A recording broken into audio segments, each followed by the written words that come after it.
Welcome to Estine, a city where dazzling glory and grinding misery exist side by side.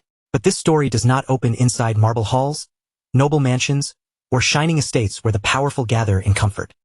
Instead, it begins far below that glittering surface, in the city's darkest and most neglected corners. There, among broken walls and narrow alleys, lived a man called Lao Hai Lao, a loud, boastful figure who spent his days bragging about a power he barely had. To the people struggling in the slums, he was nothing more than an old fraud lost in his own fantasy. He called himself a great magician, yet the truth was painfully obvious. He could barely handle even the weakest one-star magic. Still, Lao Hai Lao wandered through the streets with his chin raised high, carrying himself like some legendary master. Whenever anyone paused long enough to listen, he would puff up his chest and try to impress them with empty grandeur. His temper was every bit as fragile as his wounded pride. The moment children laughed at his cheap little tricks or dared to tease him with a prank, his face would twist in rage, and he would explode almost instantly. But among all those mocking faces, there was one pair of eyes that watched him in a completely different way.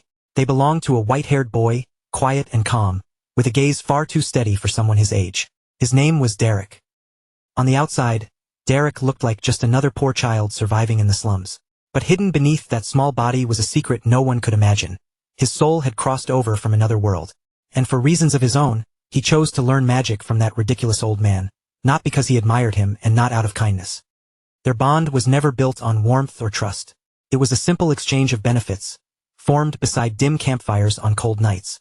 Lao Hai Lao needed someone to follow him, someone to listen, someone who could soothe his bruised ego and make his lies feel real. Derek, meanwhile, wanted only one thing: knowledge. Even the smallest scrap of magical understanding, no matter how crude or incomplete, was precious enough for him to endure the old man's nonsense. And just like that, time slowly moved forward. Days became months, the air changed, and the seasons passed one after another. When the snow finally melted and spring returned to the city, Derek continued absorbing every lesson placed before him, taking in each detail like dry ground soaking up rain. Then, during an ordinary training session deep in the forest, something suddenly changed. Under Lao Hai Lao's stunned gaze, a faint blue aura began to rise from Derek's body. Derek kept his focus locked in place, sweat sliding down his face as exhaustion pressed on him, yet he refused to break concentration. He could feel it clearly now. Mana was no longer some vague idea spoken about in lessons. It had become a living current inside him. Lao Hai Lao stared in disbelief, unable to accept what his eyes were showing him. Had this child truly understood the flow of mana on his own? Shock and doubt tangled together in the old man's mind. At the same time, Derek's gaze grew sharper, his eyes turning a blood-red shade, cold and cutting like a drawn blade. The very air around him began to tremble with unfamiliar energy. Then, with a calm that felt almost unnatural, Derek slowly stretched out his hand. This was not one of Lao Hai Lao's cheap tricks, and it was not some flimsy illusion meant to fool children. This was real power taking shape before their eyes. A spear formed from pure blue energy burst from Derek's palm, slicing through the air with a sharp, piercing whistle. The blue spear flew straight ahead and slammed directly into a tree trunk, burying itself deep into the wood with brutal force. The impact rang out across the clearing, the sound echoing between the trees like a sudden crack of thunder. The magic Derek had displayed was far beyond anything Lao Hai Lao had expected. For a moment, the entire forest seemed to fall silent. Both of them stared at the result, but the meaning of that moment was completely different for each of them. Derek understood that this was only his first step, but Lao Hai Lao's face had already gone pale, cold sweat soaking his skin. For the first time, the old man felt fear toward the boy he had always treated like a subordinate. After that, Derek remained by Lao Hai Lao's side for an entire year, learning the foundations of magic while carefully concealing just how much potential he truly possessed. He ran errands without complaint. He handled filthy work, swallowed insults, and endured every petty demand thrown at him. And in the end, through patience and persistence, he officially stepped into the rank of a one-star mage. Lao Hai Lao, perhaps desperate to protect the last scraps of his pride, constantly lectured Derek about the superiority of nobles. He would remind him again and again that some highborn children could reach 3 stars before they even became adults. "Don't start thinking you're special," the old man would mutter while Derek chewed on dry, hard bread. Someone born low like you will spend your whole life chasing what those noble children receive the moment they are born. You will never break past the 2-star wall. Lao Hai Lao repeated those words like a curse, endlessly preaching about bloodlines and destiny. In his eyes, magic was not something earned, it was a privilege handed down by birth. To him, Derek's effort was nothing more than a hopeless struggle against fate. Derek listened quietly, never arguing back. But inside those bitter words, he could clearly see the shadow of everything Lao Hai Lao had failed to become. The old man spoke of walls that could never be crossed, not knowing that this very night would become the beginning of his own end. The night stretched on unusually long, and Derek stayed beside him in silence, watching the man who had taught him the basics of magic slowly fade away. Lao Hai Lao had been crushed by his own failures. Outside, rain poured heavily over Estine, washing through its dirty streets, but even that downpour could not wash away the feeling that Derek's life was standing at the edge of a permanent change. The next morning, when Derek returned to their shelter, reality hit him with cold, merciless weight. The old man was dead. His body lay motionless on the freezing floor, all the arrogance and loud bluster that once defined him now completely gone. Derek saw bruises spread across his body, as if he had been beaten without mercy until his final breath. In the misery of the slums, it was a pitiful and lonely end. Derek did not cry.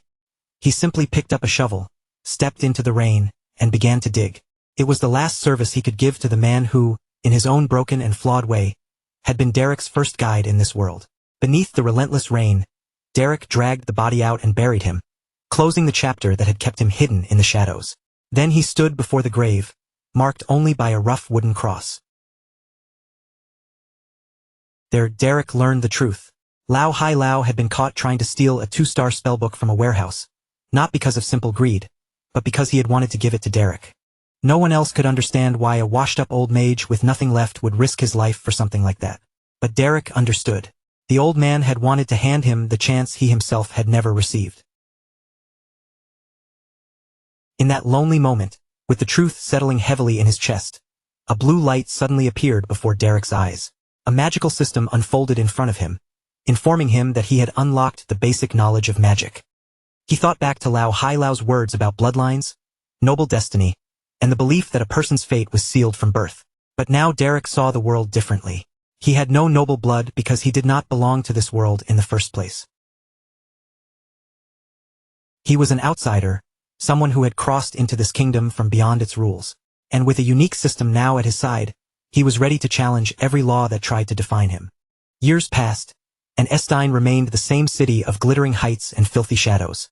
But Derek was no longer the helpless boy who once wandered its streets, searching desperately for scraps of magical knowledge. That was when he met Katia Flemmert, a woman whose presence immediately commanded attention. With her steady gaze and unshakable bearing, her arrival marked the true beginning of Derek's path as a mage. Katia Flemmert had once been the lady of the fallen House Flemmert, a Viscount family that had collapsed into ruin. Born as a noble and recognized as a 3-star mage, she carried a reputation strong enough that many mercenary groups sought her skills. During her time in Estine, Katia accepted contracts through the Belden Mercenary Corps, the same place Derek had joined when he was still young. Under her guidance, Derek began to understand what it truly meant to hold power. She taught him more than technique. She taught him discipline, the kind of control needed to survive in a world that looked down on commoners. Inside the Belden Tavern, where mercenaries drank, laughed, argued, and traded stories, the air was always thick with ambition and tension. Katia looked Derek over carefully, measuring him with a calm and serious gaze.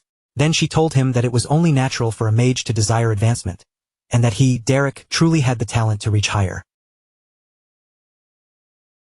Her words recognized all the effort he had poured into his training, but the warning behind them was just as clear. Greed taken too far would only become a chain around him. A mage had to understand his own limits before trying to break past them, or he could be swallowed by his own power. "Yes, I will keep that in mind," Derek replied in a calm voice. His eyes remained cold and determined, carrying the look of someone who had already witnessed the consequences of losing control. "Close your eyes," Katia instructed. "Feel your mana." It was time for Derek to deepen his bond with the energy moving inside his body. She guided him to sense where that energy was born, how it flowed through him, and how it could be shaped into reality through will alone. Derek turned his attention inward, allowing the mana inside him to move without resistance. A blue aura began to ripple and vibrate around his body, revealing just how intense his hidden power truly was. As Katia watched the smooth, fluid movement of his energy, even she could not fully hide her astonishment. Derek possessed an extraordinary reserve of innate mana, far beyond what anyone would expect from someone of his background. Even more remarkable was how steady his control had become, shaped not by comfort or privilege, but by constant pressure, harsh training, and the brutal experiences he had survived. When Derek opened his eyes again, there was a new firmness in his gaze. He was no longer simply a boy learning at someone else's feet. His mana had been honed into something sharper now, a calm and dangerous force lying in wait for the moment it would finally show itself to the world. Katia kept staring at him, her expression tightening with every passing second. As a 3-star mage, her instincts told her clearly that what she had just witnessed was not something a mere apprentice should be capable of. Especially not an apprentice born in the slums. Then, without warning, a deafening boom thundered through the Belden Tavern. The sound erupted like an explosion, shaking the building and tearing apart the quiet calm of the afternoon. The mercenaries and regular patrons instantly fell into panic. Chairs scraped against the floor, mugs rattled on tables, and voices burst out all at once. What the hell was that? Are we under attack? Go check outside. In the middle of that sudden chaos, Derek fought to keep his face calm. Even his sweat began to bead across his forehead. He knew exactly who had caused that unnatural sound, and that realization made his body tense. Katia, however, reacted even faster. She reached out without hesitation and seized Derek firmly by the wrist. Caught off guard by the sudden strength in her grip, Derek barely managed to whisper, "Master," but Katia's sharp eyes immediately silenced him. There was no softness in her expression. "Don't say anything. Just follow me," she whispered urgently, her voice low but unmistakably commanding. Derek understood the meaning at once. They had to leave before anyone started asking questions they could not afford to answer. Outside, guards and passersby were already on high alert. "Search carefully," one of them ordered. "I'm certain that was an explosion." As the disturbance spread through the streets of Belstein, Katia pulled Derek away from the tavern and led him into narrow alleys swallowed by shadow. They moved quickly, putting more and more distance between themselves and the growing commotion, with only their hurried footsteps echoing between the walls. Still confused and slightly overwhelmed, Derek followed her without resistance. Uncertainty flickered in his crimson eyes, but he stayed quiet until they finally stopped in a secluded corner. Only then did he speak again, his voice lowered. "Master!" Katia turned to face him, and the seriousness in her eyes was something Derek had never seen from her before. "Derek," she said, every word heavy with warning. "Listen carefully to what I'm about to tell you." Derek immediately nodded. He already understood that he had made a mistake, or at the very least, done something reckless enough to risk exposing himself. The air between them felt tight, almost solid, as Katia began to speak. "As you know, nobles guard their privileges more fiercely than anything," Katia explained. "And among all those privileges, magic stands at the very top. They do not welcome commoners who rise too far in it. For ordinary people, reaching 3 stars is already almost impossible. This world had been built to keep power locked in the hands of a chosen few. Even those rare commoners who devoted their entire lives to study could barely hope to touch the heights that nobles treated as their birthright." Katia continued, her gaze fixed directly on him. "But what you just used so casually was a 2-star illusion spell, auditory hallucination. And Derek, you performed it perfectly. That perfection was exactly what made it dangerous." At the same moment, Derek's system quietly confirmed the achievement in front of him. At only 14 years old, Derek had officially become a 2-star mage. He had mastered an advanced technique that most people would need decades of effort to even approach.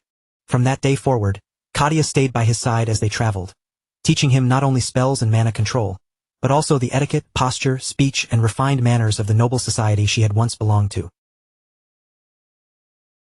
Through her, Derek gained a bridge into a world that had always been forbidden to people like him. But 1 year later, his apprenticeship finally reached its end, and Katia had to leave. She had been hired by a powerful noble family, and her packed luggage already sat beside a waiting carriage. The county of Dlur had appointed her as a private tutor, a position that could not be taken lightly. It was a family so influential that even the Grand Duke of the capital treated them with respect, making the offer impossible for Katia to refuse. Before leaving, she looked at Derek one final time, pride and melancholy both visible in her eyes. She knew Derek's road ahead would be brilliant, but also filled with danger. Yet she could no longer walk that road beside him.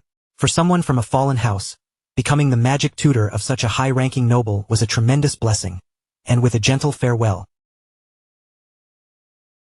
Katia left him behind in Evilstein. As her final gift, she handed him a 2-star spellbook. The moment Derek received it, his system immediately registered the new acquisition. Inside that spellbook was a wider arsenal waiting for him. Combat spells, transformation spells, and even summoning techniques. Derek took the book back with him and shut himself inside his room. There, he studied with unwavering focus, refusing to let his concentration break. From that point on, his progress depended entirely on himself, on how quickly he could absorb, understand, and master the knowledge before him. Another year passed, and by the age of 16, Derek had independently mastered 2 more 2-star spells. The poor child from the slums had vanished. In his place stood a hardened and self-reliant young mage, his eyes filled with determination and his bearing carrying a maturity far beyond his years. Now he was ready to step into the wider world. Inside the Belden Tavern, Jaden, the leader of the Belden Mercenary Corps, approached Derek with a look of unusual excitement. "How about it, Derek?" Jaden asked, his voice bright with enthusiasm. "For once, we've actually got ourselves a decent request." The rugged, broad-shouldered man leaned in and revealed the details. "It's from House Duplin, the Grand Duchy." A proud smile spread across his face, as if the client's name alone carried the weight of gold. "Do you understand what that means?" Derek only looked back at him with clear skepticism. Duplin. That Duplin. Derek silently processed the magnitude of the name. A family of that level would never hire a small mercenary group without a reason hidden beneath the surface. So he asked plainly, "Why would a place like that hire us?" Jaden brushed aside his doubt because to a mercenary, one thing mattered above everything else: money. "Hey, idiot, is that really what matters right now?" His eyes practically shone at the thought of payment. "It's Duplin. They spend gold the way ordinary people pour water." Jaden insisted this was the perfect chance to build valuable connections. If the job went well, the Belden Corps might finally open a door into high society. But even after hearing that, Derek's expression did not soften. "So what exactly do they want us to do?" Derek asked, adjusting his cloak as if already preparing to leave if the answer sounded wrong. "Nothing crazy," Jaden quickly assured him. "They just want us to subdue a few monsters on the outskirts of the Grand Duke's territory." Derek's eyes narrowed immediately. "That's all." Noble missions were rarely as simple as they sounded. "Of course, you think nobles would break their word," Jaden replied, but Derek remained silent. Something about it still felt wrong. Why would a family as powerful as Duplin need a small mercenary group to clear out monsters? His instincts told him there was something suspicious hidden beneath the surface. "I won't do it. Find someone else," Derek said firmly, already turning toward the door. He had no intention of risking his life on a mission that reeked of trouble from miles away. Alarmed, Jaden called after him, "Just take it." Derek did not even turn around as he answered coldly over his shoulder, "You know I don't accept questionable jobs." For Derek, safety and discretion always came first, and this request offered neither. Frustrated, Jaden finally shouted, "If I could find someone else, I would." Then he revealed the real problem. The client had specifically requested a mage. "And mages among mercenaries are extremely rare these days," Jaden said, his voice growing more serious. "You're the only one. That's why I called you." Derek paused at that. "Why do they need a mage just to kill monsters?" he asked. Either way, Derek had no desire to get tangled in unnecessary trouble. But Jaden knew exactly which string to pull. In a world where survival was harsh and resources were limited, there was one argument that rarely failed: payment. "1 gold coin," Jaden offered, his eyes sharpening as he held out the bait. "And that isn't even the full payment. It's only the advance." The moment Derek heard the amount, his steps slowed. With that much money, Derek could support his studies and experiments for a long time. He stared at the coin in Jaden's hand, knowing the amount was far too generous for what was supposedly a simple escort or monster-clearing request. His suspicion deepened, but so did his need. The balance in his mind began to tilt. Meanwhile, in a secluded corner of the tavern, the clients waited in silence. A dispatch officer wearing a monocle, his posture stiff with aristocratic arrogance, watched everything unfold. He looked at the scene with open disdain, as if the entire tavern was beneath him. Beside him stood a stern-faced woman whose expression gave away absolutely nothing. Between them sat a young lady, hidden beneath a heavy blue hood. Only the faint curve of a mysterious smile could be seen beneath the shadowed fabric. At her chest, a golden rose brooch gleamed clearly, marking her noble blood. And despite her quiet appearance, she was the one truly in control. Jaden brought Derek before the enigmatic visitors and quickly tried to smooth over the tension. "Derek, show your respect. These are your clients." But the monocled officer immediately swept his gaze over Derek from head to toe, his expression tightening with absolute disdain. "Absolutely not," the officer declared sharply, visibly offended by what he saw. "A child who hasn't even come of age?" He had heard that Jaden's group had earned merit in the Dong War, but presenting a mere boy for such an important mission felt like a direct insult. "I cannot believe you would bring someone like this before us." Jaden hurried to defend him, his voice almost desperate. "Sir, this boy is the real deal. He's the best mage I know." He clearly hoped Derek would reveal even a small trace of his hidden power and convince them. But the officer had no intention of listening. "We're leaving. This is not a task to entrust to a child." With that, he turned away, ready to cancel the mission before it could even begin. Derek simply watched it all with calm indifference. That only makes the noble even more irritated. The woman standing beside the officer leans in and murmurs a few quiet words, clearly trying to cool his temper before it gets worse. But the damage has already been done. His pride has taken a direct hit, and he simply cannot accept the idea that a young commoner like Derek might possess talent impressive enough to meet the standards of the Grand Duchies. The room grows heavier, thick with the kind of prejudice that needs no explanation. While the officer's arrogance is loud and obvious, the mysterious young lady hidden beneath the blue hood remains silent, her sharp gaze fixed on Derek. Unlike the others, she is not judging him by his clothes or his age. She is watching him carefully, searching for something deeper. What everyone else overlooks, she begins to notice. Beneath Derek's calm expression lies a quiet, sleeping power, and his composure is far too steady for an ordinary mercenary. In that brief moment, her curiosity turns into certainty. They have finally found the right person for their mission. Then, in a soft voice that cuts cleanly through the tension and quiets the entire room, she steps in and brings the agreement to a close. "Derek, let's talk," she says, her voice calm but impossible to ignore. Soon after, Derek and Jaden make their way toward the outskirts of the Grand Duchy of Duplin, leaving the noise of the tavern behind as their strange new job begins to unfold. The land stretching before them is vast and majestic, the kind of scenery that silently announces just how much power the family behind this request truly holds. But there is little time to admire it. The action begins almost immediately. A goblin is hit by a burst of blue energy, the projectile smashing into its body and sending it flying backward from the sheer force of the impact. The power behind that strike makes one thing perfectly clear. Derek is not just some ordinary mage wandering around for coin. His red eyes narrow with cold, focused determination as he studies the battlefield in an instant. There is no wasted motion, no panic, and no hesitation. Every spell he releases lands with deadly precision, each one calculated to end the fight as quickly as possible. Then Derek moves. With agility that no one expected from a mage, he slips through the attacking goblins as if he can already see every path opening before him.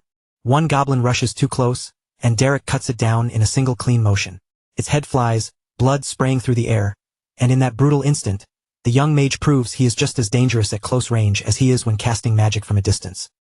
Another goblin charges from behind him, roaring wildly as it raises an axe and swings with everything it has. But Derek reacts as if he had been waiting for the attack all along, as though nothing on that battlefield can truly catch him off guard.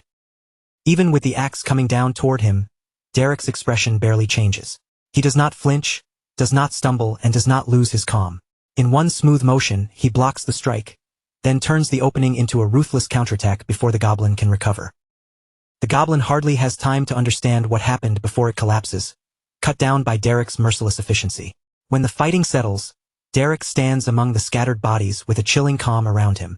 Despite his young face, the pressure he gives off feels far older, as if he has survived battles no ordinary mercenary his age should have known.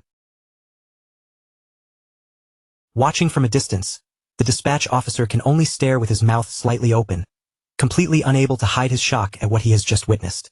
With monster corpses already piled around him, Derek releases a final surge of crackling electricity across the ground. The lightning races outward in jagged lines, tearing through the remaining goblins and erasing the last traces of resistance. The goblins' screams quickly fade, swallowed by the silence left behind after the battle. Derek stands at the center of the ruined clearing, completely victorious. "It's finished," he says calmly, without even sounding out of breath. Then he turns back toward the clients, blood staining his face, while his composure remains perfectly intact. The dispatch officer, the stern woman, and the hooded girl all stare at him in astonishment. "Oh, excellent," the officer mutters, trying to gather what remains of his earlier arrogance. But even he cannot deny it. The speed and brutality with which Derek cleared the area have gone far beyond anything he expected. Beneath the shadow of her blue hood, the young lady watches Derek with a hidden smile, her fascination growing stronger by the second. He eliminated that many monsters in such a short span of time. In this remote corner of the world, she realizes she has stumbled upon someone truly extraordinary. Later, back at the Belden Tavern, the mood has changed completely.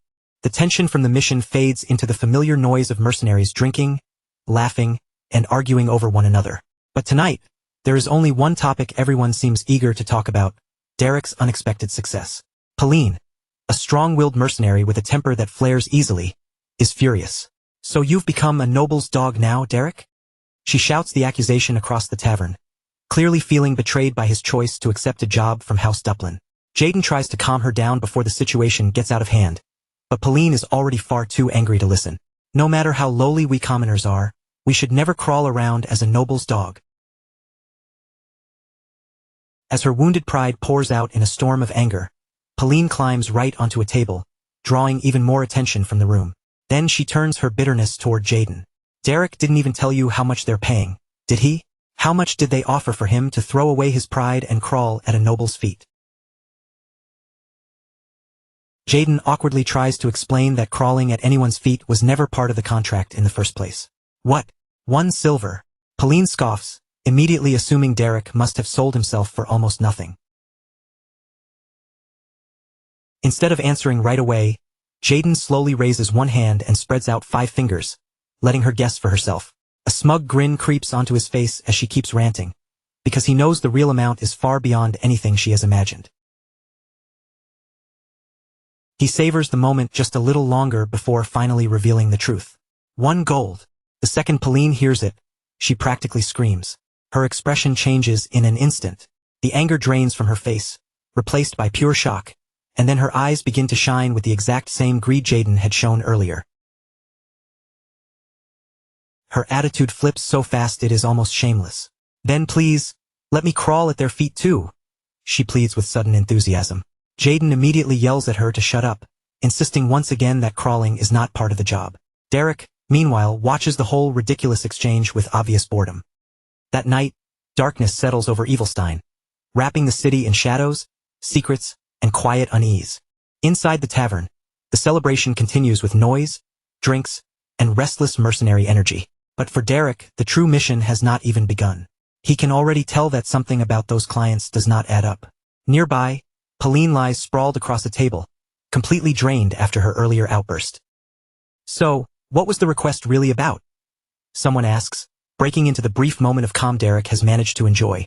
Even as he sits there quietly, Derek's mind is already turning over every detail from the job. "It was nothing special," he answers casually. "We killed a few goblins, and that was it." Jaden nods along, accepting the simple explanation at first, but Derek adds something that immediately catches his attention. Their first impression was terrible.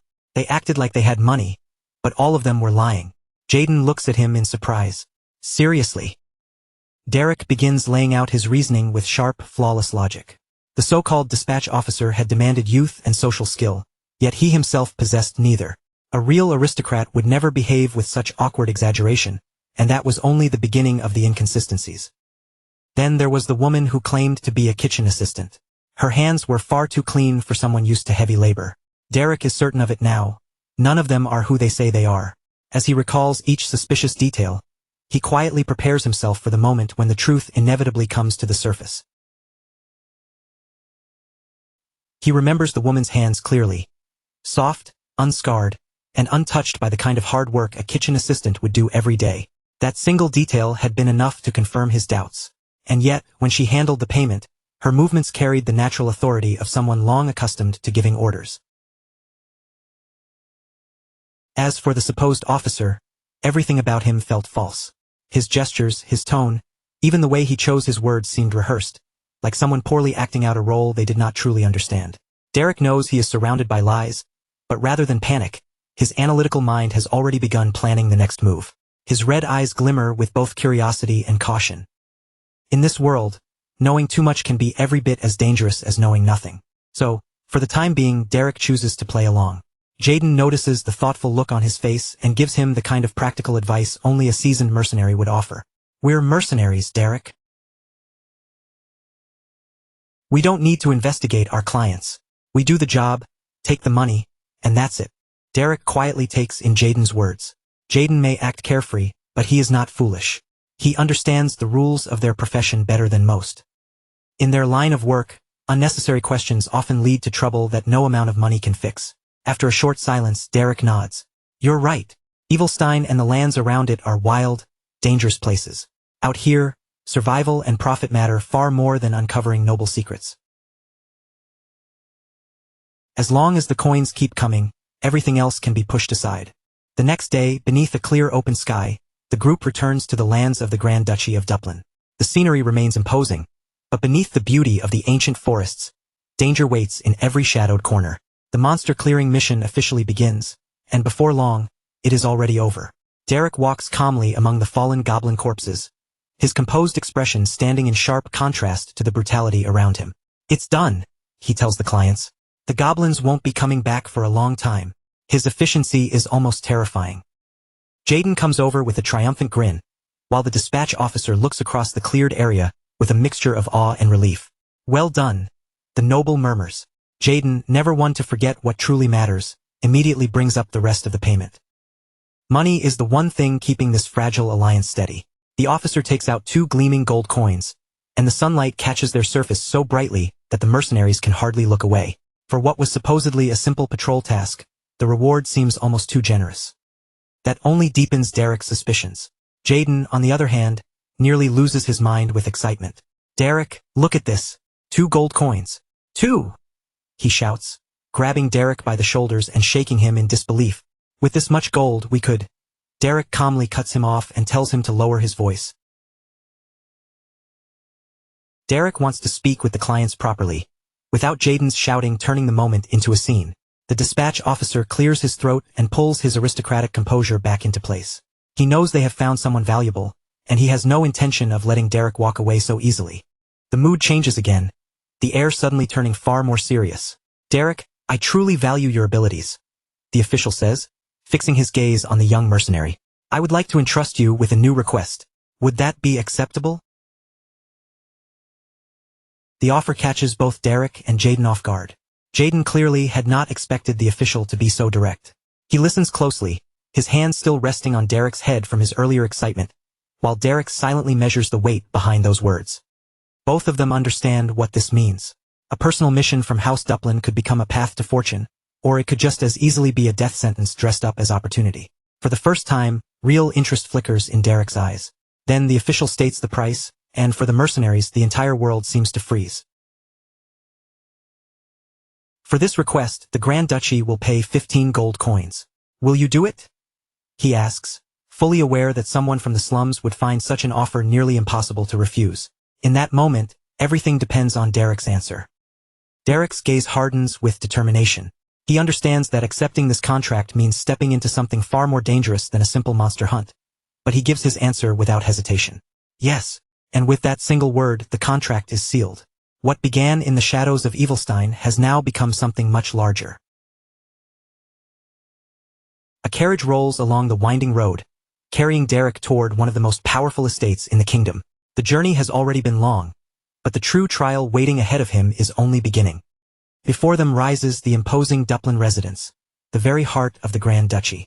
Its grand architecture radiates wealth, influence, and authority, towering over anyone bold enough to approach its gates, and making the power of House Dublin impossible to ignore. Hax, the captain of the Belden mercenaries, found himself almost swallowed by the sheer luxury surrounding them. Every polished surface, every elegant decoration, seemed far beyond anything a mercenary like him was used to. Derek, on the other hand, stood quietly beside him, observing everything with a calmness that felt far too mature for his age. They had been called here, but no one had yet told them why. Before long, a graceful man wearing a monocle stepped forward to receive them. His posture was flawless, his clothing immaculate, and even the way he greeted them carried a refined sense of discipline. His tone was polite, but beneath that courtesy was a clear weight of authority. He introduced himself simply as Delon.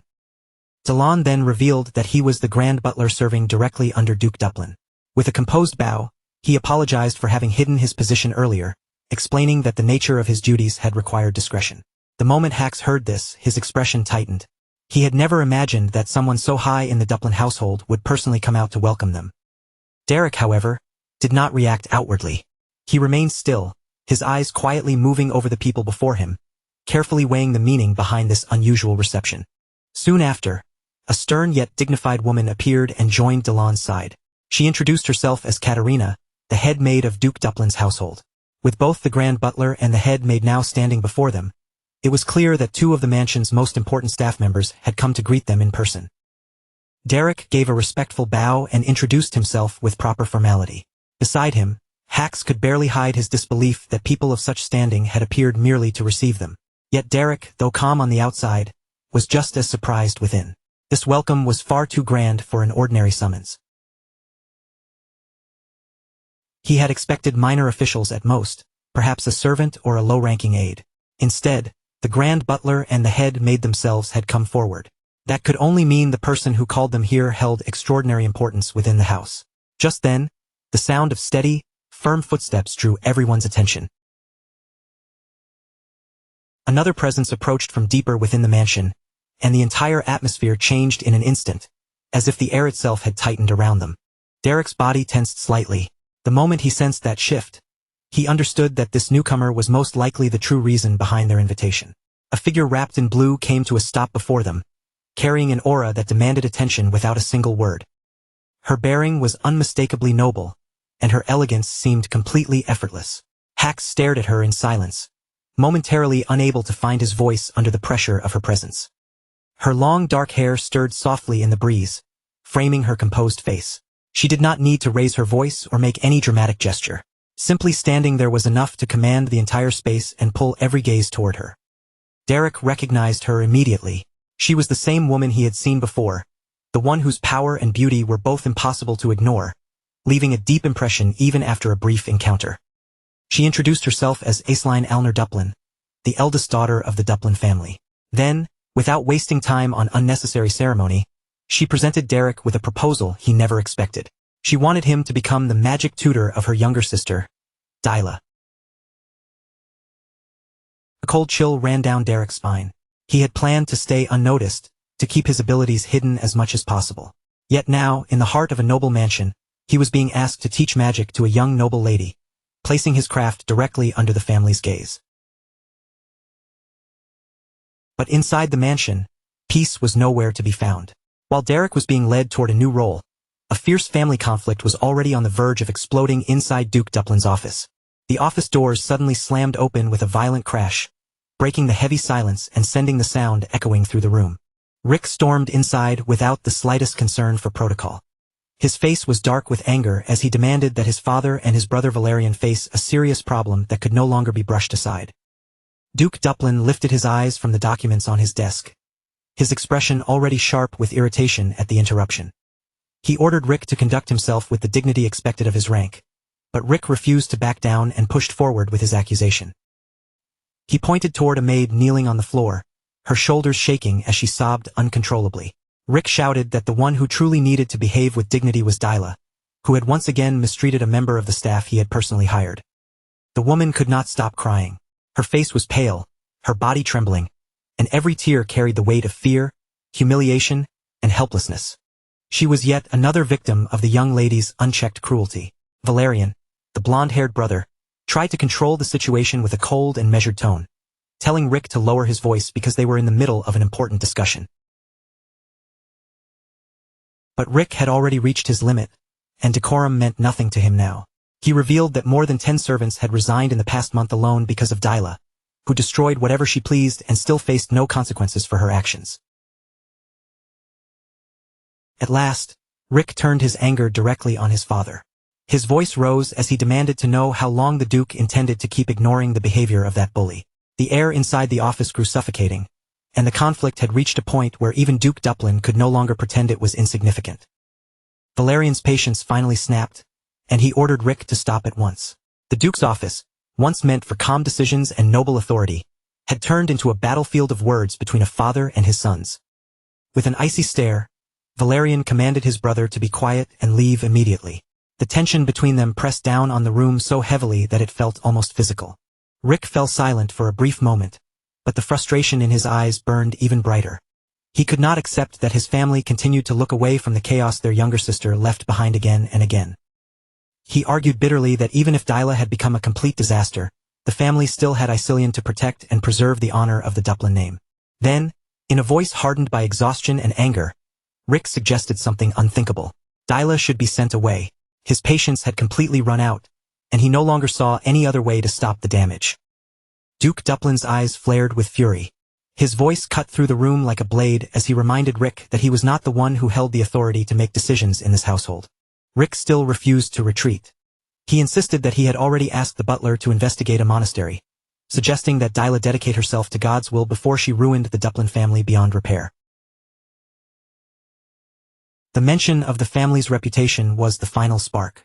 Duke Duplin erupted, his rage breaking loose in a sudden and terrifying burst of violence. He seized Rick by the hair and smashed his head down against the desk with brutal force. The impact rang through the office, sharp and heavy, leaving everyone frozen in its aftermath. It was a chilling reminder of the Duke's absolute authority. Leaning over his son with a terrifying expression, he repeated that decisions of this kind were not Rick's to make. The room filled with pure dread. Blood began to trickle down Rick's face, yet he clenched his teeth and forced out a quiet warning. One day, his father would be forced to make that decision, whether he wanted to or not. Even beaten and bleeding, Rick's spirit had not been crushed. Duke Duplin stood there without the slightest softness in his expression, radiating the cold authority of a man who had spent his life ruling over others. Meanwhile, outside the office, Aceline was walking beside Derek through the mansion's elegant halls. The polished corridors and refined decorations stood in sharp contrast to the violence unfolding behind closed doors. As they walked, Aceline turned to Derek and asked whether he had ever heard of her younger sister, Dyla. Derek answered calmly that he had seen Dyla's name in the Duplin family records. His tone remained even, but he already understood that this mansion held secrets far deeper than its beautiful walls suggested. Aceline let out a quiet sigh, touched with a trace of melancholy. She explained that there was a reason Dyla was not widely known to the public. The family had deliberately kept her hidden from view. At that moment, the grand doors ahead swung open, revealing the tense scene unfolding inside the room. Derek's fate was about to become tangled with the Duplin family's chaos.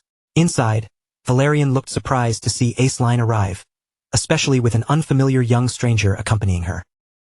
Rick quietly wiped the blood from his face, trying to hide the humiliation before anyone could draw attention to it. Valerian, meanwhile, quickly gathered himself and greeted Aceline with polite restraint, doing his best to preserve appearances in front of their guest. He asked about her time in Evilstein as if nothing unusual had happened. Aceline responded with a diplomatic smile, assuring Valerian that she had been living comfortably under their care.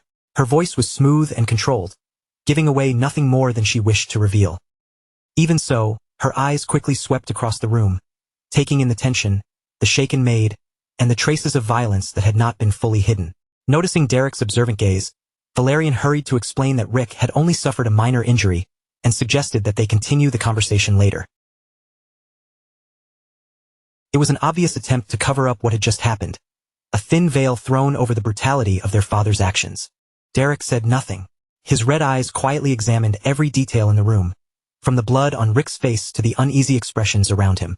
The lies, resentment, and fear hanging in the air were impossible to miss, and Derek was clearly no ordinary boy. A heavy silence settled over the office as Valerian and Rick began to assess the young man Aceline had brought with her. Their eyes lingered on him with suspicion, neither of them willing to treat his presence as a simple coincidence. Derek's pupils narrowed slightly. He understood at once that he had stepped into a den of wolves, a place where violence within the family seemed almost accepted as part of daily life. He also did not ignore the sobbing maid in the background. Her trembling figure served as a stark reminder that the danger in this mansion did not come only from raised voices or noble pride. Still, Derek's attention returned forward when Duke Duplin's presence demanded silence from the room. He waited with unwavering calm, ready for whatever this formal meeting would bring. Becoming the family's magic tutor was clearly only the first step into something far more dangerous. Duke Duplin finally opened the conversation, his voice controlled as he expressed relief that Aceline had remained safe and well during her stay in Evilstein. Whatever anger had filled the room moments earlier, he now wrapped himself once more in the composed mask of a noble father. Derek says nothing at first, simply taking in the room with calm, watchful eyes. While the conversation moves around him, he studies every detail. The weight in the air, the faint shifts in posture, the careful tones hidden beneath polite words. Aceline then turns to her father and formally introduces him, presenting Derek as the magic tutor she has brought in to personally oversee Dyla's education. The Duke's gaze settles on Derek with sharp, measured suspicion. He does not look at him like a guest, but like a puzzle waiting to be opened, his eyes quietly pressing past Derek's composed expression as if trying to uncover whatever secrets the young man is keeping underneath. Aceline, sensing that her father may have matters he wishes to discuss privately, gives a polite excuse and steps away with proper courtesy. With that, she leaves Derek behind in the Duke's office, allowing the two men to face each other without anyone else standing between them. Derek is just about to excuse himself as well when the Duke's voice stops him in place. He orders Derek to remain, making it clear that he intends to speak with him alone. In an instant, Derek finds himself standing directly before one of the kingdom's most powerful nobles, with no one there to soften the pressure.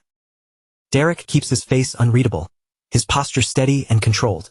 Rather than rushing to explain himself, he simply waits in silence, allowing the Duke to decide when the conversation will truly begin. Bright sunlight spills through the tall windows of the office, stretching across the polished floor in long golden beams.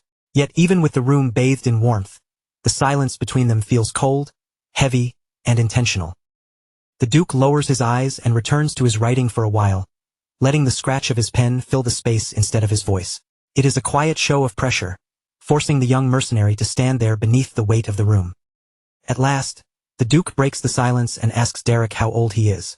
His tone carries a clear challenge, as though he finds it difficult to accept that a boy barely 16 years old could possibly be trusted as a capable magic tutor.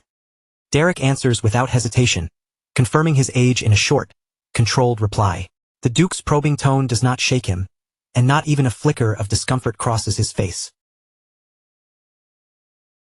The Duke then turns the conversation toward Derek's magical ability, his voice seemingly casual but his eyes still sharp.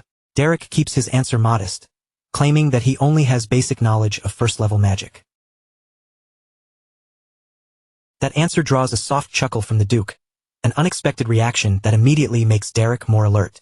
The Duke calmly tells him there is no need to lie, making it clear that such a weak excuse has already fallen apart before him. Humility may look respectable in many places, but in front of someone who can see through false modesty, it can become a pointless mask. Before this man, pretending to be ordinary is no longer a virtue. Derek meets the Duke's eyes directly, and in that moment, he understands. The usual ways he hides his strength, the small tricks and quiet evasions he normally relies on, will not work against this man. The power radiating from the Duke is far too overwhelming to ignore. Derek can feel it pressing through the room, and he realizes that acting modest in front of a 5-star mage is meaningless. The Duke seems to accept the apology Derek leaves unspoken. The Duke then remarks that too much talent can swallow a person whole if it is not kept under proper control. After watching Derek for another moment, his gaze lingers as though weighing not only his ability, but the danger that might come with it. The Duke points out that nothing about Derek quite fits the image of a normal magic tutor. His age is too young, and his clothing is far from what one would expect of a refined instructor. Derek answers with quiet pride, refusing to appear ashamed. He tells the Duke that he is a mercenary, a survivor who made his own way without the protection of grand academies or noble halls. And because Aceline has chosen to trust him with this task, he intends to stand by that trust. The Duke finally chooses not to press him any further. Instead, he grants Derek permission to enter the annex where Dyla resides, then gives an order for a maid to lead him there without delay. Before Derek leaves, however, He stops at the doorway. Rather than walking out immediately, he turns back and asks the Duke to allow him one final word. The Duke's eyes narrow slightly with interest. Curious about what the young mercenary could still have to say, he gives Derek permission to speak. Derek states his principle as a mercenary with steady conviction. Once he accepts a contract, his only priority is to complete it to the very end, regardless of how difficult or dangerous the path becomes. His assignment is to make sure Dyla learns magic well enough to enter high society as a proper member of the Chernobyl family. The Duke's patience begins to thin, and he questions why Derek feels the need to repeat something everyone already understands. To the Duke, the purpose of Derek's presence is already obvious. There should be no reason for him to restate what has been clear from the beginning. Derek holds the nobleman's gaze without backing down and explains that he says it because it leads to the sincere request he is about to make of Grand Duke Duplin. The Duke studies him again, this time with a mix of curiosity and suspicion sharpening his expression. After all, it is not common for a mere mercenary to ask something of a grand noble during their very first meeting. Meanwhile, in another part of the mansion, a violent crash suddenly rings through the annex halls as something shatters with alarming force. A maid's terrified scream cuts through the room as a plate hurtles across the air and smashes against the wall, breaking apart in a burst of sharp fragments. Inside the chambers of the second daughter, chaos has completely taken over. A servant trembles from head to toe, desperately begging Lady Dyla for forgiveness, while the young noble girl's silhouette stands against the light, watching the scene with cold, absolute disdain. With cruel indifference, Dyla orders the woman to vanish from her sight at once. Her warning is chillingly direct. If the maid stays any longer, the next plate will be aimed straight at her face. Elsewhere in the residence, the mood is completely different, calm and controlled. A cup of tea sits quietly on the table, untouched and still, while a far more composed conversation unfolds around it. Aceline is seated with Hax, the captain of the mercenaries, discussing the situation in a much quieter setting. Hax looks genuinely surprised by her choice and asks why, out of everyone available, she decided to entrust this delicate task to Derek. With a tired, resigned look, Aceline admits that she has already tried almost every famous magic instructor she could find across the continent. Yet no matter how impressive their reputations were, not one of them managed to endure Dyla for more than a few days. Hax explains that Derek may have the background of a street survivor, but his manners are not as rough as people might expect. A fallen noble once trained him, teaching him the customs, etiquette, and culture of high society. Aceline admits that Derek struck her as refined and surprisingly kind despite being a mercenary. Because of that, she hoped he might be able to guide Dyla with patience, gentleness, and a steadier hand than the others. Hax can only laugh at how innocent that hope sounds. He warns her not to judge Derek by the calm face he presents to others. That boy grew up on the streets and has survived as a mercenary since childhood, and someone born with nothing does not stay alive through kindness alone. Somewhere inside him, there is a darkness that had to exist for him to survive. Aceline falls silent, her expression slowly changing as Hax's words sink in. For the first time, she begins to understand that Derek may not be the gentle young man she had imagined him to be. Back in the present, Derek moves through the dim corridors of the annex, guided forward under the silent, watchful eyes of the Duke's servants. Every step makes it clearer that he is walking into hostile ground. He finally comes to a stop before the large double doors leading into Dyla's chambers. Standing there, he knows that whatever waits beyond those doors will test not only his patience, but also the skill and resolve he has chosen to bring into this contract. With his mind already settled, Derek raises his hand. His movements are steady, and then his knuckles strike the door. The sharp knock echoes through the thick wood, cutting through the silence like the first signal of a challenge. With that sound, Derek's first day as the official tutor of House Duplin truly begins. His expression remains perfectly calm as he stands before the door, preparing himself for whatever chaos, cruelty, or madness the young noble girl might throw at him first. Then Derek grips the handle and turns it firmly. From this moment on, there is no stepping away and no turning back. Inside the room, he enters with controlled composure and greets her in a calm, respectful voice. Light spills in from the window, outlining the figure of a girl seated with her back turned toward him in an unsettling silence. Derek introduces himself by name, saying that he is Derek, and politely asks for permission to come closer. For a moment, the girl does not respond at all.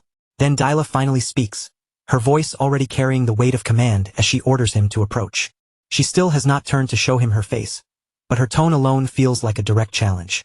Derek steps forward slowly, the pressure in the room tightening around him with every movement, as though each step is carrying him closer into the heart of a storm. A wicked smile slowly pulls at the corners of Dyla's lips.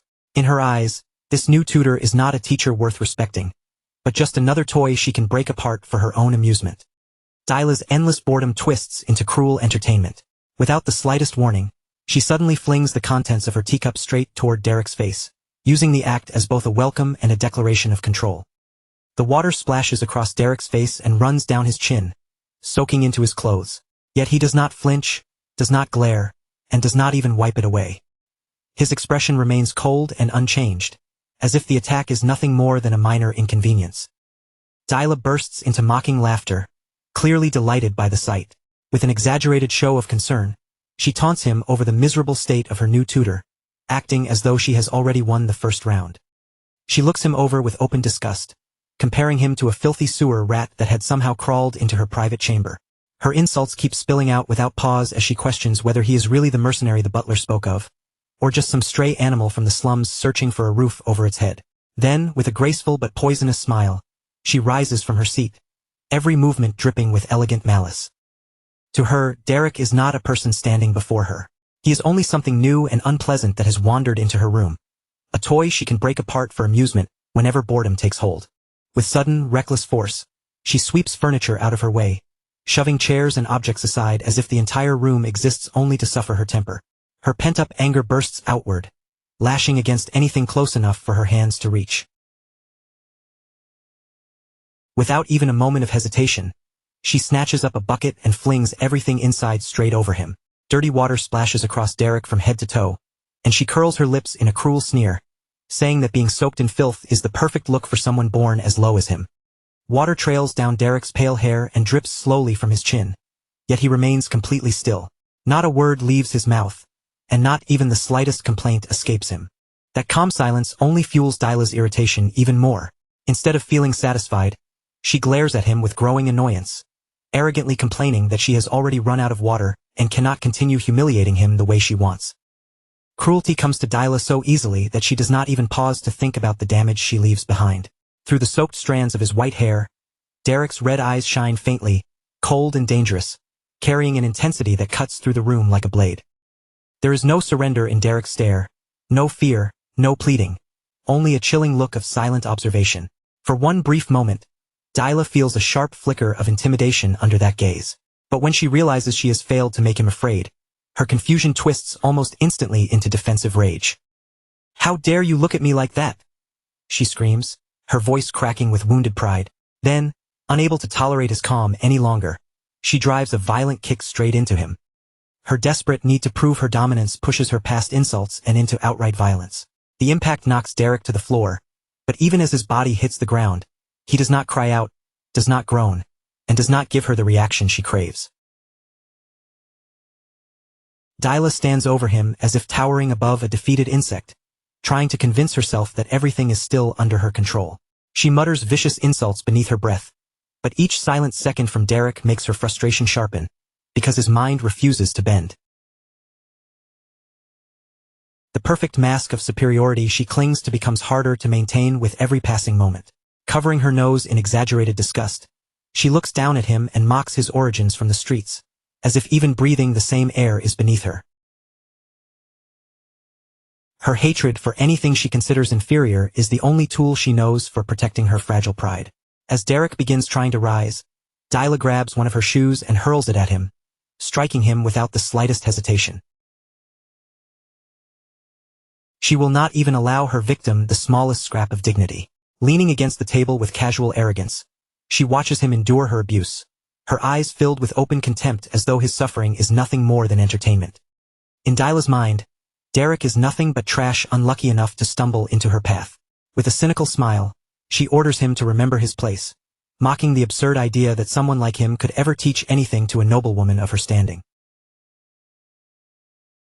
Meanwhile, inside the quiet stillness of the Duke's office, shelves of books and stacks of documents sit undisturbed, like silent witnesses to all the secrets, violence, and desperate decisions hidden within the mansion's walls. Duke Duplin stands near the window in deep thought, his gaze lowered as he weighs the risk he has taken. He knows very well that bringing Derek into this household is a dangerous gamble, but it may be the only way to restrain his youngest daughter's disastrous behavior. His expression carries both the heavy exhaustion of a father and the unshakable authority of a Grand Duke. As he stands there in silence, he remembers the young mercenary's firm words from their private conversation. Derek had spoken without hesitation. His very presence in the mansion was already proof that Lady Dyla's problems had grown too severe for ordinary discipline, and because of that, he had asked the Duke for something almost unheard of. He demanded absolute authority over Dyla's education, insisting that no one interfere with his methods, no matter how strange, harsh, or unconventional they might appear from the outside. The Duke had been skeptical, of course. Yet with every normal option already exhausted, he had no choice but to seriously consider the proposal made by the white-haired mercenary standing before him. Then, back in Dyla's chamber, the sharp crack of a slap suddenly cuts through the air.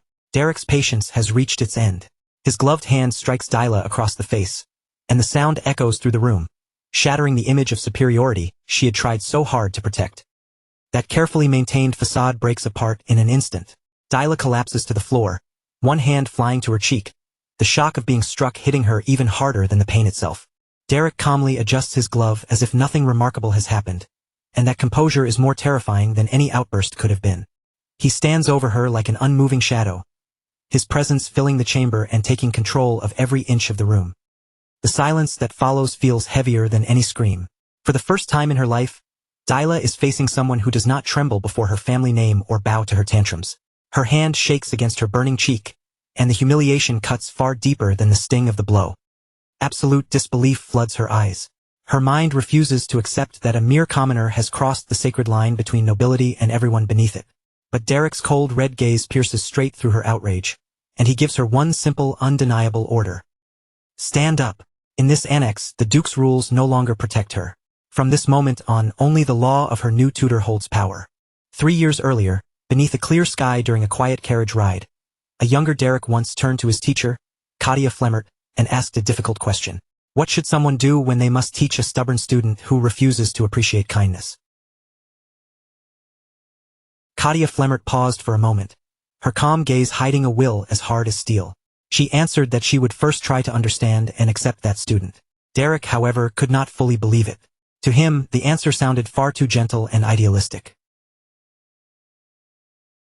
So he pressed further, unwilling to let the matter end there. And what about the students you simply cannot reason with? Katia gave him an unreadable smile and explained that when communication completely fails, one must search for a different starting point to guide the student back onto the proper path. Then her expression darkened, and her eyes burned with terrifying intensity. That starting point, she said, was to carve fear deep into their very being. Back in the present, Dyla Catherine Duplin remains frozen where she has fallen, too stunned to move or even breathe properly. Her cheek throbs with heat from a blow she never once imagined she would receive from anyone, much less from a common-born mercenary. Derek looks down at her without even the faintest trace of compassion. His voice stays cold as he orders her to get up and learn how to treat other people with respect. Dyla tries to respond, her trembling hands pressed against the floor, but humiliation overwhelms her before she can gather herself. But Derek gives her no time to recover, no space to hide behind pride, and no chance to turn the moment back in her favor.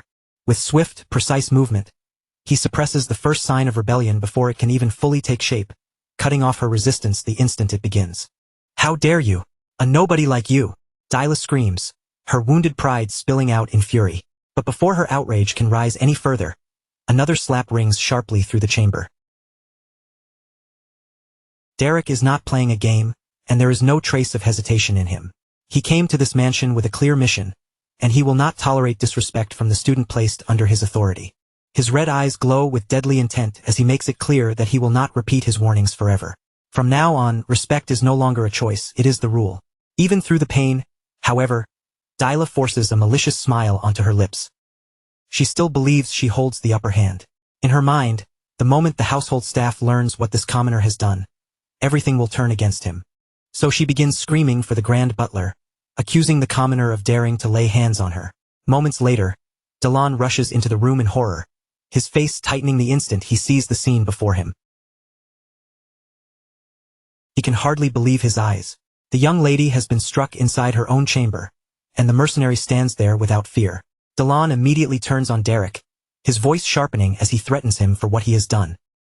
He warns that the Duke's wrath will fall upon him unless he can provide a logical explanation for this madness, and the tension in the room tightens all at once. Derek says nothing in response. Instead, he calmly reaches to his belt and draws out an old parchment. With steady hands, he presents it, and the official seal of the Grand Duke is clearly stamped upon the document. The parchment grants Derek complete authority over Dyla's education, allowing him to use whatever methods he judges necessary to correct her behavior. Delon falls silent as his eyes move across the words. Cold sweat begins to trickle down his forehead when he understands the truth. Derek is acting under the Duke's authority, and no one in the household can touch him for it. Dyla stares in disbelief as the protected world she has always relied on begins to crumble around her. Even her own father will not shield her from this man standing before her like a monster. Night eventually settles over the mansion, but the darkness brings no peace. If anything, the tension only grows heavier behind its walls.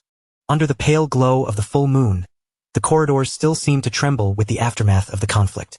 Valerian, Dyla's brother, arrives in a rush after hearing what happened, his fury so intense that he can barely contain it. He storms into the chamber with anger blazing across his face, demanding to see the mercenary who dared to raise his hand against his sister. Derek sits there in complete calm, as if he had known from the beginning that Valerian would come storming in sooner or later. That unshaken composure almost feels like an insult, making the air around him even tenser, like the brief silence just before another violent storm breaks loose. The moment Valerian sees Derek so close to his sister, his self-control snaps. Rage flashes across his face as he shouts, "How dare you touch Dyla?" Fortunately, Rick reacts at once, stepping in before his brother's anger can drag the entire room into another disaster. Derek does not flinch under Valerian's fury. In a steady voice, he answers that everything he did was carried out with the clear permission of His Excellency, the Grand Duke. His cold stare remains fixed and unwavering, making it obvious that youthful noble pride will not frighten him. Rick quickly reminds his brother that Derek was not some random outsider who forced his way into the mansion. He was brought here by Aceline and personally approved by their father. Then Rick's tone hardens as he asks what Valerian thinks will happen to their eldest sister's position if he keeps behaving this recklessly. That warning lands heavily between them. After a tense pause, Valerian finally forces himself to regain control, though anger still burns in his eyes. He turns to Derek and tells him to come along, while sharply ordering Rick not to interfere any further. Derek follows without complaint, leaving behind the suffocating pressure in the chamber. Before he goes, Rick approaches with a faint, knowing smile and admits that Dyla truly needed to be corrected before she lost herself completely. Then he reassures Derek that Valerian may be furious, but he will not go too far.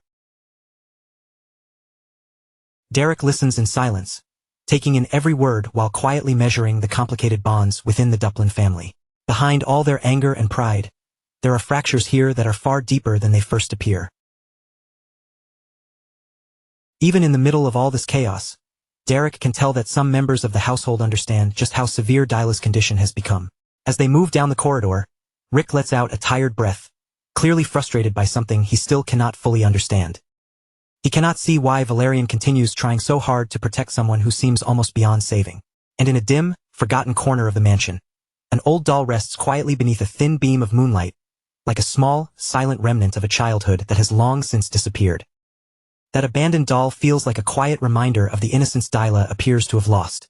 Valerian then leads Derek into a secluded room and invites him inside with a solemn expression. The atmosphere here is nothing like the mansion's usual luxury. Instead, it feels still, dusty, and heavy with old memories. Valerian explains that this used to be Dyla's room when she still lived in the main house, and it has been preserved exactly as it was on the day she was sent away to the annex. Derek steps forward and approaches an easel, where an unfinished painting waits in silence. On the canvas rests the image of a sunset stretching over a quiet lake, soft and unfinished, yet strangely beautiful. It reveals a side of Dyla that Derek has not seen before. With a melancholy voice, Valerian tells him that Dyla once truly loved to draw. The memory still hurts him, her flushed face lighting up with pride as she showed off her artwork like a child sharing her greatest treasure. She used to be adorable, Valerian says, but even back then, there was always one strange pattern. Dyla never completed her paintings. She would only finish the parts she loved most, leaving empty spaces behind. Those blank spaces now seem like an early sign of the perfectionism and instability that would later consume her. Valerian lowers his gaze, his earlier anger fading into guilt, and offers Derek a sincere apology for losing his temper. Derek brushes off the apology in his usual practical manner, more interested in the reason behind this visit than in wounded pride. He asks why Valerian brought him into a room full of dusty memories, abandoned canvases, and remnants of Dyla's past. Valerian confesses that he wanted Derek to understand one thing clearly. His sister was not always the cruel, unbearable person she has become. Her obsession with pure bloodlines and noble lineage did not exist from the beginning. According to Valerian, it appeared suddenly, as if it had come out of nowhere, and from that point on, it slowly began eating away at her. That darkness was what eventually pushed their father to cast her out of the main house and confine her. She was sent to the annex, cut off from the place she once called home. Valerian admits that even he still does not know what changed her so drastically. While Derek begins flipping through several old books in the room, Valerian explains why the situation has become so urgent. If Dyla fails to learn even the most basic one-star spell, their father will not hesitate. She will be sent to a monastery, and there will be no easy path back for her. That means Derek is her final hope of escaping that fate. Valerian steps closer, almost pleading now, and places both hands on Derek's shoulders as he begs him to save her. No matter how awful she has become, Dyla is still his sister, and he cannot bear the thought of her being banished for the rest of her life. As Derek scans through the pages of Dyla's magic books, his eyes suddenly stop on something.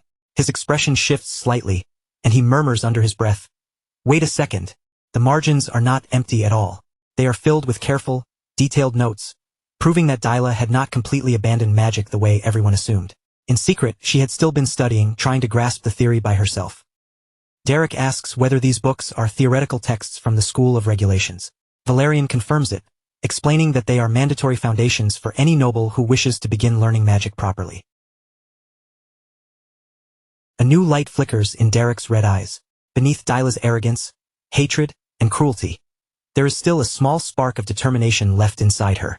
And if that spark still exists, then it can be used. The room around them is filled with melancholic landscapes and unfinished images, each one quietly reflecting the loneliness of a girl who seems to have vanished somewhere along the way. Derek begins putting together a far more complicated plan in his mind. Then, with a decisive motion, he closes the book in his hands. The time for introductions, apologies, and sad stories from the past has come to an end. The real training is about to begin, and it will not be gentle for the young lady. Accepting Valerian's desperate request, Derek declares with cold determination that he will give Dyla one chance.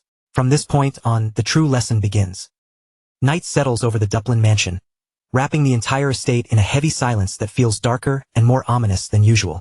No one inside the mansion can imagine what is about to happen in the young lady's chamber. Dyla lies asleep in her luxurious bed, breathing peacefully, completely unaware of the danger already waiting in the shadows of her own room. It is the last peaceful moment she will have for a very long time. Then, without warning, the crash of a bucket of water tears through the stillness. Derek has not come to comfort her with gentle words. He has brought only cold, brutal reality. Dyla jerks awake with a scream, soaked from head to toe as freezing water pours across her body and sheets. The shock steals the breath from her lungs, and for several frantic seconds, she can barely understand what has just happened. Derek stands before her with the empty bucket still in his hand, his expression so bored it almost looks insulting. Looking down at her drenched figure, he asks dryly, "Are you seriously sleeping right now?" His sarcastic question gives her no time to recover. Soon after, Derek drags her far away from the safety of her room and takes her deep into the forest surrounding the estate. The darkness between the trees feels suffocating, and the heavy silence pressing in from every direction only makes Dyla's fear grow stronger. With a rough shove, Derek throws her down onto the ground. Dyla drops to her knees, trembling from the cold, the dampness, and her own furious disbelief. She looks up at him with hatred blazing in her eyes and spits out her defiance. "What do you think this will change? Wake up from your delusion. Who do you think you are to dare teach me?" Her words are sharp, but Derek only sighs, as though he is dealing with a spoiled child throwing another pointless tantrum. You don't even listen, he says, leaning closer with a faint smile that feels far more unsettling than anger would have been. Then Derek's voice drops as he asks if she wants to hear something interesting. He tells her honestly that he has no intention of teaching her magic at all. In the darkness, his red eyes gleam with a chilling light, and Dyla's heart suddenly skips. What? What did you just say? She stammers, her voice losing its earlier arrogance. For the first time that night, she begins to sense that the danger in front of her may be frighteningly real. Derek spreads his arms with casual indifference, saying there is no reason for someone from the lowest ranks to respect noble names. To him, this entire tutoring arrangement is nothing but an excuse to beat arrogant nobles like her. As he speaks, he slowly begins drawing his sword. The blade slides free with a cold metallic sound, cutting through the night air like a death sentence being announced right in front of her. Then Derek asks, with chilling cruelty, whether she knows how beautiful the screams of high nobility sound when they finally break. Dyla scrambles backward through the grass, her hands and feet moving desperately as fear locks around her throat. She tries to threaten him, asking if he really thinks he will be safe after doing something like this. But her voice trembles so badly that the words barely hold their shape. Derek only laughs in her face. Safe? Of course. He tells her she will soon be sent to a monastery anyway, so who would believe anything she says? And if something serious happens, he can always offer his own life as an apology. After all, a commoner's life is not worth much, right?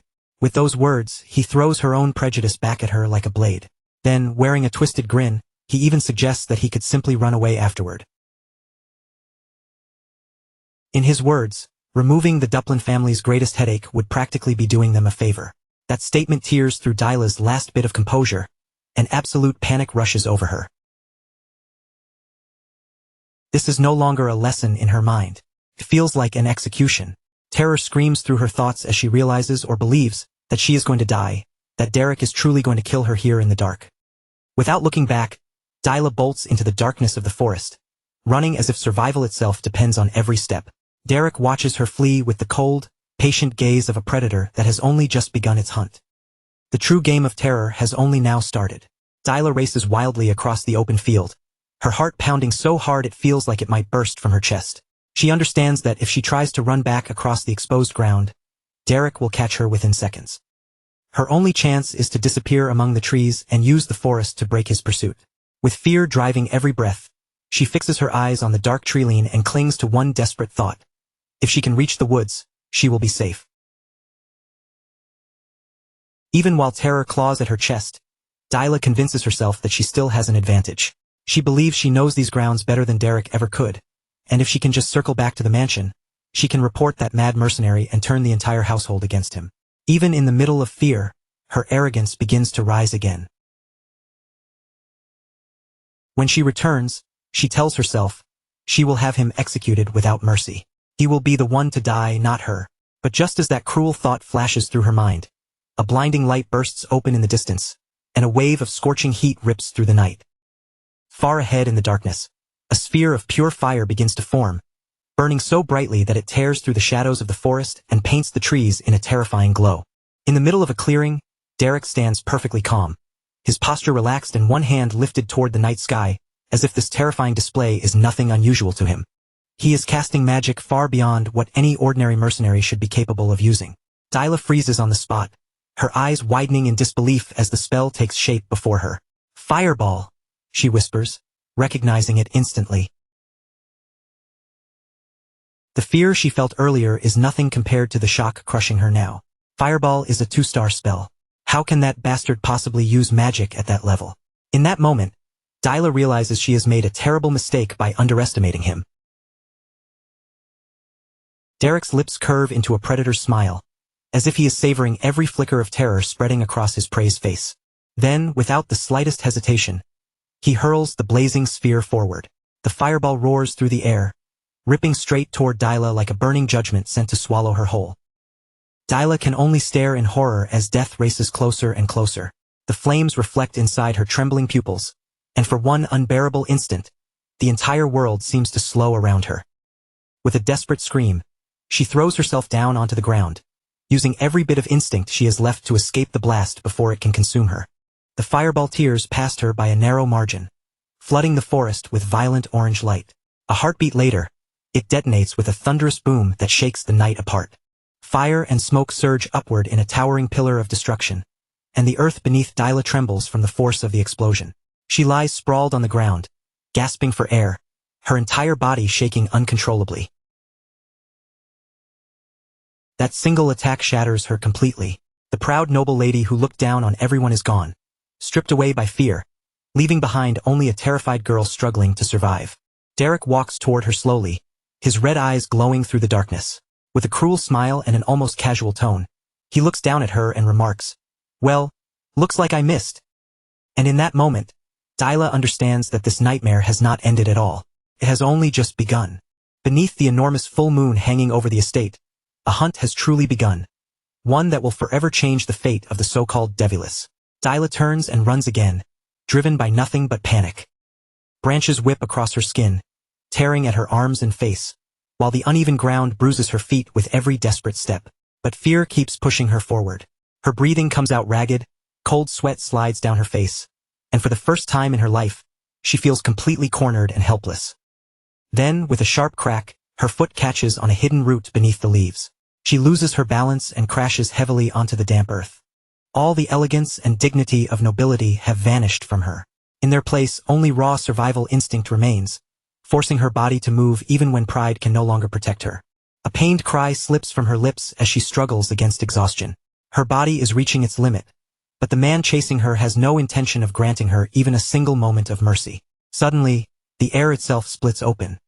Arrows made of pure blue mana tear through the darkness, flashing past the trees with terrifying speed and whistling toward her with deadly precision. Dyla's eyes fly wide open. Something that feels far too close to death has just passed within inches of her face, close enough for her to feel the danger brush against her skin. She scrambles back onto her feet, moving on instinct alone as blasts of energy slam into the ground around her, throwing dirt and broken grass into the air.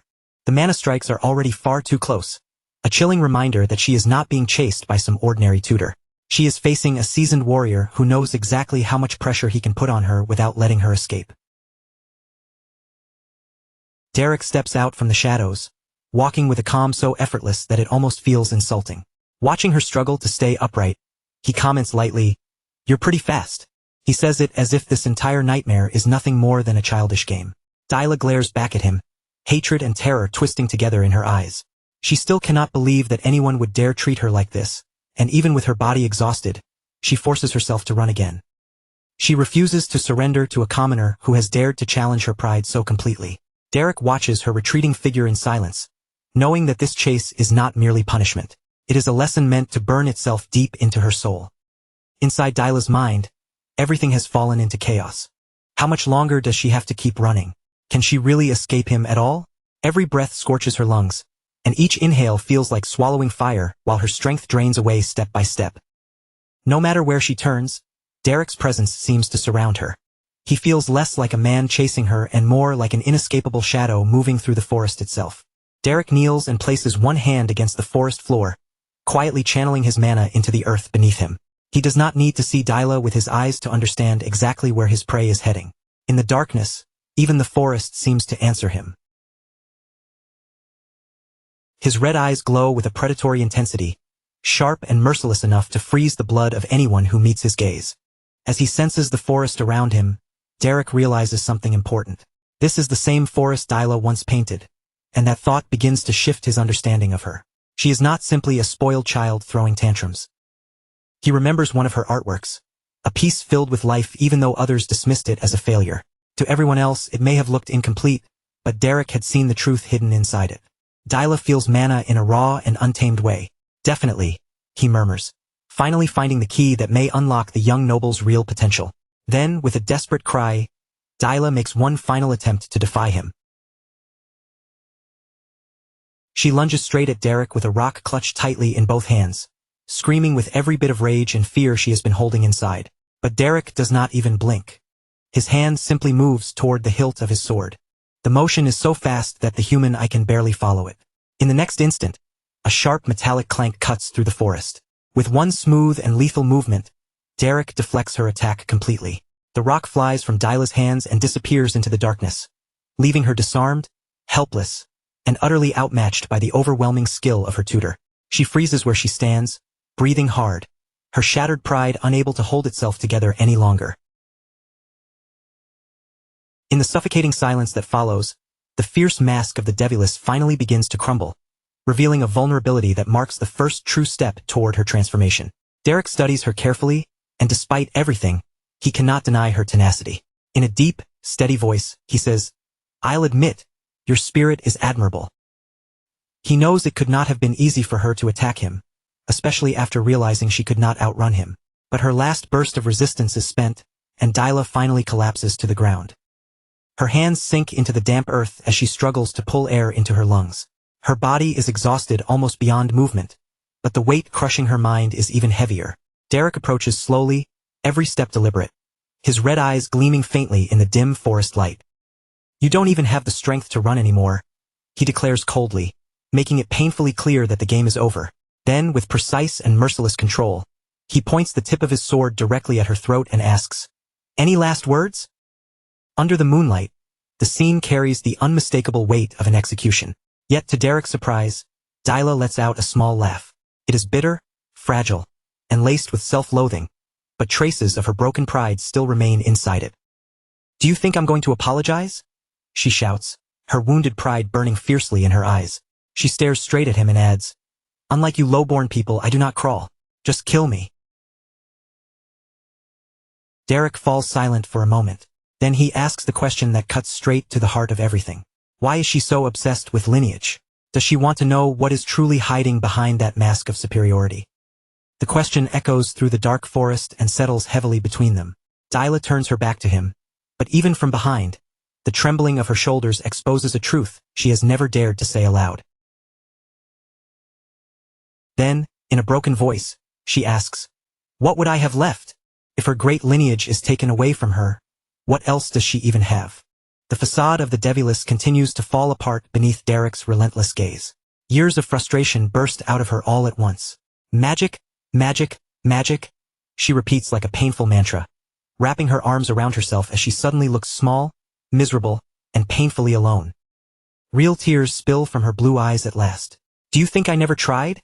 she cries toward the sky, exposing the wound of someone who had given everything she had, only to be told again and again that it was never enough. Derek watches her closely, her face half hidden beneath the messy curtain of her bangs. For the first time, he is no longer looking at the monster everyone whispered about, but at the real Dyla buried underneath all that cruelty and pride. "No matter how hard I try, it never works," she admits, her voice breaking as she sinks lower into the grass. Beneath all her arrogance is a deep fear of being thrown away, a fear that if she cannot succeed in magic or even finish her paintings, then her entire existence has no worth at all. Her tears keep falling without stopping. If even the noble blood she clings to can be questioned, then what is left for someone who already feels like a failure in every corner of her life? Kneeling there, beaten down in body and shattered in spirit, she whispers, "What am I?" The question leaves her like a desperate plea, as if she is searching for some identity that exists beyond family titles, expectations, and impossible standards. Derek stands silently before her, his expression partly hidden beneath the shadow of the forest. At last, the moment of truth has arrived. His fingers tighten around the hilt of his sword. A vivid blue light begins to bloom from the blade, spreading outward in waves and washing the dark forest in a strange, mystical glow. Dyla slowly lifts her tear-blurred eyes, and through the haze of her crying, she sees mana radiating from Derek with such effortless control that it steals the breath from her chest. "I've heard enough," Derek says coldly. He raises his sword toward the night sky, drawing an immense amount of energy beneath the full moon. Then, with a voice as calm as judgment itself, he declares, "Goodbye." Dyla closes her eyes tightly, bracing herself for what she believes will be the final strike. In her mind, there is no escape left. A blinding flash suddenly floods the clearing, bursting outward so brightly that the trees, the grass, and Dyla's trembling figure are swallowed in blue-white light. Mana surges through the air like a violent storm of blue energy, powerful enough to make it seem as though everything nearby is about to be devoured. And yet, instead of tearing into Dyla's body, enormous crystals of magical ice explode from the ground around her. Dyla remains standing at the very center of the impossible display, surrounded by frozen spires that rise like a palace of pure power. Tears still stream down her cheeks as she lowers her head, overwhelmed by the sheer intensity of Derek's magic. It is unlike anything she has ever felt before, pure, wild, and completely beyond the rigid rules she was taught. Then Derek's sword drives forward. The blade pierces into the heart of a colossal mountain of ice that erupts from the earth in a single instant. The air turns bitterly cold, and the thunderous creation leaves the entire clearing charged with overwhelming, absolute power. Dyla raises her tearful gaze, dazzled by the majestic force surrounding her. In that frozen brilliance, she begins to understand something she never knew before. The world of magic is far wider, deeper, and freer than she ever imagined. With a sharp, precise click, Derek sheathes his sword. The tension of the hunt fades, replaced by a heavy but revealing calm beneath the moonlit trees. Then, to Dyla's complete astonishment, Derek bows to her with flawless courtesy and says serenely, "Well done, Lady Dyla. Please forgive my earlier rudeness." The hunter has returned to being her tutor. Dyla stares at him with tear tracks still glistening on her cheeks and a faint wound marking her face. His sudden respect throws her off completely, leaving her unable to understand how the same man can stand before her so calmly now. "It may not strictly be called magic," Derek explains, his intense gaze fixed on her. "It was only a manifestation of mana. But even so, you did it." Those words become the first true acknowledgement Dyla has received in years. A choked sound escapes from her lips. The weight of all the frustration she has carried for so long finally bursts open, and Dyla breaks into uncontrollable sobs, crying out with everything left inside her. What breaks her is not the pain in her body, but the release of anguish that has been haunting her for most of her life. There in the clearing, surrounded by eternal ice beneath the silent full moon, the proud lady of the duchy weeps like a small child. Derek does not rush her or mock her. He simply waits, letting her inner storm spend itself at last.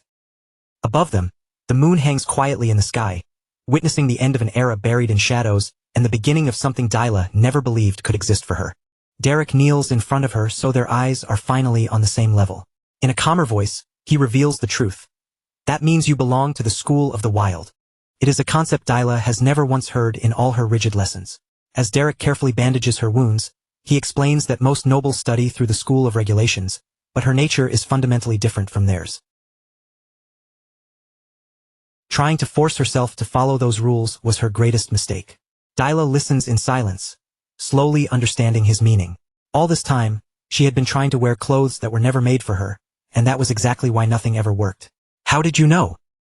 She asks the question with suspicion and hope tangled together in her voice. "How did you know I belonged to the school of the wild?" No one before him had ever looked at her deeply enough to reach that answer. Derek meets her gaze without turning away. "I saw the paintings you made," he tells her. "I could feel the mana flowing through nature, and you captured that feeling on canvas." The very works everyone else had mocked and despised were actually the key to saving her. Derek explains that those born with the temperament of the wild often sense the energy of the world from a very young age. Dyla is left completely speechless. For the first time in her life, she feels truly understood. The confusion in her eyes is no longer fueled by hatred, but by astonishment. She was not useless after all. She had simply been walking the wrong path. "That's enough. You should be able to walk now," Derek says as he rises to his feet. His tone slips back into its usual practicality, but something subtle has changed between them, an unspoken understanding neither of them needs to name. Turning his back to her, Derek brings the lesson to an end for the day. Before walking away, he adds that she has managed to manifest mana, but she still has a long road ahead. Tomorrow he will teach her how to do it naturally. He pauses for a brief moment, his red eyes looking off into the distance. The reform contract has finally taken its first real, successful step. Behind him, Dyla's voice comes out small and hesitant. Thank you." The words stumble from her lips as her cheeks flush with a mix of embarrassment and gratitude. It is the first time she has sincerely thanked someone she does not see as standing above her. Derek says nothing, but for one fleeting instant, his gaze softens so faintly that it is almost impossible to notice. The Devulus has begun to change. "Let's go," he orders simply. Dyla quickly hurries after him through the forest, no longer keeping her distance. "Why yes, I'm coming with you," she calls out. There is no trace of the hostility she showed earlier. As the two of them walk back beneath the fading moonlight, morning finally begins to arrive at the Duplin mansion. Sunlight pours through the mansion's grand windows, spreading across the halls and announcing the start of a day unlike any that came before. Dyla wakes early and sits upright on her bed with a thoughtful look on her face. The fury from the night before is gone. In its place, a new curiosity quietly grows inside her as she raises one hand and focuses. Then, incredibly, tiny specks of blue mana begin to appear around her fingers. They shimmer faintly in the morning light, responding to her will, proving that she is truly doing it. Her gaze sharpens with intensity and resolve. As she watches the small phenomenon unfold before her, pride and wonder rise together in her chest. For the first time, this power feels as if it truly belongs to her. "This is difficult," she admits softly. The mana slowly fades away, and Dyla understands that the path ahead will not be easy. But for the first time, she wants to walk that path. Meanwhile, out in the mansion corridors, the servants have already begun moving busily through their morning work. One maid hurries along with a bucket of water in her hands, hoping to finish her chores before the young lady awakens. But just as Dyla steps into the hallway, the maid suddenly trips, and panic floods her face the moment she realizes who is standing in front of her. The bucket slips from her hands and flies forward, sending water splashing violently across the corridor. It is the kind of disaster that, in the past, would have ended in tragedy for the servant.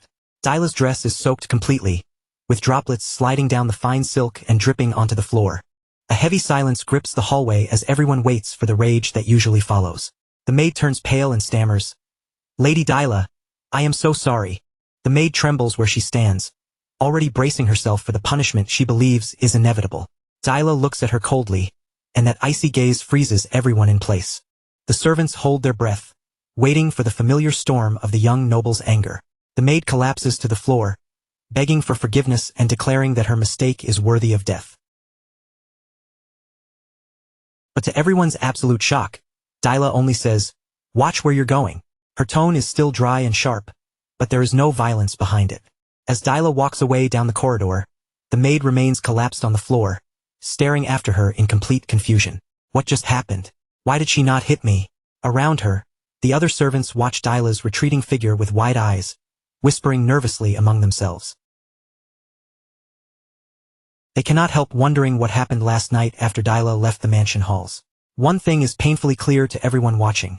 The feared Devulus is no longer acting like the same person. Meanwhile, completely unaware of the stir spreading through the mansion, Derek is sleeping peacefully in his room. The exhaustion from the night before has dragged him into a deep, heavy slumber. Then bang!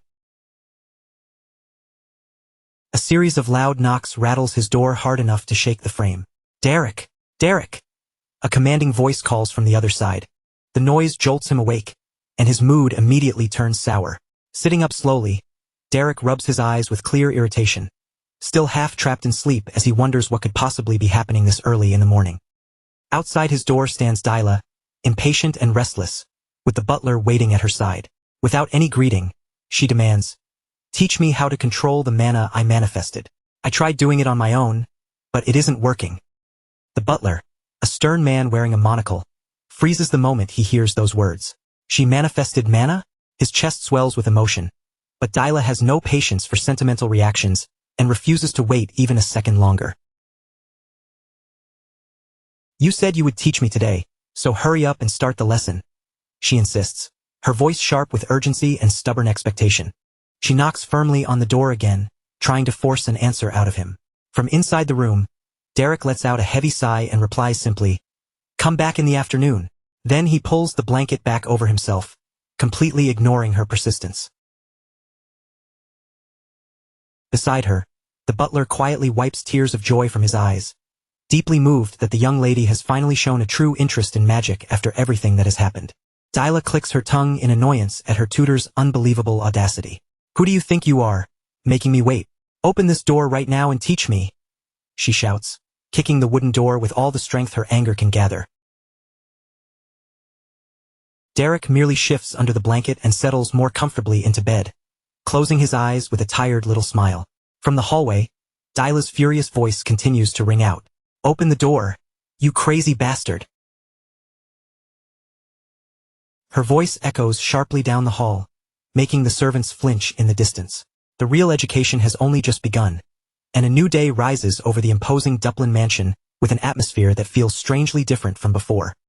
Firm, Determined footsteps echo across the carpeted halls, cutting through the usual morning quiet of the mansion.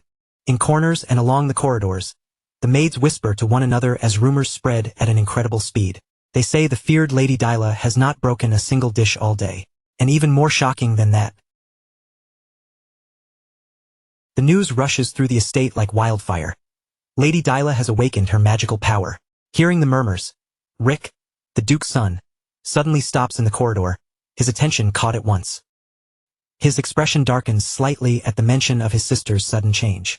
Narrowing his eyes, he turns toward the whispering servants and thinks suspiciously, what did they just say? In the Grand Duke's private office, the quill continues gliding across parchment, steady and precise.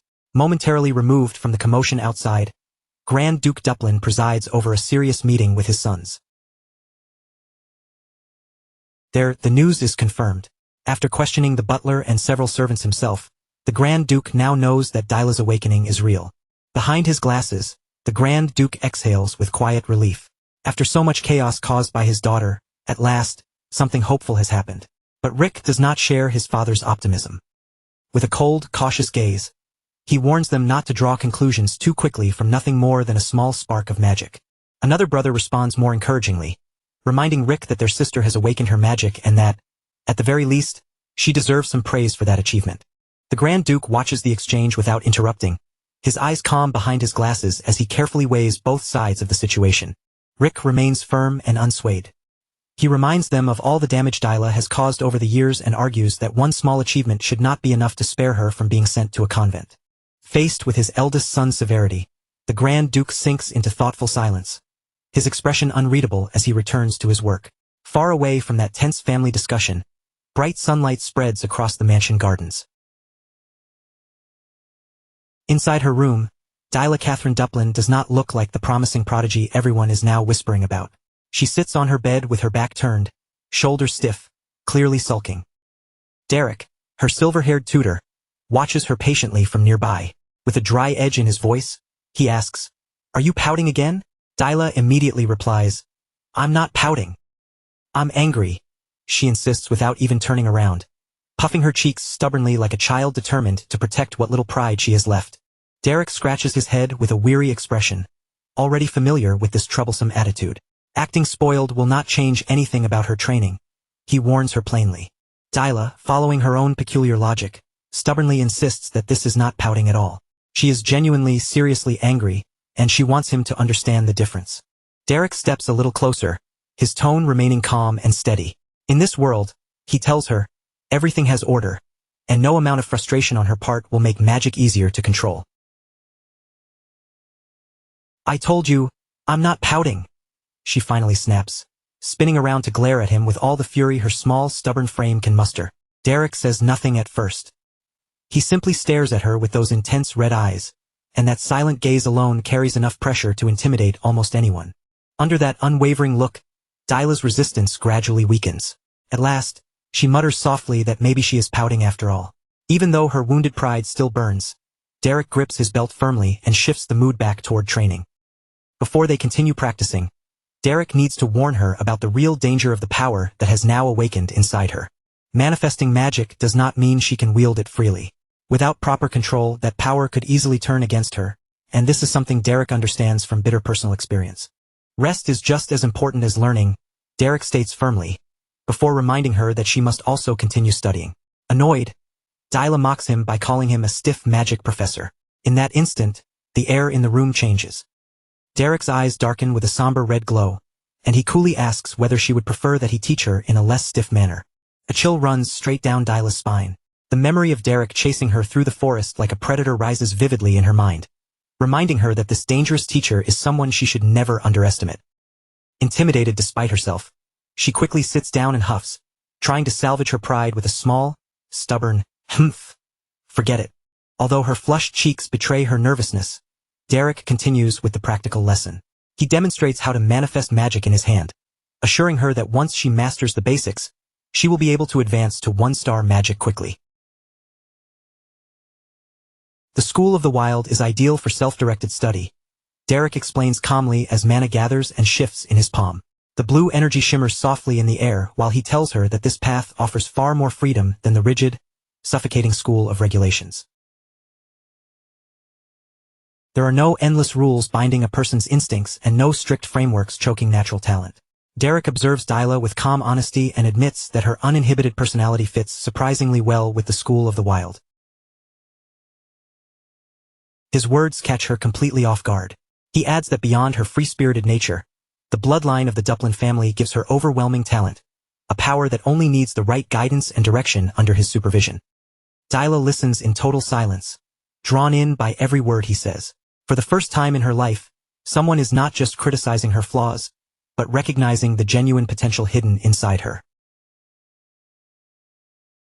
Instead of condemning her violent temper, Derek speaks of her ability, and a faint blush spreads across Dyla's cheeks. Her eyes begin to glimmer with a spark she has never shown before. "Are you sane? I have talent."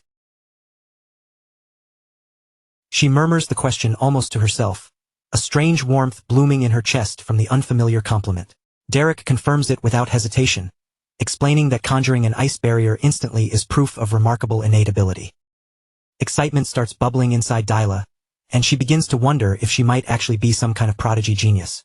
Outside, a bird perches quietly in the garden, as the two continue their animated discussion. Derek insists that talent and genius are not the same thing, but Dyla stubbornly argues that they are basically identical. From a distance, Rick watches his sister speaking so closely with her tutor. The sight twists his expression with suspicion and irritation, especially as he notices how naturally their conversation seems to flow. He clicks his tongue in annoyance, unable to look away. Seeing Dyla so visibly happy around Derek stirs an emotion he does not want to acknowledge, envy hidden carefully beneath a mask of disdain. The next morning, warm sunlight spilled across the Duplin mansion, washing the halls in a bright golden glow. But for the young lady, that peaceful morning marked the start of an exhausting new routine, one filled with relentless lessons, endless practice, and no chance to quietly escape her training. Then, without the slightest warning, Dyla threw Derek's door open and charged straight into his room, her face lit up with excitement. "Derek, I can make the magic appear now, but I still can't control where it goes," she shouted, completely ignoring manners, boundaries, and every rule of noble propriety. The very next day, she appeared again with the exact same intensity, this time interrupting him right in the middle of breakfast. She thrust out her freezing energy for him to see, complaining with a puzzled frown that the actual feeling of magic against her senses was nothing like what she had imagined. And it did not stop there. Even in the mansion corridors, Dyla chased after him like a storm, refusing to let him breathe for even a moment. She ignored protocol, ignored the shocked maids standing frozen along the walls, and kept questioning him about the strange vibrations running through her body whenever she used her mana. By evening, Derek finally tried to escape beneath the shade of a tree, settling down with his spell books in hopes of reading in peace. But just as he began to relax, his unavoidable little shadow found him again. "What are you doing here alone?" Dyla demanded, staring him down as if he had committed a crime. "I told you to stay near the annex." She immediately accused him of wasting time, convinced that her father had lent him those magic books so he could work harder, not lounge around like some lazy servant. Derek simply raised his eyes from the page, his expression calm to the point of irritation. "Exactly. My lord gave them to me precisely so I could study them properly," Derek replied in that same maddeningly composed voice, as if her anger had bounced clean off him. But Dyla was not in the mood to accept that answer. Without giving him a chance to refuse, she grabbed him and dragged him away. "I finally managed to make the magic flow the way you told me to, so hurry up and check it," she declared impatiently, pulling him along with complete confidence. At some point, without even realizing it, Dyla had become completely dependent on the very tutor she kept ordering around. As the orange glow of sunset poured through the grand hall, Rick stood silently before the tall window, his posture tense despite his noble appearance. He was waiting for a meeting he believed could not be avoided, and before long, the heavy doors creaked open, announcing the arrival he had been expecting. It was finally time for Derek to face the eldest son of House Duplin directly. With Diola's future and her astonishing change hanging between them, Rick waited in one of the mansion's chambers, prepared to speak with the tutor who had somehow altered his younger sister's path. When Derek entered, Rick turned toward him and asked whether he had been the one who requested this private meeting. The two sat down to talk, each maintaining a calm surface. "Rick, still wearing the composed dignity of a noble heir, asked about his sister's recent progress in her studies, and Derek answered with his usual blunt honesty. According to Derek, she had already improved a great deal in a surprisingly short time. Even so, reaching the point where she could properly master one-star magic would still require patience, continued effort, and far more dedicated practice. The mood in the room gradually grew heavier when Rick brought up their mother, Lady Miria. She was expected to return from her social engagements the following week, and Rick's voice lowered as he gave Derek a clear and serious warning. Their mother was not the kind of woman anyone could treat lightly. Among nobles, there was already a deep contempt for commoners who dared to hold important positions inside noble households, and Lady Miria was especially sensitive to such matters. "I'll keep that in mind," Derek replied, looking completely unshaken by the warning. Then, without dressing up his words, he asked Rick what the real reason for the meeting was. Rick fell quiet, his gaze drifting away as a strange tension settled over the chamber. After a moment, Rick rose from his seat with solemn gravity. He spoke about the duty that would one day fall upon him as the next head of House Duplin, stressing that honesty and trust were essential within a family. Then, with far more drama than necessary, he lamented how impossible it was to truly understand the depths of the human heart. In his strangely naive way, he wished people's thoughts were easier to read, simpler to grasp, and somehow more uniform. Derek listened for only so long before his patience snapped. Tired of the grand philosophical detour, he cut straight through Rick's speech and sharply demanded that he stop circling around the issue and get to the point. At that instant, Rick's dignified noble mask collapsed completely. The proud eldest son suddenly looked painfully vulnerable, his eyes shimmering with tears. "Dyla doesn't want to play with me anymore, Derek?" he cried, exposing an embarrassingly intense older brother complex that Derek had absolutely not expected. Derek stared at him in flat silence, his face carrying a mixture of exhaustion and complete indifference. For a moment, he seemed to be wondering how his life had led him to sit in a noble chamber listening to such sentimental complaints. Rick continued, sinking deeper into his memories of the past. He spoke of the old Dyla as though she had been a heavenly little angel, a sweet child who once greeted him with the purest smiles. Now, desperate to win back that lost affection, he clung to Derek as if the tutor held the answer.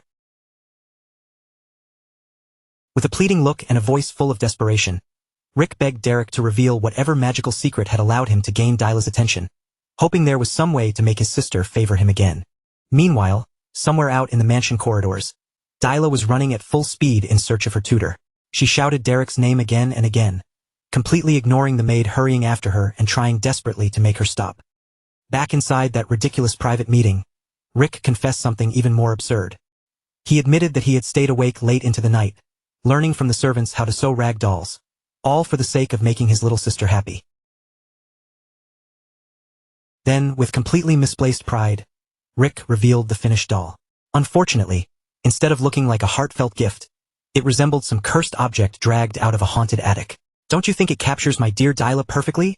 he asked, his eyes shining with hopeful sincerity. Derek stared at the doll in pure horror, his expression stiffening as if he had just discovered something deeply dangerous. "Are you trying to curse someone with that thing?" he asked, not even mocking him this time, but sounding genuinely concerned. Rick broke down all over again, tears spilling as he accused Derek of having a heart made of stone. In his eyes, Derek was utterly incapable of understanding the delicate, complicated love of an older brother for his precious younger sister. Soon after, a new day rose over the Duplin mansion, and the imposing front of the estate gleamed beneath the morning light. Everything looked calm and dignified from the outside, but that fragile peace was about to be shattered completely. Derek was finally brought before a woman whose presence alone filled the room with aristocratic pressure. She received him with a cold, polished courtesy, saying that she had heard a great deal about the newly appointed tutor and his impressive abilities. A carefully shaped smile rested on her lips, but there was something sharp hidden beneath it. Her eyes moved over Derek with quiet calculation, measuring the common-looking man who had dared to take charge of her daughter's education. Lady Miria Duplin wrapped her offer of a territorial gift in layers of graceful noble kindness, clearly expecting Derek to accept it with humble gratitude. But the moment Derek answered her with icy composure, that elegant smile vanished from her face. "I do not belong to any noble house," Derek stated plainly. With that single sentence, he revealed his common origin and challenged the unspoken order of noble society without even flinching. Miria froze where she sat, blinking as though the words had struck her directly. "What did you say?" she asked faintly, almost hoping she had misheard. But Derek did not lower his gaze, nor did he show even the smallest sign of hesitation.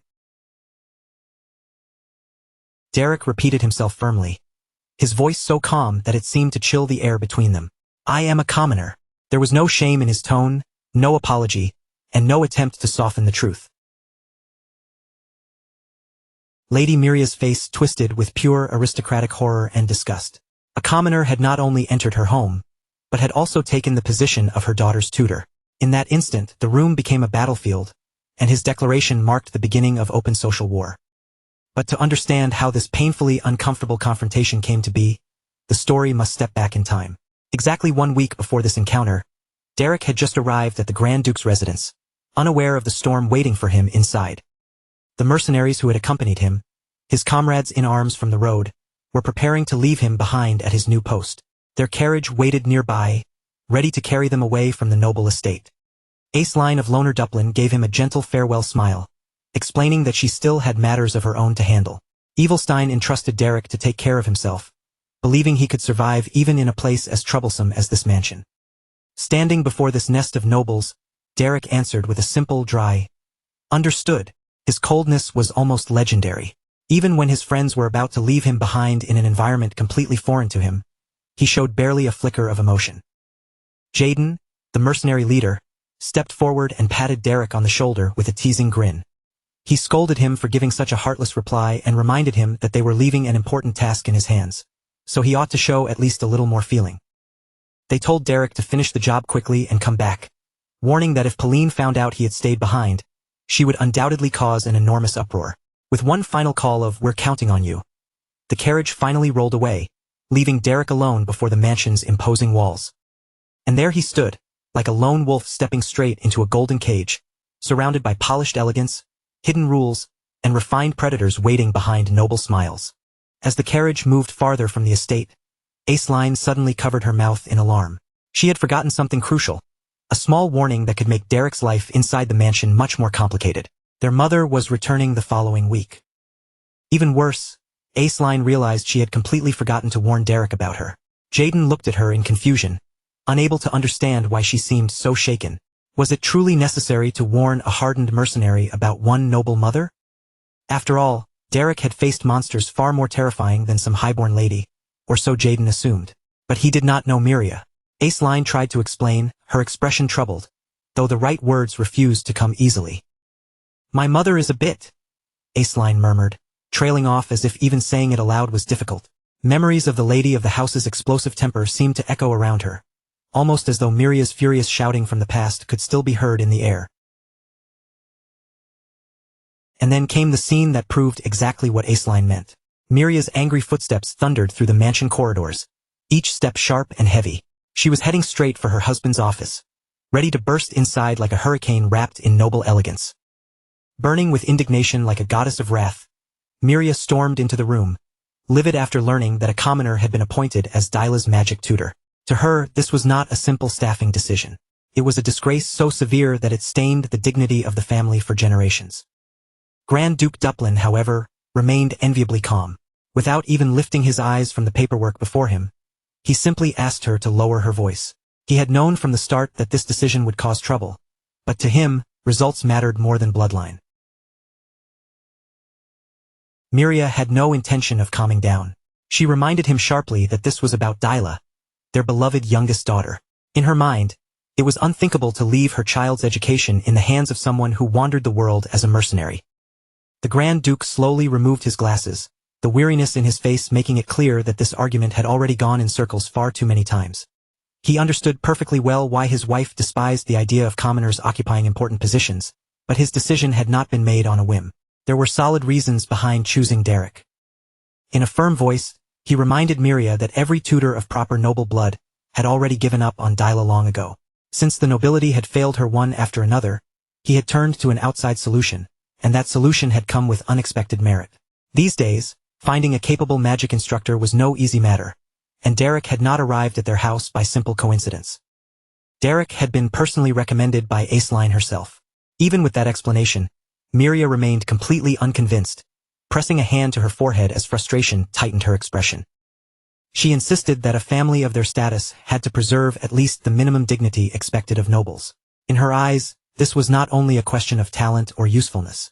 It was also about appearances, reputation, and how the rest of high society would judge them. Miria already had another candidate in mind. Her younger brother, Flamin. He had been occupied before, but now that Dyla had finally manifested magic, the situation had changed. To Miria, trusting someone of her own blood was only natural, and she had no doubts about him at all. The Grand Duke stared at her as if he could not believe what he was hearing. Was she truly suggesting that they pull away a man responsible for governing an entire territory just to make him Dyla's private tutor? Did she really think managing Evilstein was such a light duty that it could be set aside without inviting disaster? But Miria refused to back down. To her, the noble social world was not some harmless game of tea and polite smiles. It was a battlefield in its own right, and she believed the politics of salons and noble gatherings were just as dangerous and vital as any military frontier of the duchy. Her greatest fear finally became painfully clear: prestige.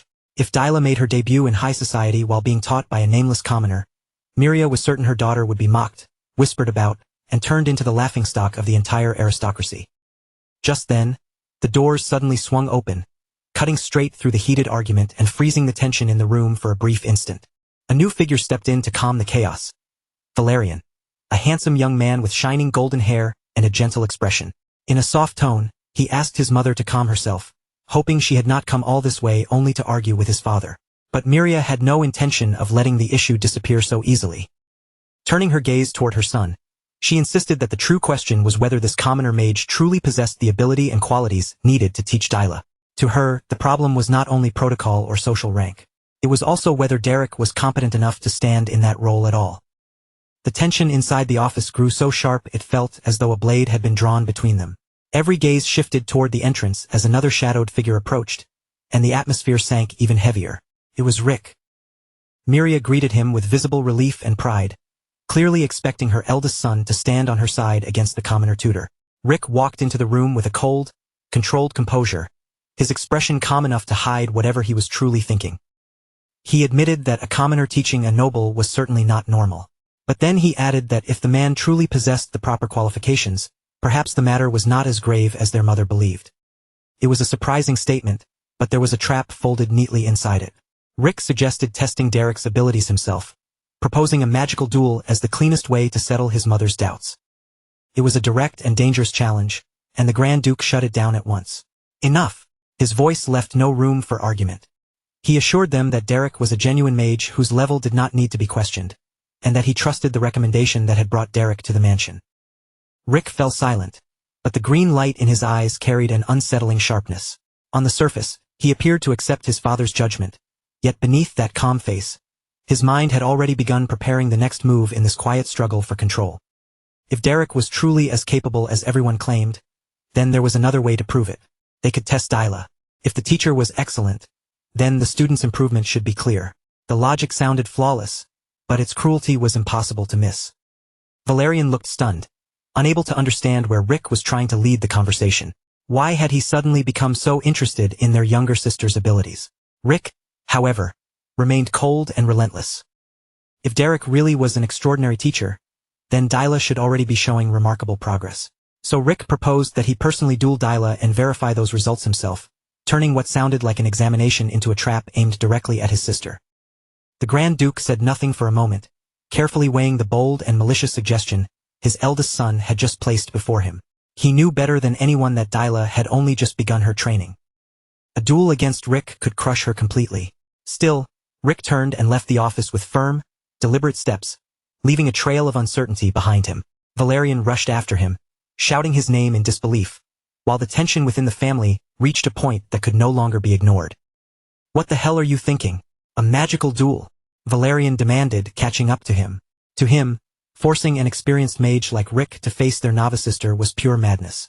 Rick stopped walking and turned to confront him. Did Valerian truly believe Dyla had suddenly changed? In Rick's eyes, her past failures were a stain too deep to be wiped away by a few lessons. Valerian tried to appeal to whatever affection might still remain in him. "She's still your only sister," he said quietly. They shared the same blood, and as her brother, Rick's duty should have been to protect her, not humiliate her in front of the family. In that moment, the difference between the two brothers could not have been clearer. Rick let out a cold, bitter laugh. "Blood," he repeated, as if the word itself was ridiculous when placed beside the disgrace he believed Dyla had brought upon them. His contempt for Dyla had grown so deep that he no longer looked at her as family. To him, she was nothing more than a blemish on the Duplin name. His anger finally erupted as he declared that the very blood they shared was what had been dragging House Duplin toward the abyss. Allowing Dyla to appear in high society, he believed, would be the final blow to their prestige. Valerian stood speechless before that level of hostility. He searched Rick's face for even the smallest trace of brotherly warmth, but all he found was a dark, vengeful determination that refused to soften. "Is that truly how you feel?" Valerian asked in a low voice. Rick did not even stop walking. In his mind, Dyla had already crossed the line first and betrayed the honor of the Duplin family.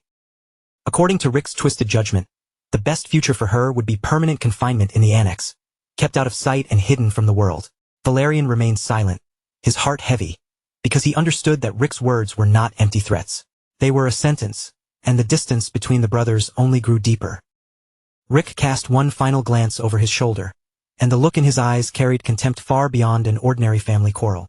He believed he was doing what had to be done to protect House Duplin, no matter whose name he had to trample to preserve it. Meanwhile, the next morning unfolded with a deceptive calm over the mansion gardens. Birds sang under the soft daylight, completely unaware of the storm gathering behind those stone walls. Inside the estate, the fate of one young noblewoman was already beginning to close in around her. Then, without warning, the quiet shattered as Dyla burst violently into her tutor's room, shouting his name with clear desperation. Every trace of her former arrogance had been replaced by absolute panic. She knew exactly what waited for her if she failed. Derek, being Derek, barely reacted at all. He simply lifted his gaze from his book with a calm so complete it almost looked like indifference. "What is it so early in the morning?" he asked, as if the girl standing in front of him were not seconds away from collapsing under pressure. Dyla could not even form proper words at first. Her hand shook slightly as she could only point toward the parchment. The impossible situation was closing in around her, and time was running out. The weight of her own fate pressed down on her shoulders, making her painfully aware of how helpless she still was. Finally, Dyla forced out the ultimatum. "If I lose this magical duel, you're fired." She knew exactly what that meant. If Derek left, then the only shield standing between her and her brother's cruelty would disappear with him. It was a cry for help hidden beneath the tone of an order. Derek let out a quiet sigh and admitted that he already knew about the challenge. Then, with merciless honesty, he reminded her that Rick was an experienced one-star mage. Her chances of winning, even if he put it generously, were extremely low. Dyla exploded at once. "Is that all you have to say?" she shouted, furious at how little concern her teacher seemed to show. She could not understand how Derek could stay so calm when both his position and her entire future were hanging by a thread. In her mind, he should have been training her like a man possessed. Derek slowly rose to his feet and reminded her of what he truly was. "I'm a mercenary." He had come here to do a job, receive his payment, and nothing more. His blunt pragmatism struck Dyla like a slap. She had expected at least a shred of encouragement, some sign that he was on her side. Instead, Derek even told her he had already been paid more than enough. To him, this was a contract, not a personal mission to save her. His red eyes seemed to look straight through her, silently forcing her to find her own reason to fight instead of leaning on him. A bead of sweat slid down Dyla's face as she whispered, "You really mean that?" In that moment, she understood just how alone she was. If Dyla wanted to win, it could not be because her teacher pitted her or carried her forward. She would have to fight through her own will to survive. Time passed quickly, and 1 week later, under a clear sky and beneath the banner of House Duplin, the day of judgment finally arrived. The entire household gathered to witness what many of them believed would become the public execution of Dyla's future. The training field stood wide and imposing, an arena where generations of Duplin family mages had once been tested and forged. Today, however, the air carried a malice that had nothing to do with ordinary practice. Grand Duke Duplin walked toward his viewing platform with an unreadable expression, his face revealing none of the thoughts moving behind his eyes. Beside him, Miria concealed her anxiety behind a fan, while her maids followed quietly in her shadow. The tension was almost suffocating. "You've come," the Grand Duke said when Derek appeared. The tutor arrived in his blue cloak, carrying the same unshakable aura that seemed to irritate every noble in the house. He did not look like a man who was about to lose his position. Derek gave only a slight bow, offering the bare minimum of proper protocol and nothing more. His silence was stronger than any answer he could have spoken. He did not need grand words to show that he was ready for whatever this day would bring. The Grand Duke studied him carefully, noting that Derek did not seem nervous at all. Was that confidence born from some hidden power they had yet to fully witness? Whatever the reason, the Grand Duke decided it was still far too early to cast this man aside, even from his seat of authority. He could not help admiring Derek's composure in such a hostile situation. It took real nerve to stand there so calmly under those circumstances, and that only strengthened his decision to keep him as Dyla's teacher for the time being. Then another set of footsteps echoed across the arena. Rick strode forward with an arrogance that seemed to spread through the entire space around him.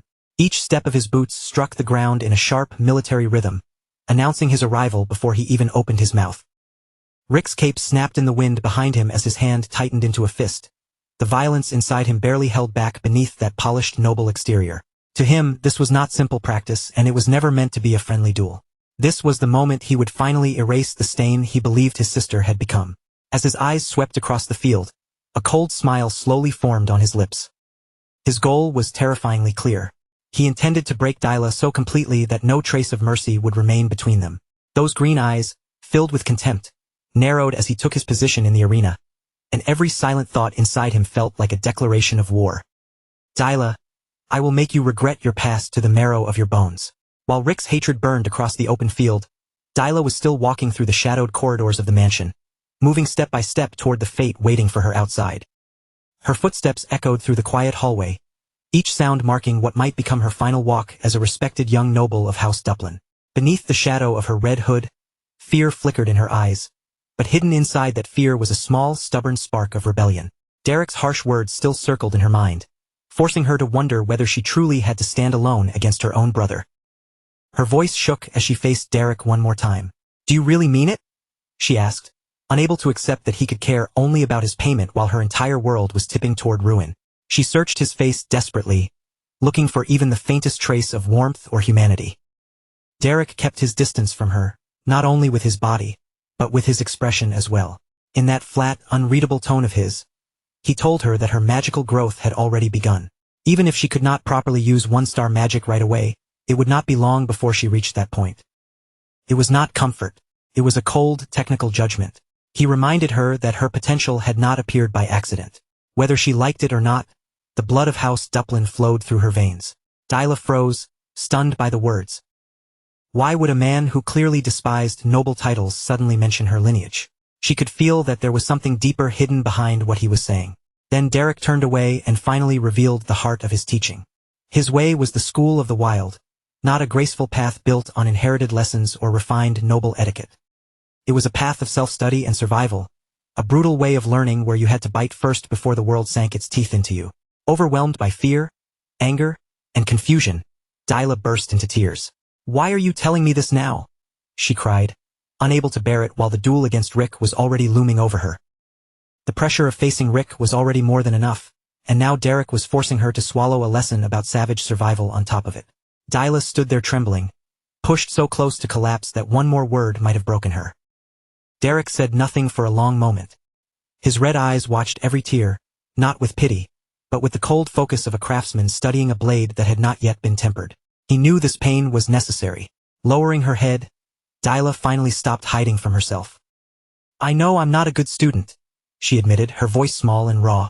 For the first time, she exposed the insecurity she had buried beneath all that arrogance, finally saying aloud what she had been too proud to face. Her spoiled attitude had never been true confidence. It was only a shield, something she used to hide how inferior she felt beside her siblings. Through her sobs, she made one desperate request. Even so, I want to keep learning magic from you. She rejected the thought of any other teacher and clung to Derek as the one hope she had left for redemption. In that moment, Dyla chose to place her fate in the hands of this cold, merciless man. Derek turned his back slightly, silently taking in the honesty his disciple had finally shown him. He understood that he had achieved what he intended. The spoiled noble shell had cracked, and beneath it, the will of someone who truly wanted to survive had begun to show. Silence settled between them as Derek adjusted his combat gloves, then warned her that he knew nothing about noble duel etiquette.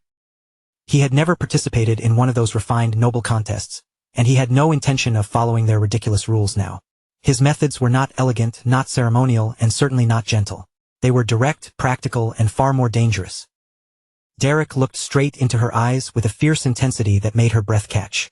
"But I can teach you how to win a fight." Then he asked the question that would decide the path ahead of her. "Do you want to win?" In Dyla's mind, the poisonous whispers of high society rose again. It seems Lady Dyla has no magic after all. She remembered every cruel remark, every mocking smile, every voice that said even the most famous teachers had abandoned such a hopeless case. The comparisons echoed in her skull without mercy. How could someone like that be born into House Duplin? They would sneer. They called her the end of her family's golden era, a burden who created nothing but trouble. But as the tears slowly dried on her cheeks, the look in her eyes changed. The wounded girl who only wanted someone to save her disappeared. "Yes," she answered, her voice hardening. "Make me win." There was steel in her words now. Dyla had accepted Derek's methods, no matter how harsh they were, and she was ready to prove every person who mocked her wrong. Back in the present, inside the arena, she stepped forward with firm resolve. This time, everything was different. She had not come merely as Rick's younger sister, nor as the pitiful girl everyone expected to watch crumble in humiliation. She had not even come as the helpless youngest daughter of House Duplin. The air around her seemed to tremble with a new energy, a confidence born from accepting her own darkness and the fierce desire to win, no matter the cost. From the shadows, Derek watched her quietly. The faint look in his eyes said enough. He was satisfied with what stood before him now. Dyla stopped at the center of the stage and faced her brother in front of the entire noble audience. Beneath that red hood, there was no longer the weak young lady everyone thought they knew. There was only Derek's disciple, a mage prepared to do whatever it took to survive. And with both siblings standing across from each other, the true battle was finally about to begin. She had once stared at her instructor in complete shock, her voice trembling as she asked whether he was truly serious, while her red cape shifted beneath the bright morning sun. Now Derek watched carefully and understood what had changed. Dyla was no longer stepping forward only as a sister, or as the youngest daughter of a noble house. She was standing there as his disciple, and as a mage in her own right. High above the arena, the family crest fluttered in the wind, watching over the duel like a silent witness. A gentleman with a mustache stepped forward, cleared his throat, and announced the advanced rules to everyone gathered there. The condition was simple but brutal. Whoever activated their protective artifact first would be declared the loser. Between the two duelists, a magical device floated in the air, glowing softly as it waited to ensure their safety if the battle went too far. Rick fixed his serious gaze on Dyla, his eyes dark and unwavering. But this time, she did not flinch beneath that pressure, and she did not take even a single step back. Without hesitating, Rick began to cast a powerful spell. Fierce winds rose around him and swept through the arena, tugging at Dyla's clothes and making her cape whip sharply behind her. A sphere of green light gathered in his outstretched hand, swelling larger and brighter as concentrated magical power compressed inside it. The air around his palm seemed to twist under the force. Then, with a cold apology that carried no real warmth at all, Rick unleashed the spell. A devastating wave of cutting wind shot straight toward Dyla, tearing across the space between them. The blast ripped over the stone floor, smashing through everything in its path with vicious force. Its glow flashed in Dyla's eyes as it closed in on her at terrifying speed. But at the very last instant, she dropped low and ducked beneath the attack with astonishing agility. The wind screamed over her head, and for the first time, surprise flickered across Rick's face. That small failure clearly annoyed him. His expression tightened, and he immediately pressed forward, launching one attack after another without giving her room to breathe. Yet Dyla's body moved like a blur across the arena. She slipped away from each strike with unexpected ease, dodging by inches as if she had already accepted that hesitation would mean defeat. Watching from a distance, the white-haired young man carefully analyzed the flow of the fight. He noticed that Dyla was still using too much mana just to control her spells, burning through more power than she needed. Soon, a violent gust slammed into the towering wall of ice she had raised in front of herself. The impact cracked through the frozen barrier and shattered it apart, sending fragments scattering across the ground.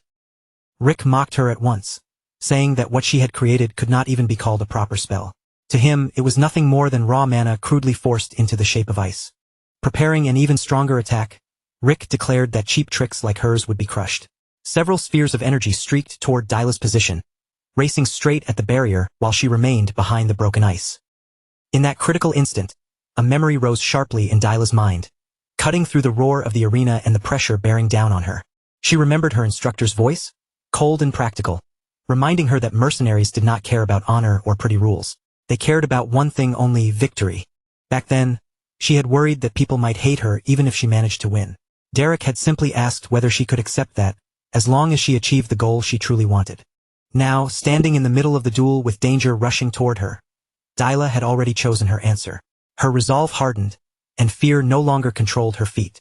Back in the present, she ran alongside her crumbling ice wall, using the falling fragments as cover. Her movements were sharp and precise, slipping through the gaps just before each attack could reach her. Some warriors did not step into battle to perform a graceful duel. Some fought with only one purpose in mind, and that purpose was to win. Dyla slid across the ground with carefully controlled magic beneath her feet, using the uneven terrain and the remains of her shattered defense to create an opening for herself. Then, catching Rick completely off guard, she hurled a jagged shard of ice straight at him. The frozen fragment flew cleanly through the air and struck him before he could properly react.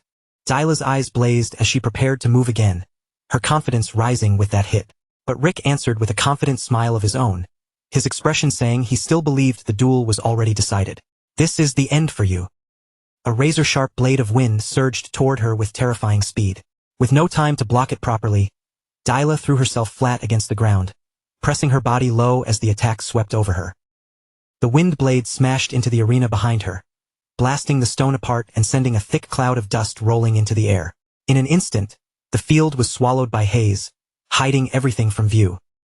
Gasps spread through the spectators like a sudden wave, rippling across the arena seats as the dust swallowed the battlefield.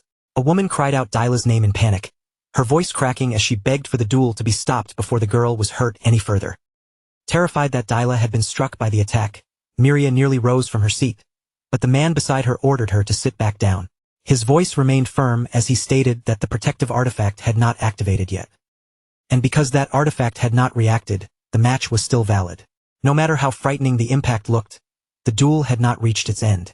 The Grand Duke's steady gaze stayed fixed on the arena, unmoving and sharp, as though he had noticed something hidden beneath the dust that the others had failed to see. As the dust slowly began to settle, Derek remained seated with quiet composure, his white hair still and his expression unchanged. He watched every faint movement inside the haze with silent certainty, knowing the outcome of the duel had not yet been decided. From the bench at the edge of the arena, Derek observed the entire exchange without a trace of panic. His eyes never left the battlefield for even a moment. Dyla had not even blinked when that last attack came flying toward her, and that calm made him wonder if this had been part of the plan from the very beginning. Meanwhile, inside the thick cloud of dust, Rick moved cautiously over the cracked stone, his eyes scanning every direction for the slightest sign of his opponent. He was certain his wind blade had connected, or at least that it should have. But if his attack had truly hit, then why had the protective artifact stayed silent? Confusion slowly spread across his face as he turned from one side to the other. Dyla had completely vanished from his sight. Then, without the slightest warning, the wooden floor beneath Rick's feet split open with a sharp, violent crack. A massive spike of ice erupted upward from below the platform and struck him cleanly, the force of the blow lifting him off his feet and launching him into the air. Rick crashed back down hard against the arena floor, his body jolting from the impact. For a brief moment, he lay stunned, struggling to understand how the attack had reached him from beneath his own position. The realization hit him a second later. Dyla was not hiding in the dust at all. She was attacking from underneath the arena platform. Rick immediately shot a questioning look toward the judge, his eyes demanding an answer. If she had gone beneath the platform, did that count as leaving the battlefield? The gentleman with the monocle answered with a calm shake of his head. No, being beneath the platform was still considered part of the arena, and therefore it did not break the rules. Rick's jaw tightened as he gritted his teeth. No one would have expected such a shameless trick in a noble duel. Refusing to fall behind, Rick forced himself back onto his feet, but more ice spikes burst through the floor almost immediately, forcing him to dodge again and again. Spears of ice tore upward through the broken platform in unpredictable patterns, stabbing through the wood and stone from below and keeping Rick in constant motion. Sweat began to gather along his brow. How was he supposed to strike Dyla when he could not even see where she was hiding? Frustration finally pushed him into the air. Rick leapt upward to avoid the next attack, angrily complaining that there was absolutely no noble etiquette in this duel anymore.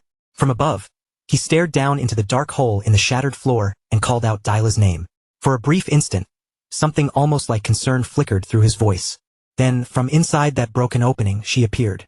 The girl in the red hood slowly rose from beneath the platform, her small figure framed by the drifting dust and splintered debris around her. Looking up at Rick from below, Dyla's blonde hair shimmered faintly through the haze, and her eyes burned with a deep, furious red. The sight was so intense that it made him pause in midair. Rick had seen that look before. Derek had once worn that same expression in battle. The moment he understood that, something in his own demeanor shifted. His face became more serious, his focus sharper. This strategy was clearly not something Dyla had created on her own. Someone had guided her, shaped her, and taught her how to fight this way. Perhaps it was the very man watching silently from afar. Rick adjusted his cape, steadying himself as he prepared to take the duel more seriously. Another spike of ice shot upward from beneath the broken platform, but this time Rick dodged it with smooth precision. Fine. If this was the strategy Dyla and her tutor had chosen, then Rick would play along and crush it head-on. Above them, the open sky stretched wide over the ruined arena, bright and indifferent as the battlefield below fell further into chaos. In the audience, Miria gasped in shock, asking whether Dyla had truly crawled into that pit beneath the stage. She pleaded with her husband to stop the match, but the Grand Duke answered firmly that no rule had been broken. Nearby, a bearded man watched the situation unfold with a grave, thoughtful expression, his eyes narrowing as he considered the strange turn the duel had taken. Beneath the shattered platform, Dyla steadied her breathing and forced herself to stay calm. From this hidden position, she could see the flow of Rick's mana far more clearly than before. His mana moved around him like a current, gathering and shifting with every breath he took. But just as Dyla focused on that flow, Rick began casting again. An ice spike shot up near him at once, interrupting the spell before it could fully form and throwing his balance slightly off. Anger flared sharply in Rick's eyes as the failed casting broke his concentration. Every time he tried to use magic, Dyla broke the ground beneath him and disrupted his timing. He could not afford to lose like this. A drop of sweat slid down his temple as he desperately searched for another way to turn the situation around. From above, the arena no longer looked like a proper dueling ground at all.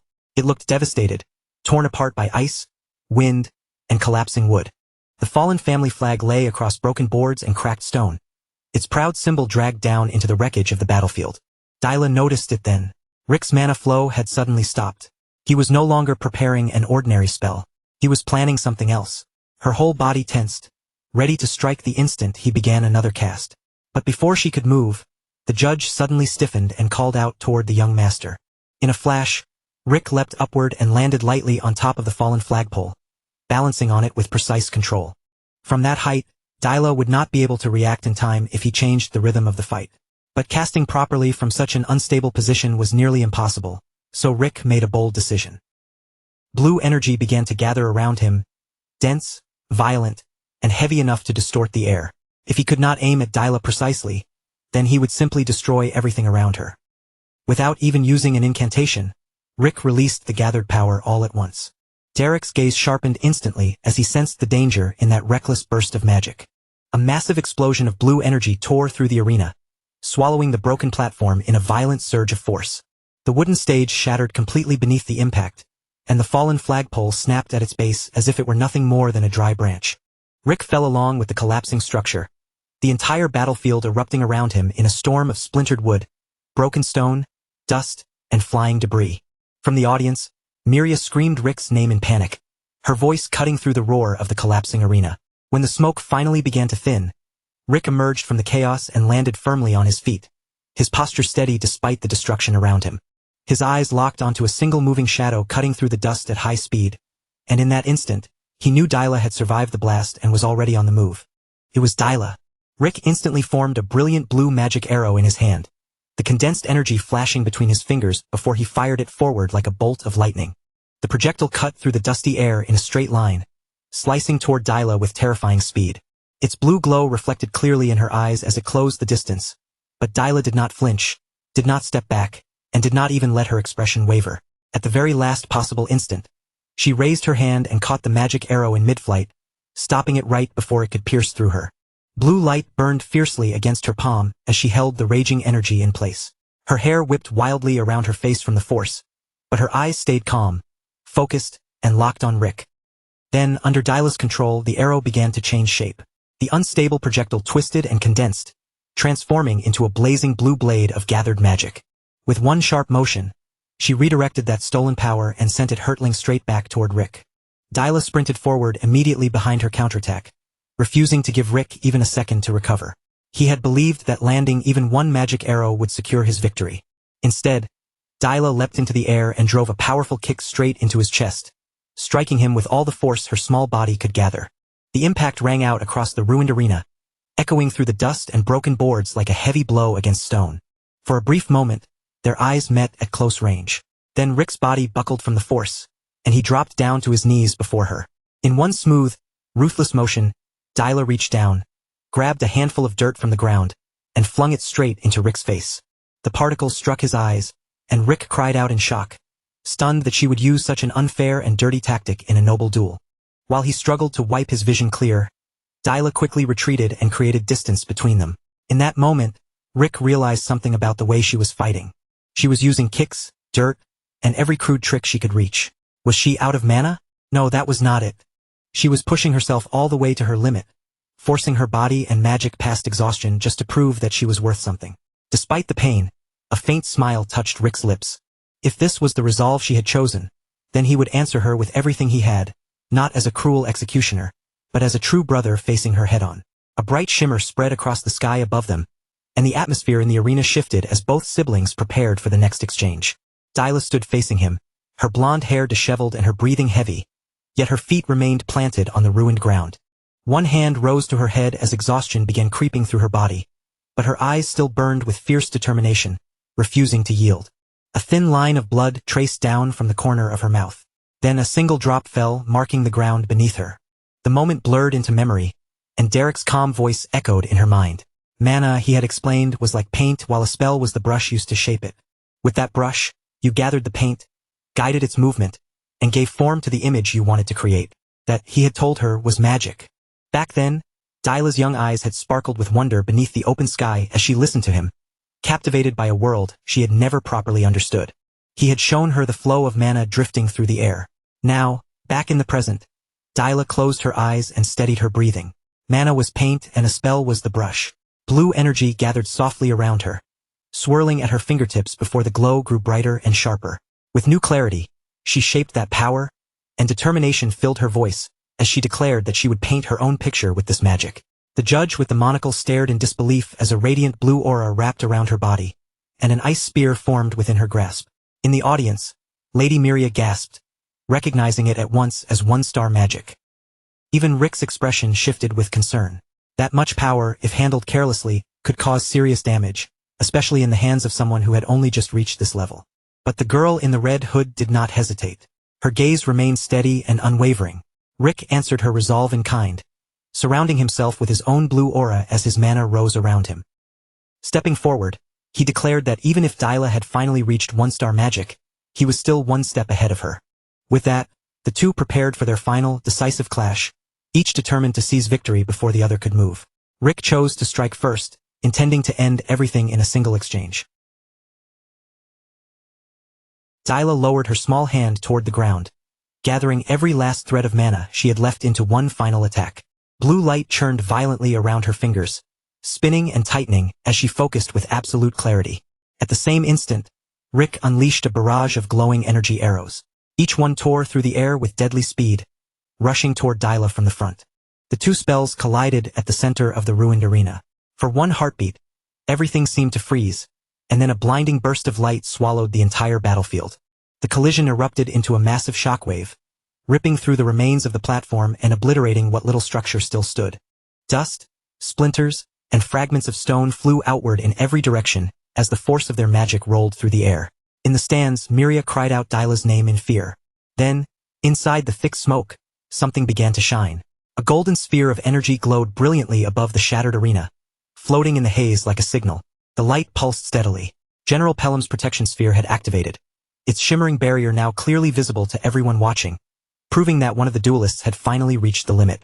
As the dust slowly settled, Rick stood hunched and breathless, staring toward the glowing barrier. His body trembled from exhaustion, every muscle strained after forcing his mana to the edge.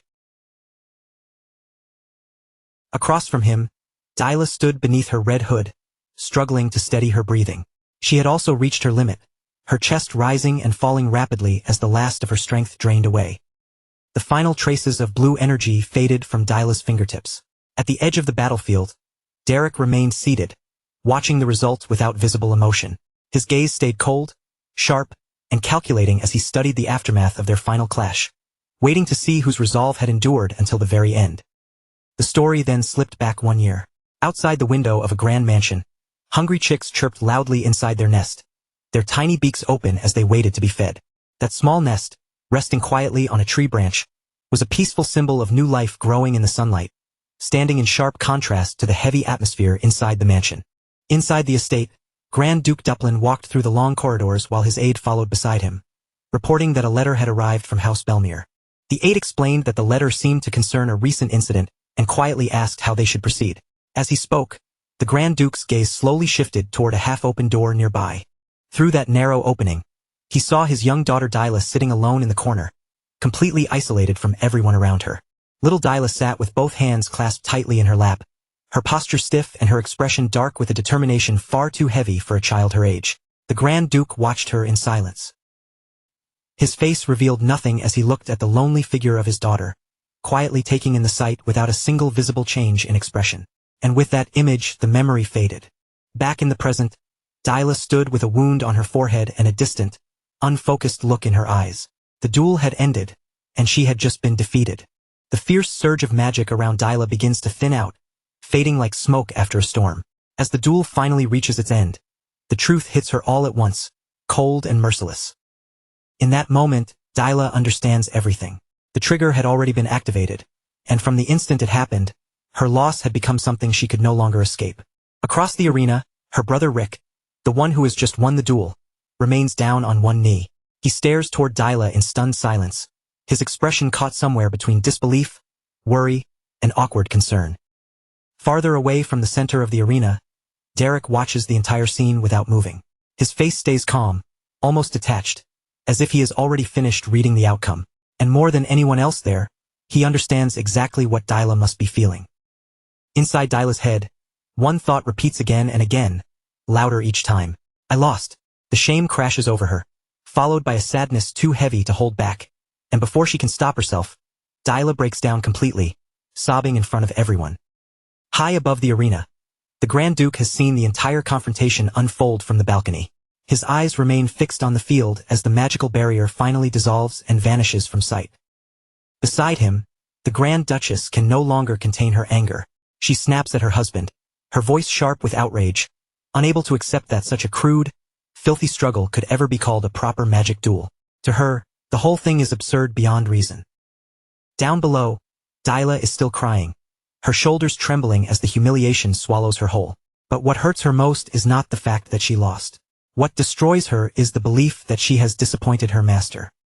The Grand Duke silently weighs his wife's words. His thoughts turn toward that so-called master, the man who has apparently been filling the young lady of House Duplin with such strange and reckless teachings. The scene drifts into another time, into a memory from long ago. A young knight stands tall and proud, his posture firm as he introduces himself with formal respect. His name is Reman Oswald Duplin, and he declares that joining the war is a great honor. Standing before him is a younger Grand Duke, watching the knight with careful eyes. The Duke tells him that he has heard much about his father, then notes that the young man's gaze resembles his. In those eyes, he can see ambition burning bright and unmistakable. The young knight answers with a simple, respectful thank you, keeping his composure as he bows his head. And with that quiet exchange, the memory comes to an end. Back in the present, Dyla lifts a shaking hand and wipes at the tears on her face. Even so, the pain of defeat remains etched into her expression, leaving her completely crushed. From the balcony, the Grand Duke continues to watch her without speaking. His face is grave and thoughtful, as if he is still turning over every detail of what he has just witnessed. In his heart, he quietly recognizes how far she has come. Her gaze has grown so much sharper than before. Dyla. At that moment, a group of maids rushes toward her in alarm, gathering around their young lady with worried faces. They insist that her wounds must be treated at once, their hands reaching toward her in concern. But Dyla has no desire to be comforted or helped, and with one sharp movement of her hand, she rejects them. She pushes away the maid who tries to touch her, startling the girl and freezing the others in place. Without offering a single explanation, Dyla ignores them all as if they are not even there. Then Dyla turns and walks away, her steps firm despite the ruined battlefield beneath her feet. Every movement carries the weight of pain, but also a stubborn resolve that refuses to collapse. She finally stops in front of her brother Rick. He looks up at her with an uneasy expression, surprised by her approach and clearly unsure what he is supposed to say after everything that has happened. Rick awkwardly scratches the back of his head, trying to find the right words, and begins to offer her congratulations. But Dyla does not meet his gaze. She only lowers her head, remaining silent. Without giving him any reply, Dyla turns away from Rick and continues walking. One of the maids quickly steps after her, offering to escort her back to her room so she can rest properly. Dyla ignores the maid once again. Instead, her eyes sweep over the gathered crowd as though she is searching for one person in particular, leaving the maid confused. At last, she spots him standing apart from everyone else. Away from the noise and attention, Derek sits quietly on a bench, waiting for her as if he had known she would come to him. He watches Dyla approach without rising, his face carrying that same calm, unreadable look. Even after the duel, his gaze remains steady, cool, and analytical. Dyla stops directly in front of him, her head lowered so far she cannot bring herself to look him in the eyes. Shame presses down on her chest, and she clenches her teeth as fresh tears spill down her cheeks. The pain inside her finally becomes too much to bear, and in a desperate burst of emotion, she drops to her knees and grabs the edge of Derek's cloak. Through heavy, broken sobs, Dyla struggles to force the words out. Her voice trembles as she admits the truth she can barely stand to say. I lost. She lifts her tear-filled eyes toward him and apologizes, her face twisted with guilt. What terrifies her most is not defeat itself, but the thought that she may have failed the master she wanted so badly to prove herself to. Derek simply looks down at her. As always, his expression gives almost nothing away, but there is no anger in his eyes, and not even the faintest sign of disappointment. Dyla remains kneeling at his feet, holding herself low before him as if placing all of her wounded pride, frustration, and trust completely in her master's hands. At last, Derek reaches out and places a hand gently on her shoulder. His calm touch steadies her, and he tells her that everything is all right, that he is fine as well, offering the comfort she had been desperately waiting to hear. But Derek does not leave her with comfort alone. He gives her one final lesson, telling her to take this frustration, carry it forward, and use it as the force that pushes her beyond her own limits. Those words sink deep into Dyla's heart. The despair that had covered her face slowly begins to shift, and beneath the tears, a new resolve starts to burn in her eyes. Finally, unable to hold anything back any longer, Dyla releases all of her pain, shame, and frustration in one piercing scream that cuts through the air. The maids stare in stunned silence, unable to believe what they are seeing. Their noble young lady is pouring out such raw emotion in front of a mere commoner, without restraint or concern for appearances. Then, all at once, the sharp sound of furious footsteps draws near. Someone is approaching quickly, and the anger in each step is impossible to miss. It is the Grand Duchess. Miria hurries toward them, her face twisted with anger as she calls out her daughter's name. Her voice rings across the grass, sharp enough to make everyone nearby tense. She drops to her knees in front of Dyla, instantly wearing the face of a worried mother. With a gentle hand, she touches her daughter's cheek and says that Dyla must have suffered terribly. Dyla, still overwhelmed, can only whisper one word, "Mother."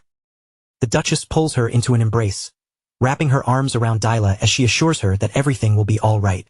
Then she insists that Dyla must go and receive treatment for her injuries immediately. Dyla, worn down by the duel, the shame, and the flood of emotions, has no strength left to resist. She simply nods while continuing to cry softly in her mother's arms. As the maids finally lead Dyla away, the Duchess lifts a hand and wipes at a tear that looks carefully placed.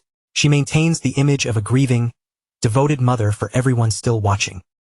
But the instant Dyla disappears from view, the Duchess's expression changes completely.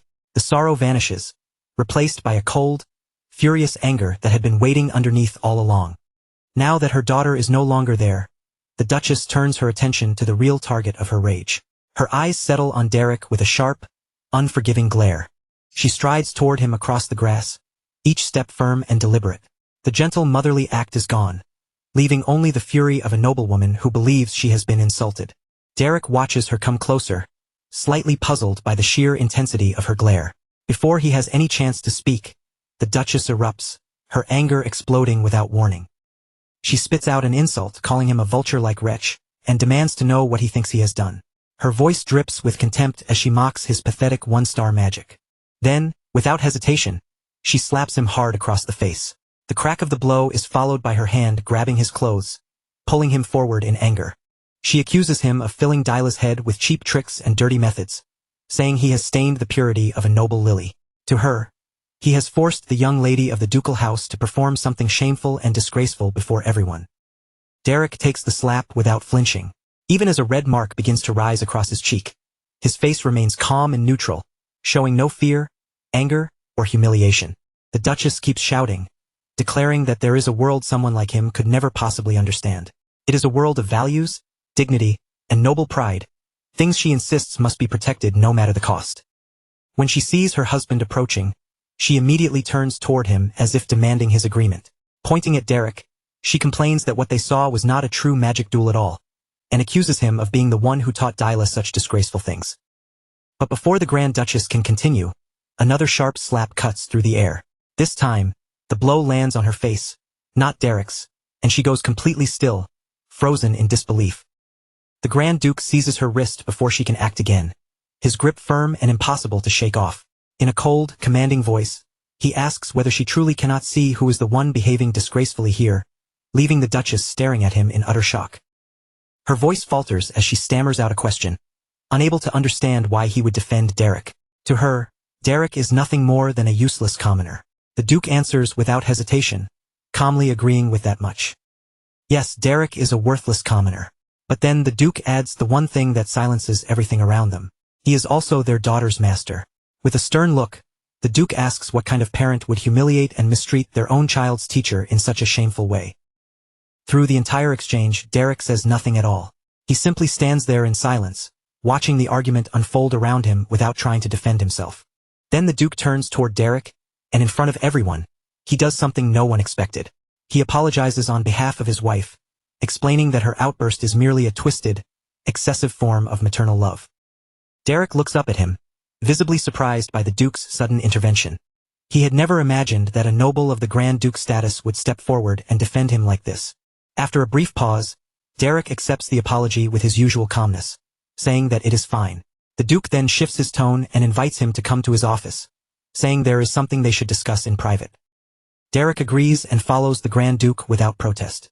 Behind them, the Duchess is left standing there in front of everyone, her pride and authority openly wounded. She grits her teeth so hard her anger is almost visible, one hand pressed against her stinging cheek. All she can do is watch as her command is ignored and her dignity is trampled in silence. Inside the Grand Duke's office, the atmosphere changes completely. The Duke faces Derek and openly praises his work, saying that he has raised Dyla in a truly impressive manner. As the head of House Duplin, the Duke believes Derek has earned a reward worthy of his efforts. Not just any reward, but the greatest prize a commoner could ever hope to receive. Then he makes an offer so unexpected that Derek is left speechless. A 3-star spell. The Duke has clearly seen through what Derek desires most, and the weight of that offer settles heavily over the office. He acknowledges Derek's accomplishments, but also warns him that a mere 1-star spell will never be enough for anyone trying to survive in high society. Derek answers with composure, explaining that now Dyla has secured the basics, her growth should begin to accelerate rapidly. He also points out that House Duplin has plenty of capable people who could continue guiding her from here. But the Duke cuts him off before he can go any further. What Dyla needs is not simply another instructor who can pass along techniques. What she needs is a real master. For a moment, the only sound in the room is the faint scratch of the Duke's pen as he prepares to write. Then, with his sharp gaze fixed directly on Derek, he speaks plainly. Derek carries an ambition that an ordinary commoner should never even dare to dream about. Derek understands at once that the man sitting before him is far from an ordinary noble. The Duke continues, calmly explaining that such ambition would usually be treated as an insult against the nobility itself. Even so, the Duke says he is willing to overlook it, but only because the person standing before him is Derek. Hearing this, Derek falls into a quiet, cautious silence. The truth becomes painfully clear to Derek. The Duke has seen straight through him. He knows Derek's real objective is not merely to obtain one 3-star spell, but to reach something far beyond that. That alone makes the Grand Duke a frightening man. As the Duke continues writing, He warns Derek that a person with ambitions that large cannot remain in a place like this forever. Then he lifts his eyes, looks directly at him, and asks one simple question. Is Derek prepared to leave? Derek gives a clear answer, he is. Seeing that the ambition in him is real, the Duke accepts it and sets down one condition.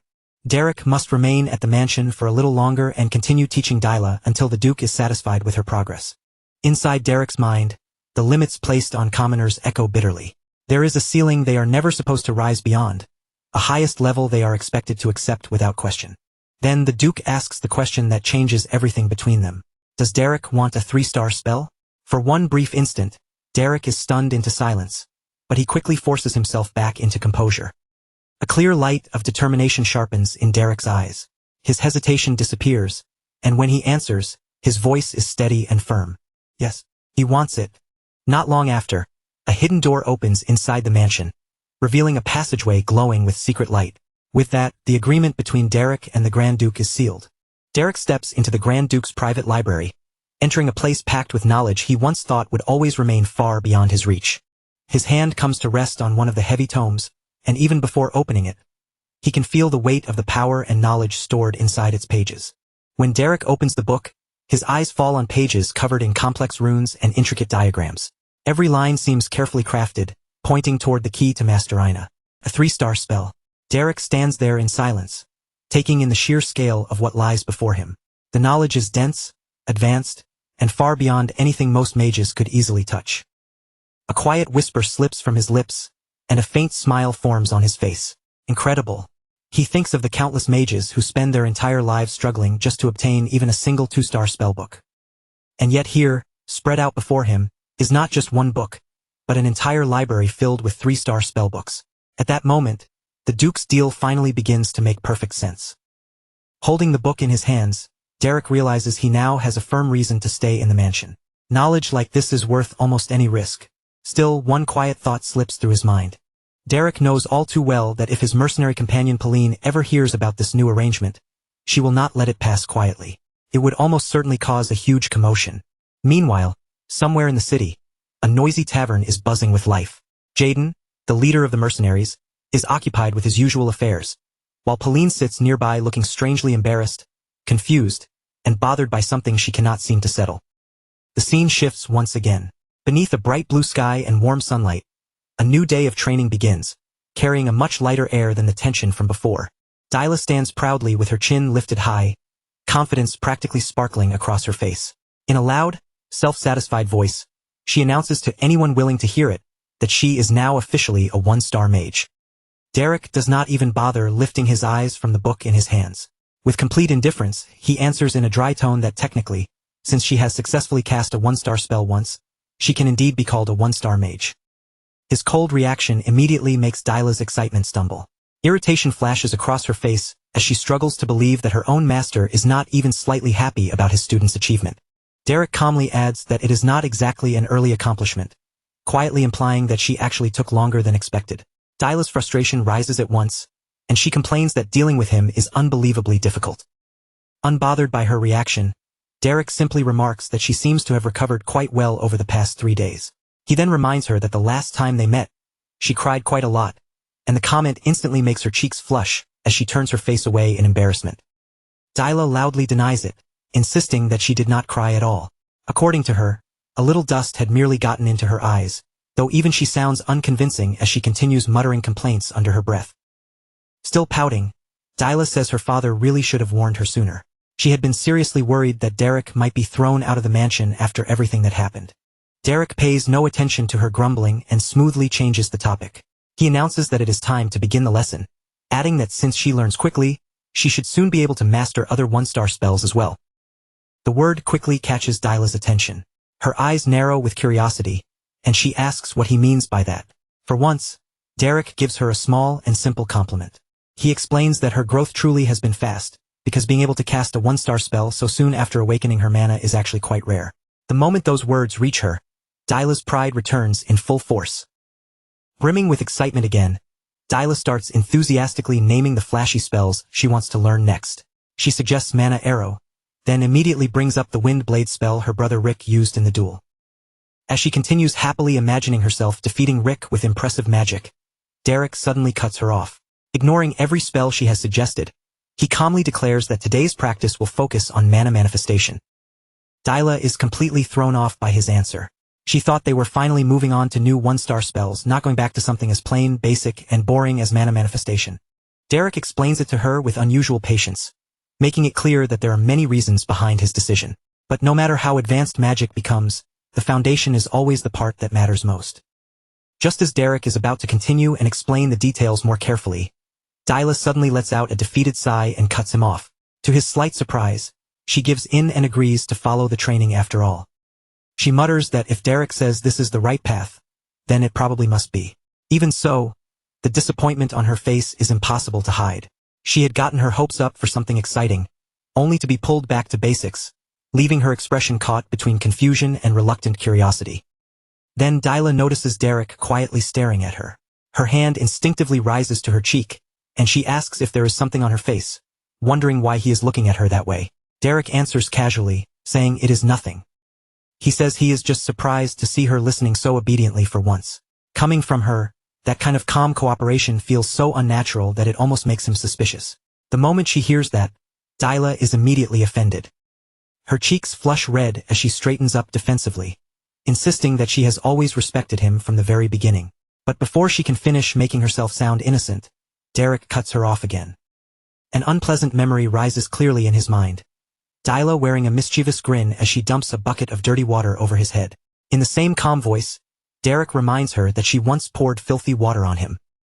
And not just once either, twice. The moment he says it, Dyla's face twists with embarrassment, as if she has been exposed in the worst possible way. She mutters awkwardly that she cannot believe he still remembers something like that.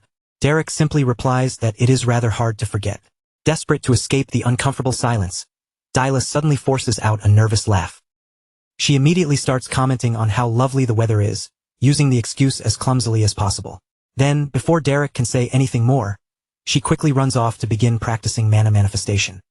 With her exaggerated enthusiasm on full display, Derek watches from behind with a faint smile.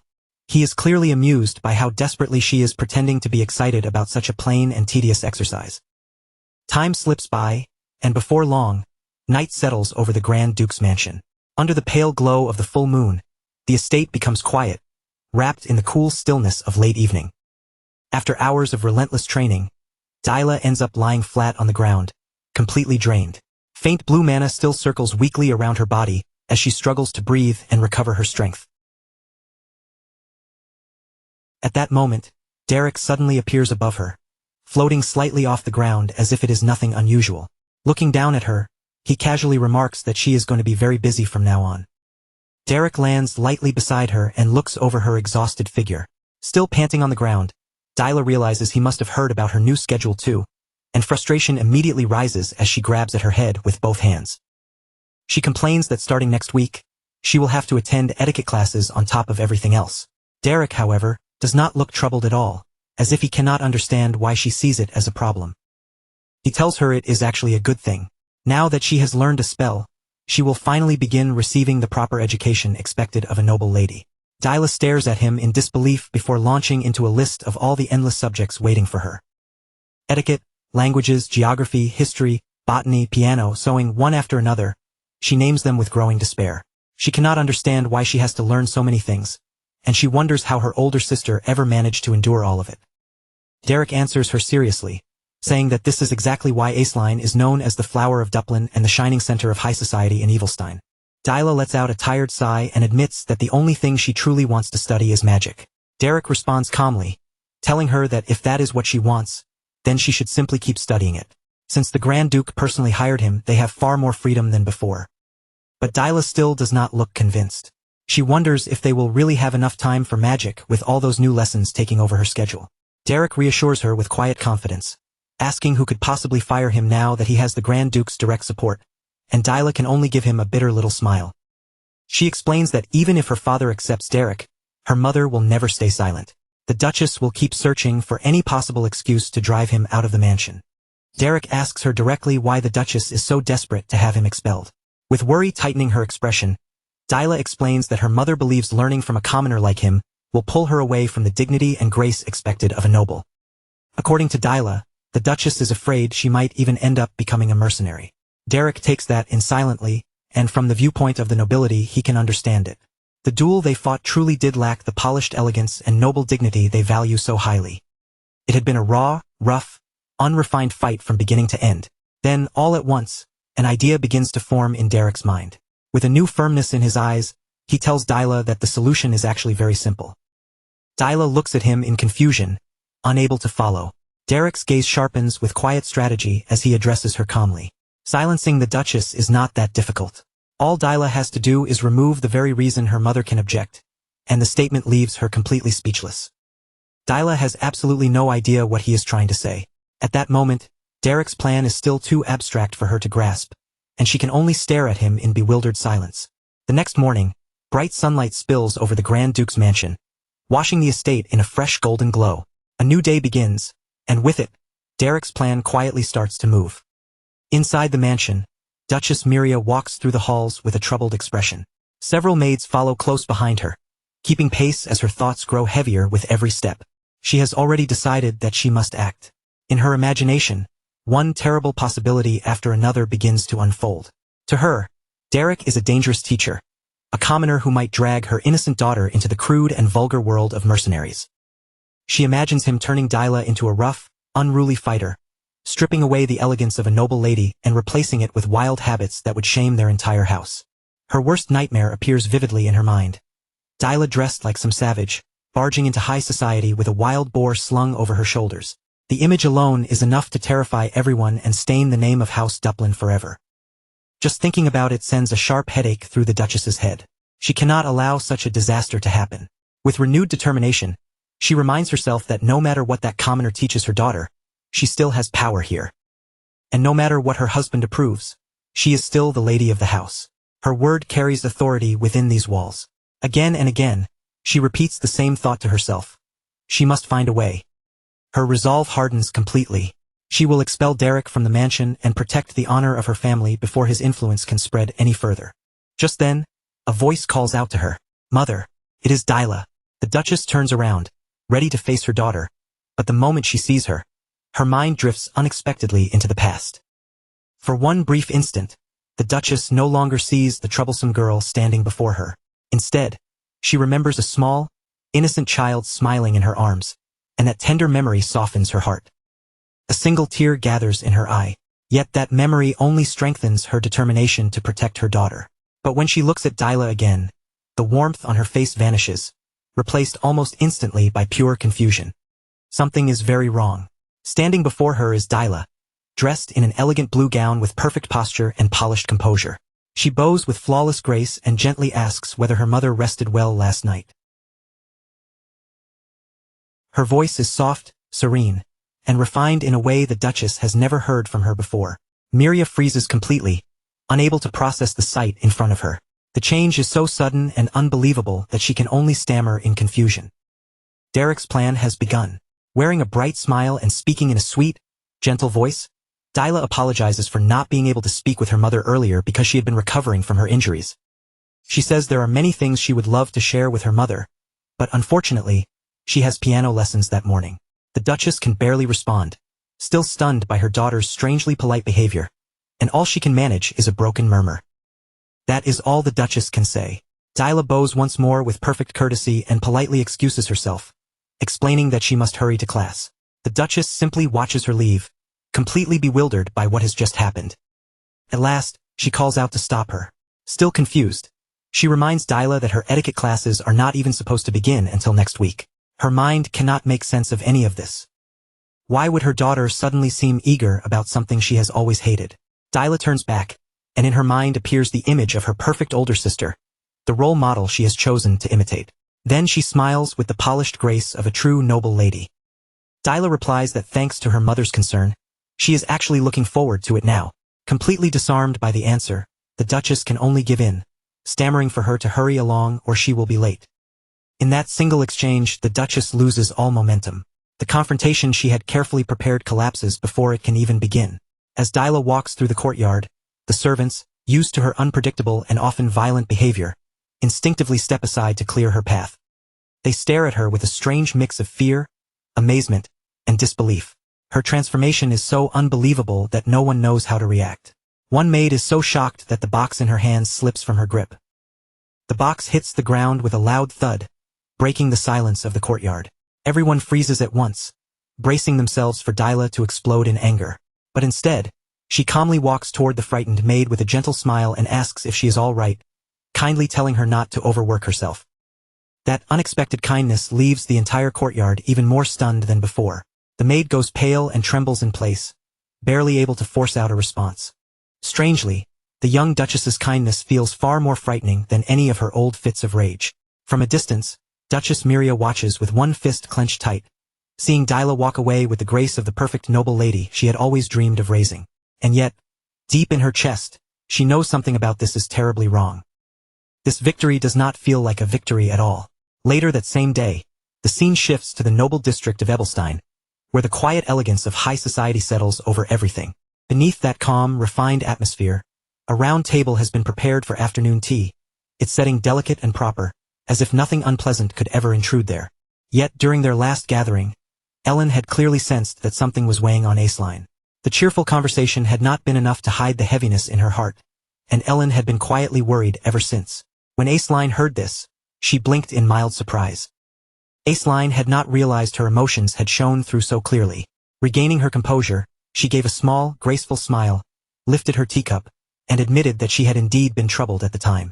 Fortunately, most of the matter had already been settled, and she felt much better now, her calm voice carrying a soft sense of relief. Hearing that, Ellen felt genuinely comforted. Even so, another concern still lingered in her mind. She had heard a rumor that Aceline had personally left the noble district to save someone, and that alone had deeply unsettled her. After all, daughters of noble houses rarely stepped beyond their protected world unless there was a serious reason. Ellen honestly admitted that the rumor had worried her a great deal. Aceline gently thanked her for caring, and then explained what had happened. Her younger sister, Dyla Belmiard, had needed a proper magic teacher, and since finding the right person was not easy, Aceline had decided to search for one herself. Although Eilein's explanation sounded simple, Ellen's thoughts sharpened at once. If Aceline had personally gone out to find that teacher, then the person could not possibly be ordinary. A noble lady would never go that far for someone insignificant. Still, Ellen kept her pleasant smile in place, even as quiet curiosity stirred behind her composed eyes. At that moment, Lady Denise Linear-Veltis, the second daughter of House Veltis, who had been listening quietly beside them, entered the conversation with a polite smile. She confirmed that the teacher had indeed been hired for Lady Dyla. Not long ago, Denise had visited the Belmiard mansion and seen Dyla again, and the change had been astonishing. The once troublesome young girl had become so refined and proper that she was almost unrecognizable. Aceline nodded, her voice filled with quiet pride. Dyla had already manifested one-star magic, and her behavior had become neat, steady, and composed. Seeing her younger sister make such progress had even made Aceline feel that she herself needed to work harder as well. Denise kept her gentle smile, but a faint doubt moved silently through her thoughts. The Belmiard family had always kept Dyla hidden away from society, so why speak about her so openly now? Something about it felt unusual. Even so, Denise only remarked that Aceline must have found an excellent teacher, and Aceline agreed without the slightest hesitation. Aceline admitted that the teacher did not possess noble status, but his ability was truly exceptional. In fact, he was impressive enough that it had been worth traveling all the way to the Belden Mercenary Corps to find him personally. At those words, both Ellen and Denise paused. A mercenary. That single word seemed to hang in the air with unexpected weight. As the silence lingered, Ellen's thoughts drifted back to an old memory. She remembered a cook who had once fled from the Belmiard estate in terror, whispering frightening stories about Dyla's harsh, violent, and uncontrollable behavior. Back then, Dyla had been known not only as wild, but even cruel, the kind of young lady people quietly feared rather than admired. And yet now, that same Dyla had become disciplined, refined, and even a one-star mage. Transforming someone like her could never be done with simple skill alone. It required strength, patience, and the ability to control a truly difficult student. Ellen slowly took a sip of tea, hiding the sharpness of her thoughts behind the elegant motion. Whoever this teacher was, he was clearly not an ordinary man. If Dyla continued improving at this pace, his name would eventually spread through noble society. It would be wise to learn who he was before everyone else began paying attention. With a warm yet curious smile, Ellen finally asked for the teacher's name. Aceline looked slightly puzzled by the sudden interest, as if she had not expected the question. Ellen simply explained that if he was guiding Dyla, then he would surely become famous someday. There was no harm in knowing his name in advance. Aceline accepted that reasoning without suspicion and answered calmly. The teacher's name was Derek. Then the scene quietly shifts to the sitting chamber of the Grand Belmiard mansion, where Lady Dyla sits beside her mother on a beautifully embroidered sofa, speaking with bright enthusiasm as she explains that Derek has also been teaching her a little etiquette along with magic.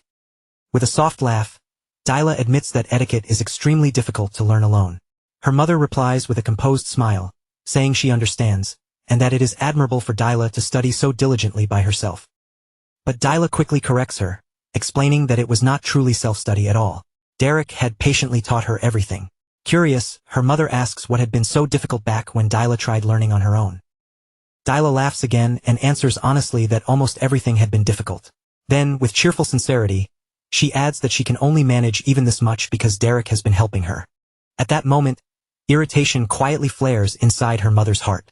Her face remains calm, and her elegant smile does not waver, but her thoughts are anything but peaceful. That damn Derek. Inwardly, she fumes over the name. How many more times must she hear it?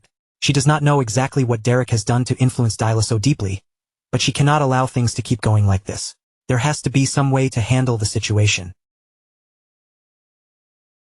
When their conversation comes to an end, she excuses herself with dignified composure, carefully hiding the anger simmering beneath her refined exterior. Soon after, she begins moving through the mansion halls, determined to gather information for herself. She first approaches a maid and casually asks about Dyla's recent behavior. The maid smiles warmly and replies that Lady Dyla has been very kind to the servants lately, and that she has become noticeably gentler. Still unsatisfied, the mother continues her quiet investigation and speaks next to a gardener. He also smiles as he remarks that Lady Dyla seems to be in an unusually good mood these days. Her personality has softened greatly, and the change has happened in only a few short weeks. Finally, she goes to the butler. The butler pauses thoughtfully before answering, then says the transformation is truly surprising. The refined demeanor Dyla now displays is something he had previously seen only in Lady Aceline. Perhaps, he suggests, Lady Dyla is finally trying to become a true noble lady. There is now a natural dignity in Dyla's behavior that had never existed before. But instead of comforting her mother, every one of these remarks only deepens her resentment. Her face flushes red with suppressed anger, yet she forces herself to remain composed and quietly withdraws from the servants without revealing what she is feeling. As night slowly descends over the estate, her thoughts continue to burn hotter, filled with frustration that refuses to fade. Outside, beneath the faint silver glow of the moon, Derek is alone on the castle grounds, practicing his magic in the quiet darkness. Sweat rolls down his forehead as exhaustion weighs heavily on his body. Even so, he refuses to stop, pushing himself forward through sheer will. Blue mana flickers around his hands as he focuses intensely, trying to sharpen and refine his control. For a brief moment, the aura flares brighter, but the strain quickly becomes too much for him to bear. His strength finally gives out, and Derek collapses onto the ground, breathing hard as the last of his energy drains away. As he lies there trying to catch his breath, he suddenly senses that someone is nearby, watching from a short distance away. Turning his head, Derek sees R.A., Dyla's former opponent, standing not far from him under the night sky. R.A. apologizes politely and asks whether he has interrupted Derek's training. Derek pushes himself up slightly and assures him that it is no trouble at all. Then, curious about the unexpected visit, Derek asks what has brought R.A. all the way out here so late at night. Before long, the two of them sit together beneath the open sky, the quiet night stretching around them. R.A. explains that he came because he wanted to speak with Derek about Dyla. Before continuing, R.A. notices the book resting in Derek's hand and asks if it is a 3-star spellbook. Derek confirms that it is, explaining that His Grace, Duke Valerian, lent it to him. R.A. is visibly shocked by the answer. A book that valuable being entrusted to someone like Derek is no small matter, and the surprise shows plainly on his face. Derek admits that the magic written inside the book is still far beyond his current level. Even so, he says there is no harm in studying ahead and preparing himself early. At that moment, Derek remembers the firm words Duke Valerian had spoken when handing the book over to him. R.A. murmurs in amazement that Derek truly is a mage, and that alone is remarkable. His voice carries genuine admiration as he looks at the book and then back at Derek. Returning to the reason R.A. came in the first place, Derek asks what matter involving Lady Dyla made him seek him out. R.A. lowers his head slightly, looking unexpectedly nervous, and even a faint blush begins to color his face. After hesitating for a moment, R.A. finally asked in a careful voice what teenage girls usually liked. Derek stayed quiet and listened seriously, waiting to see where the awkward question was leading. R.A. grew even more embarrassed as he forced himself to continue. He wondered aloud whether Dyla might be happy if he embroidered a doll that looked like her, his face showing that even he was not fully confident in the idea. For one brief second, Derek imagined an oddly detailed handmade doll modeled after Dyla, and the image made him reject the idea almost instantly. With firm irritation, he told R.A. that she absolutely would not like something like that. R.A. immediately backed down, hurriedly admitting that he had suspected as much from the start. He quickly added that he had not truly planned to make one anyway, as if trying to escape the embarrassment before it got worse. Letting out an awkward laugh, R.A. rose to his feet and tried to move past the uncomfortable topic.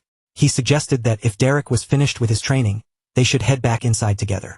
Derek stood up as well, and the two of them began walking back toward the castle under the quiet night sky. As they moved side by side, R.A. suddenly spoke again, this time offering Derek his gratitude. Derek glanced at him with clear confusion, not immediately understanding why R.A. would thank him so suddenly. R.A. explained that the mood inside the household had become much better lately. Even Duke Valerian had started paying closer attention to the management of the territory, and although the Duke rarely showed his emotions, R.A. felt that he seemed quietly satisfied. Derek replied that reading Duke Valerian's true feelings was never easy. R.A. gave a soft laugh and admitted that everyone in the mansion would probably agree with him on that. After walking a few more steps, R.A. suddenly stopped. He lifted his gaze toward the still night sky, as if sorting through thoughts he had been carrying for a long time. In a thoughtful voice, R.A. said that perhaps he needed to accept certain things. People could change, especially when they were still young and had not yet settled completely into who they would become. Maybe he had simply failed to notice Dyla's transformation before, or maybe some part of him had been avoiding it. But now that she had truly changed, R.A. felt that he needed to change his own way of seeing her as well. Turning toward Derek, R.A. thanked him sincerely and said that Dyla's change had happened because of him. Derek offered no answer. He only continued walking, silently accepting the words without reacting much. After a short pause, R.A. brought up something else. He said that Dyla's magic had felt strangely different from what he expected. Derek asked if R.A. had noticed that during their earlier duel. R.A. explained that watching her magic felt almost like watching someone draw a picture. Deep down, Derek silently acknowledged just how sharp the boy's perception was. A genius truly was a genius. Noticing that kind of subtle difference should not have been easy, yet R.A. had picked up on it clearly. Derek then explained that Lady Dyla used a mana operation technique from the School of the Wild. Every person handled mana in their own unique way, shaped by instinct, temperament, and natural talent. Once Dyla reached a certain level, she would naturally form her own understanding of magic, and at that point she would no longer need his guidance. In fact, if a teacher interfered too much after that, it might hold her back instead of helping her. R.A. nodded slowly, taking in Derek's words. Then he murmured that Dyla's own moment to truly shine would come one day. 2 months passed after that. During those days, the atmosphere inside the mansion gradually became lighter, softer, and far more peaceful than before. One morning, Dyla sat gracefully in front of her dressing table, her posture calm and refined as the day began around her. A small arrangement of fresh flowers rested on the polished surface before her. Tilting her head slightly, Dyla looked at the blossoms and asked her maid why they had been brought there. The maid answered with a warm smile, explaining that the flowers had bloomed beautifully in the garden that morning, and she thought they would look lovely woven into Dyla's hair. Dyla gently picked up one of the blossoms, breathed in its soft fragrance, and smiled as she said it smelled wonderful. It felt as if spring had been lingering around them for months. While the maid carefully styled her hair, Dyla spoke thoughtfully about how much her daily life had changed. She could now use one-star magic with ease, and she had also grown much closer to the servants. A gentle happiness brightened her smile as she admitted that she must have missed many things in the past, things she had never even noticed before. Dyla believed all of these changes had happened because of Derek. The maid noticed how radiant her young lady looked and teased her by asking whether today happened to be the day of her magic lesson. Dyla's face brightened at once, and she asked if she really looked that happy. When the maid finished arranging her hair, Dyla looked at the flowers that remained and asked for one of them, wanting to give it to Derek when she saw him. But the moment Dyla stepped into the room, the warm atmosphere around her vanished completely, as if the air had gone cold in an instant. The flower slipped from her fingers and dropped quietly to the floor, landing there without anyone reaching to pick it up. Dyla froze in place, unable to move. Shock filled her eyes, and tears slowly began gathering as the meaning of what she had just heard sank in. Her voice trembled as she asked what Derek meant by that. Derek answered with calm directness, telling her that she had heard him correctly. There was nothing more he could teach her now. A heavy silence spread through the room, pressing down on both of them. It felt as though an invisible truth had settled between them, impossible to deny and impossible to avoid. Just as winter cannot last forever, spring too must eventually come to an end. The scene then moves to Duke Valerian's office. Derek sits respectfully before him and explains that His Grace has probably already noticed the important truth for himself. Lady Dyla belongs to the school of the wild, and even among those who follow that path, her trait is exceptionally strong. Her nature and natural disposition are not things that should be restrained by a teacher's constant guidance. For her, growth depends on freedom. Derek honestly admits that if he keeps interfering in her development, he will only end up breaking her wings before she ever has the chance to truly fly. Across from him, Duke Valerian listens in silence, allowing him to finish without interruption. The room remains still for several long moments. After a brief pause, the Duke finally speaks, saying that if this is truly the case, then there is no longer any reason for Derek to remain in the mansion. Derek answers simply that he is correct. For a moment, Duke Valerian looks as though he wants to say something more, but the words never come. Instead, he slowly rises from his chair, and Derek notices the movement without making a sound. The Duke walks toward the tall window and stands with his back to the room, choosing to look out toward the distant courtyard rather than at the young man behind him. Facing the view outside, he quietly admits that many things have changed because of Derek. Because of Derek, his daughter has grown.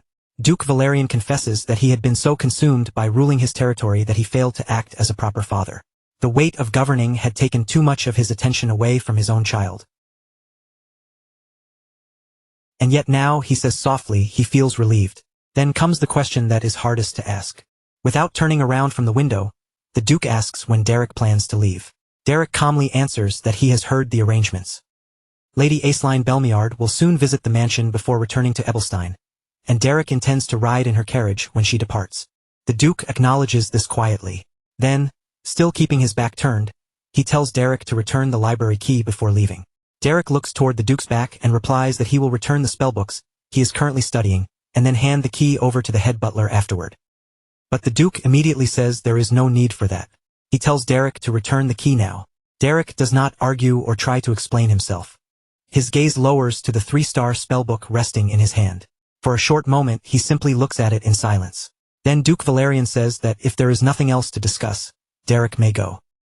Derek's expression dulls slightly, the change so faint that it almost disappears before it can be noticed. Even so, he says nothing. He rises from his seat, offers a respectful bow toward Duke Valerian, who still refuses to turn away from the window, and quietly leaves the office. Derek walks through the mansion corridor at an unhurried pace, his footsteps echoing softly across the polished floor with each step. As he turns a corner, he suddenly comes face to face with Dyla Belmiard. Derek stops immediately, the quiet hallway stretching between them. Dyla stared at him, her eyes carrying a painful mix of anger and disappointment, as if she could not decide whether she wanted to scold him or ask him not to go. She finally demanded how he could step into her life so abruptly, stir everything up without warning, and then disappear just as suddenly. Derek remained composed as he addressed her as Lady Dyla, his voice calm and respectful, saying that this was simply something that could not be helped. Dyla said she already understood that he would not listen no matter what she said, but even knowing that, she still had to say it. Her voice lost some of its sharpness, turning quieter and more fragile as she asked whether he truly could not stay. Derek did not give her an answer right away. Instead, he moved a little closer to her, then lowered himself carefully until his eyes were level with hers, meeting her gaze directly rather than looking down at her. In that same steady tone, Derek explained that, just like before, he would return to life as a mercenary. He would keep studying magic on his own, step by step, and one day, once Lady Dyla had sharpened her abilities even further, she would travel to Ebelstein for her official debut. Dyla slowly lowered her head, trying to hide her face, but the tears gathering in her eyes gave her away. No matter how hard she tried to hold herself together, the sadness pressing down on her was plain to see. Derek smiled faintly and told her that when that day came, they could meet again, and if his own magic had grown enough by then, perhaps he would even be able to teach her something new. The moment she heard that, the sadness in Dyla's eyes twisted into visible frustration. She snapped that he was annoying, complaining that he always knew exactly what to say at the worst possible moment, leaving her with no proper way to argue back. That night, Dyla lay alone in her bed, but peace never truly came to her. Even with her eyes closed, her sleep was restless and uneasy. A thin layer of sweat formed across her skin as she sank deeper into a dark and suffocating nightmare. Inside that dream, cruel voices closed in around her from every side. They sneered that she was useless, nothing more than an incompetent child who had only been lucky enough to be born with noble blood. The voices kept mocking her, saying she did not possess even the smallest spark of talent. They called her the shame of the Duplin family and questioned why someone like her had ever been born at all. Terror tightened around her heart. Even in the dream, tears flooded her eyes. Then, as if she could no longer bear another word, she suddenly cried out, shouting no. Dyla jolted awake in an instant. Her breathing came out rough and uneven, and her heart hammered violently inside her chest. A dull, heavy ache pulsed through her head. Only after a few moments did she slowly realize that none of it had been real, and that it had only been a nightmare. A maid hurried into the room in alarm, calling out to Lady Dyla and asking if she was all right. She explained that she had heard Dyla shouting and had rushed over immediately. She had come to see what had happened, but Dyla only stared at her in silence, still shaken and fragile from the nightmare. Then, in that vulnerable moment, memories of her old behavior began rising in her mind one after another, and a strange thought quietly took shape. What if she gave Derek a reason to stay? What if she returned to the way she used to be, slapping maids, throwing tantrums, and spreading trouble through the mansion? If she became that difficult, unruly girl again, then perhaps Derek would have no choice but to remain by her side.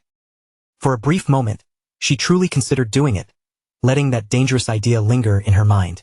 The maid asked again, her voice filled with worry, whether something was wrong or whether Lady Dyla was feeling unwell anywhere.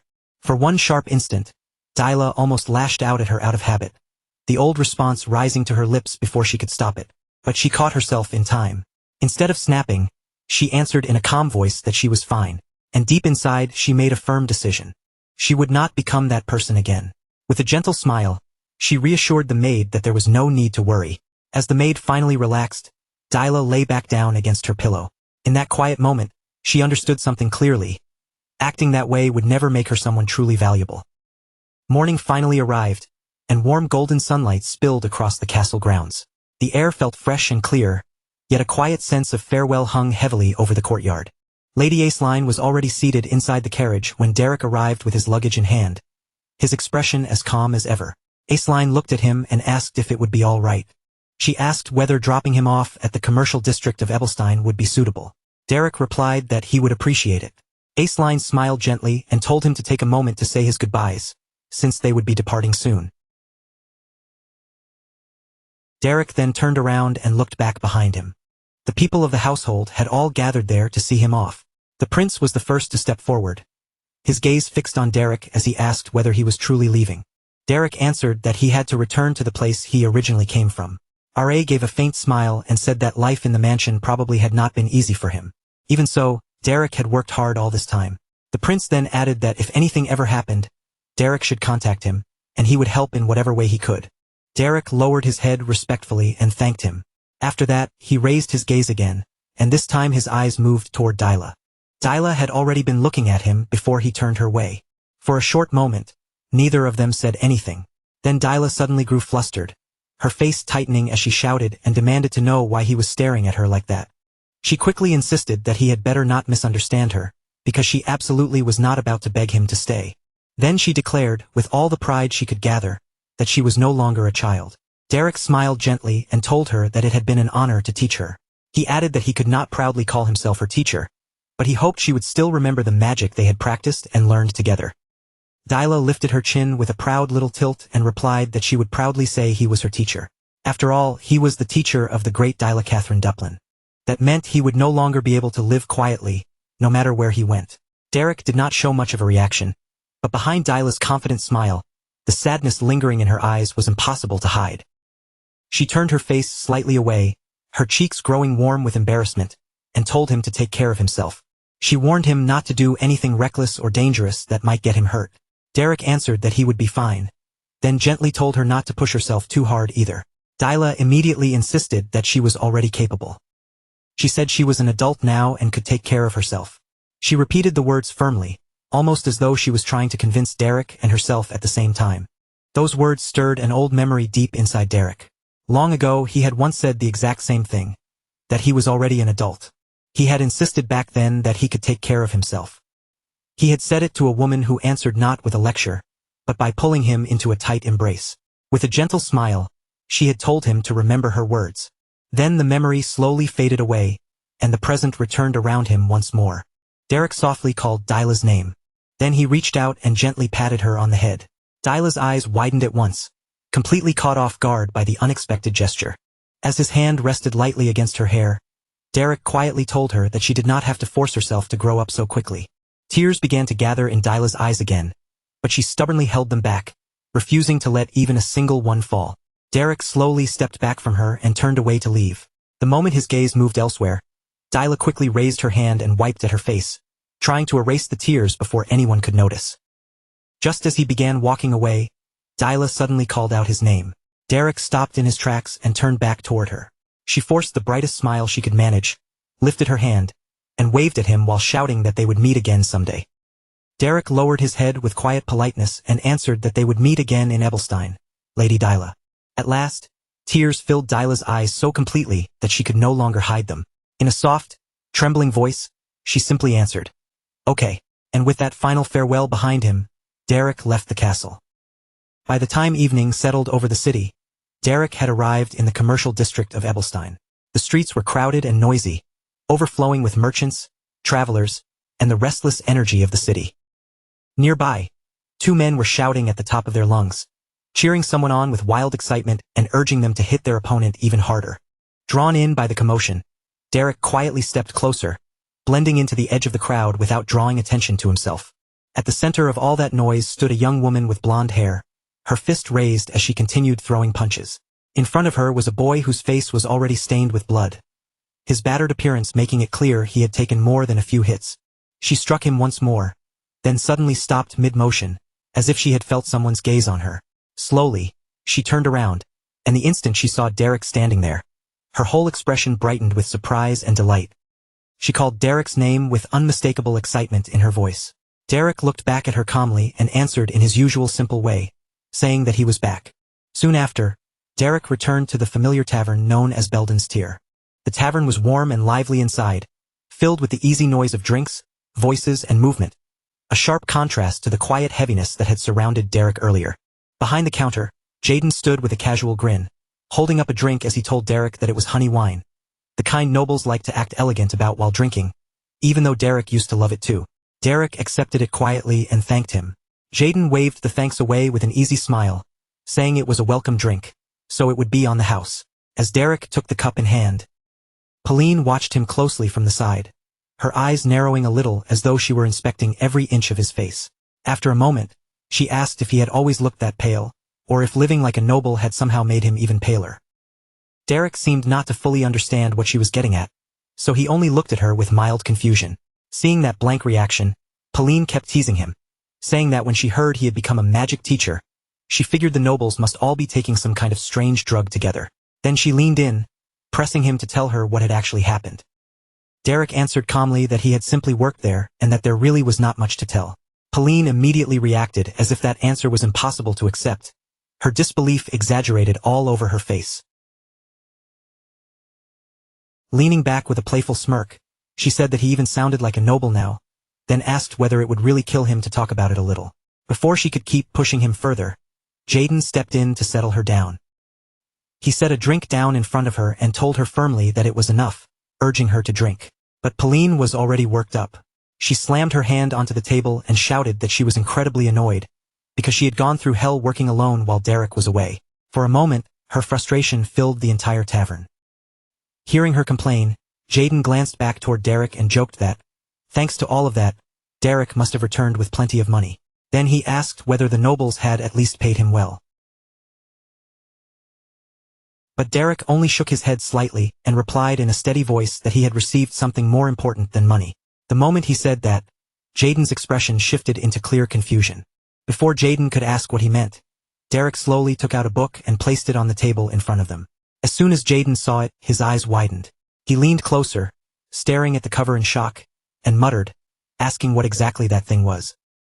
Jaden wondered aloud whether it could possibly be a 2-star spellbook. Pauline leaned forward as well, her curiosity catching fire in an instant, and said with excitement that something this rare had to be something special. Derek calmly cut off their assumptions and explained that it was not a 2-star spellbook. It was a 3-star spellbook. The moment those words left his mouth, both Jaden and Pauline froze in complete shock. Jaden stared at Derek in disbelief and blurted out that he must have stolen it, warning that if he was caught with something like that, he would be dead. Pauline, however, reacted in the exact opposite way. Her eyes practically shone as she exclaimed that stealing did not matter, because it was a 3-star spellbook, and she wanted to steal one too. Then she immediately demanded to know where it had come from. Faced with their wildly different reactions, Derek calmly cleared up the misunderstanding and said that the Grand Duke had given it to him. The instant Pauline heard that the Grand Duke himself had handed Derek the spellbook, her eyes widened even more with excitement. She instantly leaned forward and shouted that he had better not be lying, calling him a little punk as she asked whether they happened to be looking for an archery instructor there too. Her voice was packed with eager curiosity, as though she had already started imagining herself working among nobles. Derek, however, gave no response to her outburst and simply sat there in silence. After that brief burst of noise, the tavern settled back into a calmer rhythm. Derek now sat with the spellbook open in front of him, quietly reading through its pages with careful focus. Without even lifting his eyes, he asked whether any requests had come in lately. Nearby, Pauline was already lying down, fast asleep after all the earlier excitement. From behind the counter, Jaden looked surprised and asked if Derek really planned to take on a request right after coming back. Derek answered plainly that he did. If it was something light like a simple subjugation job, he wanted to do it because he felt as if his edge had dulled a little. Jaden immediately shook his head with a confident grin and said there was no way Derek had lost his edge. Then he added that in this line of work, mages were always in short supply, so if Derek wanted a job, there would be more than enough waiting for him. Derek closed the book partway and answered without hesitation that he wanted to start tomorrow, as soon as possible. And by the next morning he had already set out. Derek and Pauline traveled together toward their destination, riding along the road side by side as the two mercenaries began their new mission. As they pushed deeper into the wild outskirts, the safer roads fell behind them, and several monsters appeared along the way.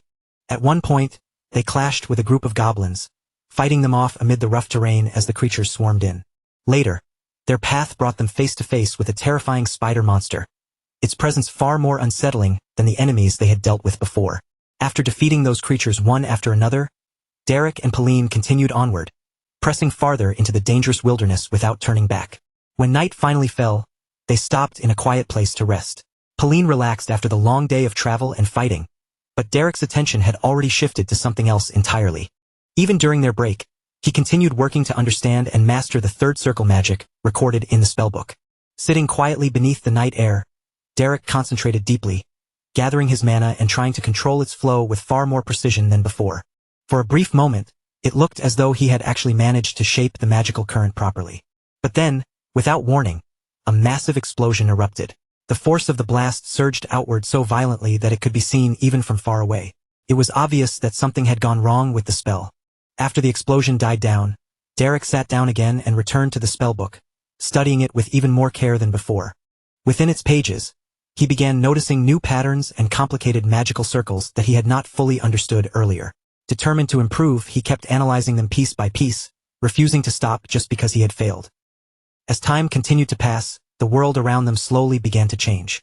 Days slipped into weeks, and the scenery gradually transformed, until the signs of winter finally arrived across the land.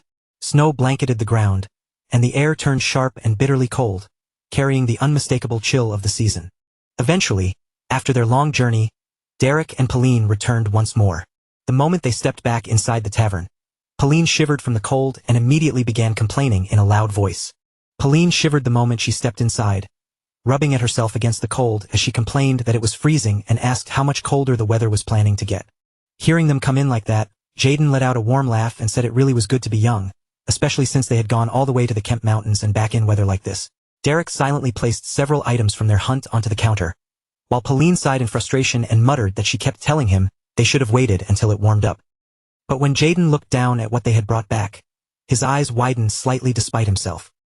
He shook his head with a laugh and said the two of them were probably the only people reckless enough to return with a harpy's head in weather this terrible.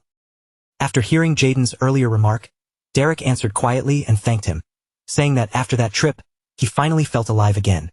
Jaden smiled a little at Derek's response, then continued by saying that after working that hard, Derek would probably be resting tomorrow. But as luck would have it, a request had just come in that seemed to fit him perfectly. Derek lifted his gaze with interest and asked what kind of request it was.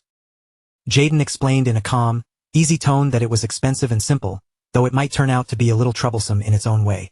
He said the request had been sent over from the Royal Mercenary Corps on West Street. Then Jaden asked if Derek had heard of Count Belmiard, explaining that they were looking for a commoner who could help with magic sparring. To put it plainly, Jaden said, they needed someone to act as a punching dummy. Derek would only have to go there, take a few hits, and the job would be done. Soon after, the setting moved to the Nobles District, where a large magic sparring arena stood waiting. The training ground was spacious, clean, and well-maintained, clearly built for noble mages to practice in comfort. Inside the arena, an old man stood beside a young girl with striking red hair. The girl looked around with curiosity and asked who she would be sparring with that day. The old man answered evenly that the session was meant to help her practice offensive magic. He explained that they had arranged for a commoner to assist her. The girl, Ellen, immediately frowned, her disbelief showing clearly as she questioned what he had just said. She asked if he was seriously telling her to beat up a commoner right now. Hearing the resistance in her voice, the old man responded in a firm and controlled tone. He told her that this was also part of her training. They had promised the commoner enough compensation, so she could practice as much as she wanted without holding back. Ellen sighed and crossed her arms, clearly unimpressed by the explanation. She said that, sure enough, the so-called practice was basically just beating the hell out of a commoner, which felt exactly like something nobles would do. The old man tried to justify the arrangement a little more, adding that the commoner could at least handle one-star magic. Ellen raised an eyebrow at that and asked her teacher whether he had forgotten that she would soon become a 2-star mage, pointing out that the gap between 1-star and 2-star was enormous. To her, that difference was like heaven and earth. A moment later, the scene shifted inside the sparring arena itself, where Derek was already waiting quietly for his opponent to arrive. He sat there calmly, his posture steady and composed, showing no trace of nervousness at all. Then someone suddenly stepped in front of him. It was the same red-haired girl from earlier, Ellen. She looked at him with open curiosity and asked if he was the sparring opponent assigned to her today. Derek responded calmly, introducing himself without any extra hesitation. After hearing his introduction, the girl gave a small nod and replied that her name was Ellen. But as Derek's name settled in her mind, a faint sense of familiarity stirred inside her. Derek, she wondered silently. She felt as though she had heard that name many times before, though she could not immediately place where. After a short pause, the old teacher spoke again and calmly brought the conversation to an end, telling them to head to the arena. Even as they moved toward the sparring ground, Ellen kept thinking to herself, studying Derek's appearance with a puzzled look. She wondered silently whether he was truly a mage, because he looked far younger than she had expected. That thought lingered in her mind for a moment, but she quickly pushed it aside and began preparing herself for the match. Once they stepped into the arena, Ellen straightened her posture and fixed her attention on Derek. Her expression sharpened into seriousness as she prepared for the sparring session. Then she looked directly at him and asked whether he knew the basic etiquette of magic sparring. Derek answered without hesitation, his voice calm as he said that he knew the basics. Hearing that, Ellen nodded slightly and told him to resist as much as he could, adding that she would try to end things quickly. But even while saying that, she was already thinking quietly to herself. She told herself that she would do what she had to do, but if she blasted him out of bounds with a shockwave, the match would be over in no time. Meanwhile, Derek considered her words carefully before speaking again. He repeated the idea of resisting as much as he could, then calmly asked exactly how much resistance she wanted from him. Ellen immediately looked at him with a mix of confusion and annoyance, asking what kind of ridiculous question that was. Derek explained in the same calm tone that he needed to know how much he should resist if he wanted to be useful to her training. The old teacher standing nearby remained silent as he listened to their exchange. Hearing Derek speak in such an unusual and serious way, Ellen could not help letting a small smile appear on her face. She shook her head slightly and told him he certainly had a funny way of talking. Then she repeated herself, saying that he should resist with everything he had. The moment Derek heard those words, a faint smile quietly appeared on his face. At the same time, energy began to stir around him as he prepared for the sparring match. With calm confidence, he answered that he would do as she commanded. Blue magic slowly gathered in Derek's palm as he stood in the arena, facing Lady Ellen, and the space between them grew heavy. The air seemed thick with tension and magical power, yet neither of them made a careless move. Both remained composed, standing in silence as they prepared for what was about to unfold. Lady Ellen began to chant, her voice soft, steady, and refined. Every word carried control and precision as power condensed into her hand. As she studied the young man in front of her, she had to admit that this commoner possessed rare talent. Reaching the level of a one-star mage at such a young age was certainly not a small achievement. Even so, in Ellen's eyes, his calm confidence was beginning to look far too close to arrogance. To her, he seemed unaware of the invisible boundary that stood between nobles and commoners, and she believed it was her place to remind him. The instant her chant ended, she released the magic she had gathered in one swift motion. A destructive wave surged forward, tearing through the air with overwhelming force as it rushed straight toward Derek. But Derek reacted instantly. Without the slightest hint of panic, he stepped lightly to the side and shifted back just enough, avoiding the attack with clean and effortless precision. The spell shot past him and slammed into the trees behind the arena, exploding with violent force. Thick trunks were sliced apart as if they were nothing more than paper, sending splinters and dust scattering across the ground in a chaotic burst. Lady Ellen narrowed her eyes, disbelief flashing through them. The ease with which he had dodged her attack made it feel almost as though he were mocking her. Meanwhile, Derek simply watched her in silence, his expression calm and his posture relaxed, as if he were quietly waiting to see what she would try next. That composure only irritated Ellen even more. Anger rose inside her, because in her mind, no matter how skilled he might be, a commoner had no right to stand so calmly before a noble mage. Determined to correct what she saw as his misplaced confidence, Ellen decided she would overwhelm him completely and force him to acknowledge the gap between them. Without hesitation, she began chanting once more. This time, her voice echoed more sharply across the arena, and multiple magic circles appeared beneath her feet, glowing with a cold and eerie light. From those circles, countless arrows of ice began forming around her, gathering together like a frozen storm waiting for her command. She watched the ice arrows take shape with quiet certainty, convinced that someone at Derek's level could never withstand an attack like this. Then, with a decisive gesture, she released them all at once. The air instantly filled with a massive wave of icy projectiles, rushing toward Derek from every direction and leaving no clear path of escape. Yet even then, he did not falter. He simply raised one hand and cast what looked like a very basic spell. The moment the two magics collided, Lady Ellen's eyes widened in shock. That basic-looking spell shattered every ice arrow in an instant, breaking them apart before they could get anywhere near Derek. The icy projectiles burst into countless glittering fragments, scattering across the arena like shards of falling glass, with several pieces skidding all the way to Ellen's feet. For a brief moment, she stood completely still, unable to process what she had just seen, and only then did a deeper realization begin to settle in. Handling a simple spell with that level of precision was anything but ordinary.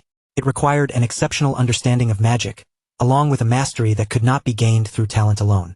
Nearby, the teacher who had been observing the duel watched the exchange with growing interest. The rumors surrounding Derek no longer sounded exaggerated to him. In fact, the skill Derek had just displayed hinted at experience far beyond that of an ordinary academy student. The more he watched, the harder it became to ignore the weight behind those stories. Perhaps Derek really had lived as a veteran mercenary, and perhaps that calm exterior was hiding far more than anyone first believed. Beneath Derek's quiet demeanor, there was clearly something real. Realizing her mistake, Lady Ellen finally understood that she had underestimated him. The time for light testing was over. A new determination sharpened in her eyes as golden magical energy began swirling around her body, and she started chanting once more, her voice noticeably sharper than before. This time, every word came out with greater focus. Flames of radiant light flickered around her like a blazing aura, filling the arena with an intense glow. In her mind, Ellen admitted that she had been careless earlier. Now, she would no longer hold back.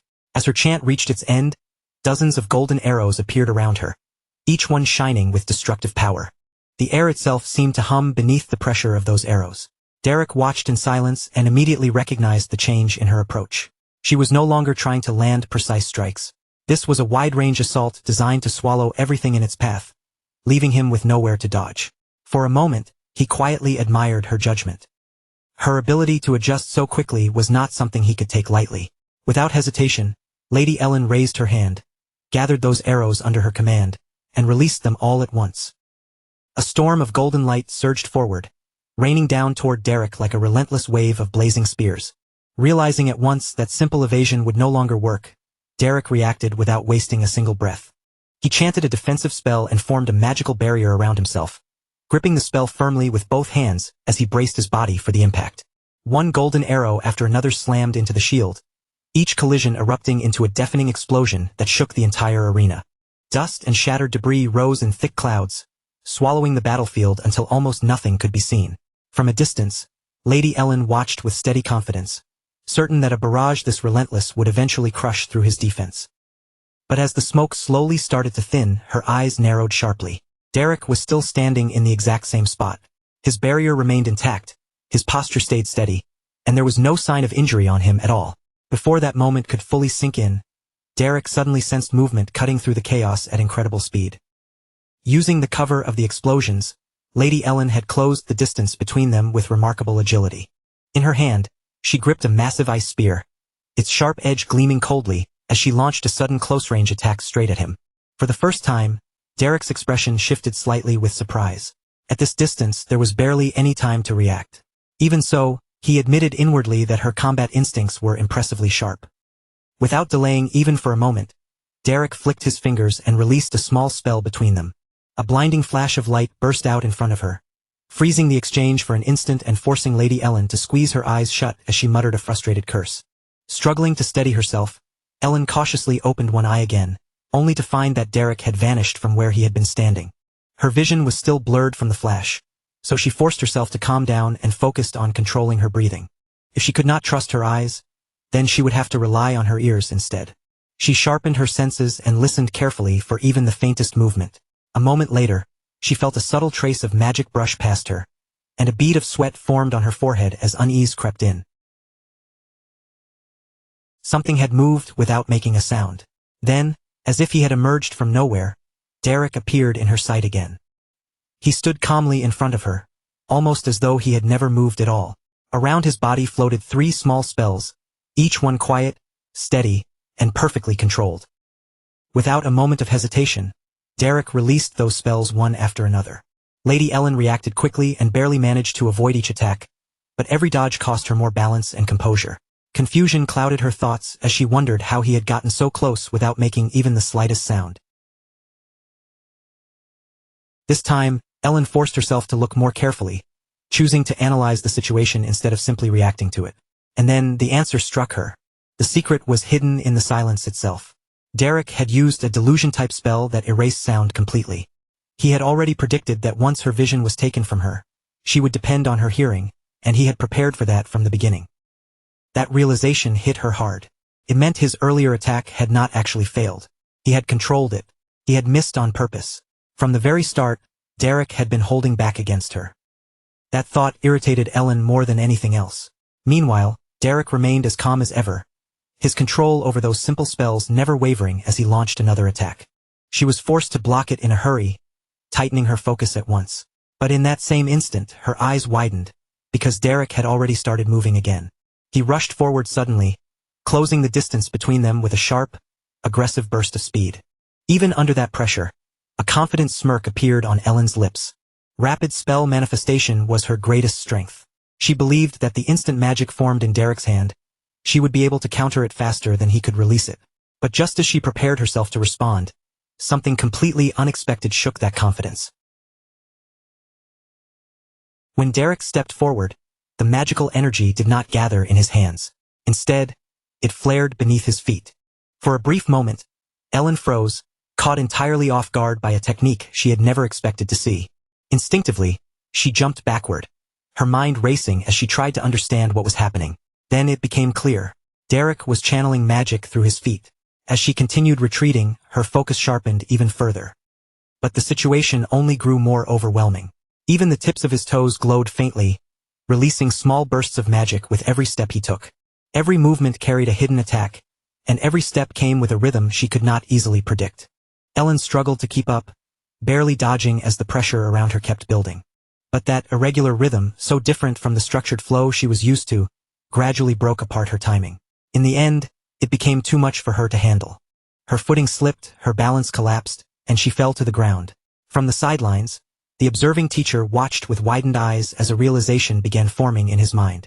Derek's technique closely resembled the methods of the school of the wildest style, where magic was not locked into rigid forms but allowed to flow freely through the body and emerge from any point without warning. Against that kind of unpredictability, those trained in the disciplined school of regulation would always have trouble reading the next move. Back in the arena, Lady Ellen placed a hand against her head and looked up at Derek, letting out a soft laugh that carried a hint of nervousness. The arrogance from earlier had vanished from her face. In its place was genuine surprise as she admitted openly that Derek was an extremely interesting opponent. There was honesty in her voice as she confessed that she had underestimated him, thinking the rumors were nothing more than inflated claims from a boastful commoner. Then Ellen slowly rose to her feet and stepped closer, her movements calm but careful, while Derek stayed alert and watched her every move. Derek watched her closely, keeping his guard up as he searched her expression for even the smallest sign of deception. Then Ellen lowered her head slightly, offering him a gesture that felt unexpectedly sincere. She told him that their fight had shown her something genuinely fascinating, and that she was grateful for the lesson he had given her, even if he had never meant to teach it. A gentle smile appeared on her lips, softening the sharpness she had shown throughout the duel. For one brief moment, it seemed as if the match had finally reached a peaceful end. But that calm did not last. In the very next instant, Ellen showed exactly how quickly she could adapt. Borrowing the principle Derek had just revealed, she sent magic through her foot. A sharp spark of light burst from the tip of her toe and shot forward like a sudden arrow. Derek reacted at once, raising his hand without the slightest hesitation. He intercepted the incoming attack in midair, catching the spell within his own magic before it could reach him. With one swift motion, he twisted its direction and redirected the spell, sending it flying straight back toward Ellen. Lady Ellen cried out in surprise, her calm composure cracking as she hurried to dodge. But at that exact moment, when her balance wavered for even a heartbeat, Derek moved again. He leaped forward with sharp determination, using the opening without delay and launching another attack right after the first. His eyes were focused and tense, leaving no space for hesitation. Ellen stared at him in shock as his strike rushed toward her, fully understanding that the duel had reached its decisive moment, where even one tiny mistake could decide who would be left standing in the arena. Derek descended from above with swift, controlled movement, his hand burning with sharp, crackling purple energy. The power wrapped tightly around his arm, flickering intensely as he closed the distance between them. Below him, Ellen looked up with her eyes wide, caught between shock and disbelief. For a brief instant, her body refused to move, frozen beneath the pressure of his approach. Sweat traced down her face as her mind struggled to keep up. Derek's gaze never wavered, his crimson eyes glowing with piercing focus, while his expression remained partly hidden behind the high collar of his cloak. Just as the clash was about to reach its most dangerous point, a sudden, sharp ringing sound cut through the arena. The clear chime of a handbell echoed across the field, snapping the tension apart in an instant. At the edge of the arena, the bald teacher stood firmly in place, his stern face visible behind his glasses as he rang the bell again and again, signaling the end of the match. That sound forced everything to stop. Derek landed on the stone floor with a heavy thud, and the violet energy around his hand faded away as quickly as it had appeared. Without hesitation, Derek straightened his posture, returning to his usual composure almost immediately. He placed one hand over his chest and bowed deeply in respect, his voice calm and steady as he thanked Ellen for the match. Ellen stayed silent for a moment, her breathing still uneven from the sudden end of the duel. Her gaze dropped toward the ground while her thoughts raced, trying to understand how a simple sparring session had reached such an ending. Soon after, the tense battlefield gave way to a peaceful gazebo bathed in warm sunlight. Ellen sat gracefully at an ornate table while a maid stood attentively behind her. Looking toward Derek, she openly admitted that he was a truly splendid mage, her voice carrying both sincerity and lingering amazement. Standing across from her, Derek did not accept the praise so easily. Instead, he replied with the same calm manner, telling Lady Ellen that her reflexes were what had impressed him, and that they were unlike anything he had encountered before. Ellen met his gaze and offered him a small, knowing smile, lightly remarking that he must have plenty of experience dealing with people if he could flatter her so naturally. Her tone softened as she continued, saying that although she had heard he was a commoner, the level of skill he displayed could only come from relentless, bone-deep effort. At those words, Derek's expression changed slightly. He lowered his gaze for a moment, his face growing more solemn, and explained simply that effort had never been a choice for him. As a mercenary, it was something he needed in order to survive. Hearing that, Ellen's expression shifted as well, the sharper edge in her demeanor easing into something more thoughtful. She told him to set aside the humility, admitting that she personally admired people who worked hard. Even so, her gaze drifted slightly to the side, toward the background where her bald magic teacher sat quietly with a book in hand. With a subtle warning in her voice, Ellen advised Derek to be careful, saying that the old man probably would not take a liking to him and that it would be best not to earn his disapproval. Then she took a slow, composed sip of tea and shifted the conversation, mentioning that she had learned a great deal from their sparring session. She also spoke of an upcoming match at the Roja Salon, quietly hoping for a favorable result. Derek listened attentively, his posture relaxed yet respectful, and reassured her that with her level of ability, she had little reason to worry. At that, Ellen gently placed her teacup back onto its saucer, the soft clink cutting through the calm. Her expression changed again, her eyes sharpening as her thoughts turned elsewhere. In a firmer voice, she said she had no interest in small fry. The opponent she truly wanted to defeat was Aceline Eleanor Duplin. As Ellen spoke that name, the image of a refined blue-haired girl rose vividly in her mind. Her face darkened slightly, not with simple anger, but with a deep and burning sense of rivalry. Across from her, Derek remained silent. His red eyes stayed fixed on Ellen, quietly watching her every word and every subtle shift in her expression, as he began to understand the true weight behind her ambition. That ambition settled clearly in Derek's mind. After a brief pause, Ellen seemed to realize that she had spoken for far too long. With a small dismissive wave of her hand, she told Derek that he could leave. Derek did not protest. He simply turned and began walking away, his dark cloak trailing softly behind him as he left the pavilion. Once his figure disappeared into the distance, the calm atmosphere returned. Left alone with her thoughts, Ellen reached for her teacup again, her movements slower now and almost absent-minded. As she stared into the surface of the tea, a thought resurfaced in her mind. Derek of the Baldoni Mercenary Corps. The name echoed quietly inside her, stirring a familiar feeling. Ellen frowned slightly, certain that she had heard it somewhere before. Then, like a distant echo returning all at once, the memory came back. Dyla had once spoken that very name. The realization struck Ellen sharply, as if a missing piece had suddenly fallen into place.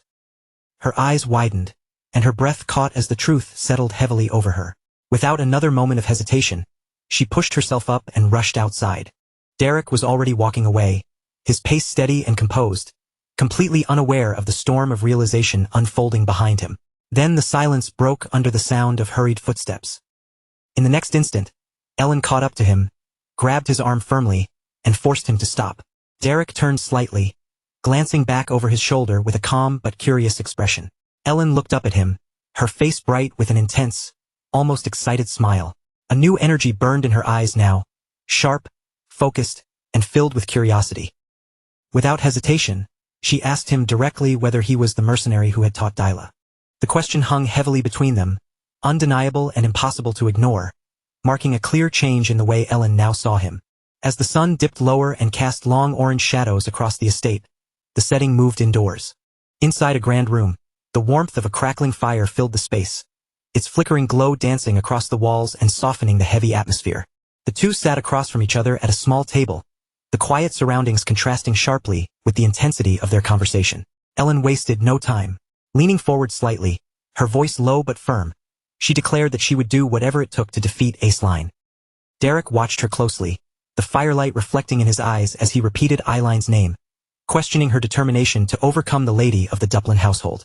Ellen explained her reasoning clearly. Aceline had not yet reached the rank of a 2-star mage, and Ellen's goal was to surpass that milestone first. But even if she failed to reach it in time, she was still determined to win their upcoming sparring match. There was no hesitation in her words, only firm resolve. Derek observed her quietly and saw that her drive was not simple ambition. It was deeper and more intense than that. He remarked that she had an incredibly competitive spirit, and Ellen answered with a soft scoff, shaking her head slightly. She suggested that calling it competitive was far too gentle for what she truly felt. Her gaze lowered to her teacup, where her reflection trembled faintly in the amber liquid. Her voice softened as she admitted the truth. In the past, her desire to win had come from something far less admirable. She confessed that she had once been consumed by jealousy, something she now described as ugly and pathetic. Ellen spoke openly about how she had gossiped behind Eileen's back, searching for flaws and weaknesses that might damage her reputation. Yet no matter what Ellen did, Aceline had never answered her with hostility. Instead, Aceline had always shown understanding, and had even tried to reach out and accept her. Derek listened carefully, then asked why she would choose to reveal such personal and shameful things to him. Ellen lifted her gaze and met his eyes directly, her expression steady and unwavering. She told Derek that if he was going to help her, then first, he needed to see her exactly as she was. Even if that meant dragging the ugliest parts of her past into the open, she no longer wanted to hide behind pride or pretty excuses. Her voice carried no hesitation now, only a raw kind of honesty, as she admitted there was one thing she had to know, and he was the only person who could give her the answer. After all, Derek had spent time with the Duplin family, so in her eyes, there was no way he could be ignorant of Eileen's real ability. As she stared across the table at him, her expression was tight with urgency, but beneath that desperation, there was a stubborn determination that refused to back down. What she wanted from him was not comfort or vague encouragement. She needed to know the truth about where she stood right now, how far behind she really was, and more than anything, what kind of path she would have to walk if she wanted even the smallest chance of winning. So she asked Derek plainly what she had to do in order to defeat Aislinn. The moment that question left her mouth, the room seemed to sink into silence, with only the soft crackling of the fire continuing in the background. That quiet sound became the only thing moving through the stillness. Derek did not rush to answer her. Instead, he calmly reached for his teacup, lifted it to his lips, and took one slow, measured sip as though weighing every word before speaking. When he placed the cup back down, the faint clink against the table echoed through the quiet room. His face remained composed, but there was a thoughtful weight in his eyes as he began considering her request, acknowledging inwardly that Eileen's skill was truly at an astonishing level. But that did not mean Ellen was without promise. In Derek's eyes, she also possessed a remarkable amount of talent, the kind that could not simply be dismissed. Derek began to speak in a calm, even tone, telling her that if she kept pushing herself, kept sharpening her abilities, and refused to stop improving, then one day, she might be able to find the path she was desperately searching for. As he spoke, his gaze stayed on her, quietly studying every small change in her face. The firelight flickered over her features, throwing shifting shadows across her expression. And in that glow, Derek felt he could read her far more clearly than anything she had said aloud. He had always believed that a person's real nature often showed itself through their eyes. And what he saw in Ellen was not a young lady simply fishing for compliments, nor someone hoping to be gently comforted. What burned in her eyes was much more intense than that. It was raw, exposed, and almost painful to look at, a desperate hunger to change. She was desperate enough to sit right there in front of him, lowering herself to ask for help from someone she normally should never have needed to rely on. To her, Derek was only a mercenary, a man whose social position was far below hers, and yet she still faced him directly and asked for guidance without the slightest hesitation. For a while, the silence between them stretched heavy and tense, broken only by the steady popping of the fire.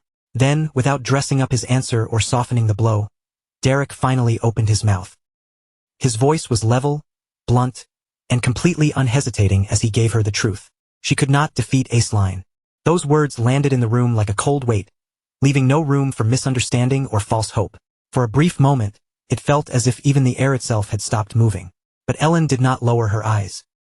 Her stare remained fixed on him, steady and unwavering, though the muscles in her face tightened ever so slightly.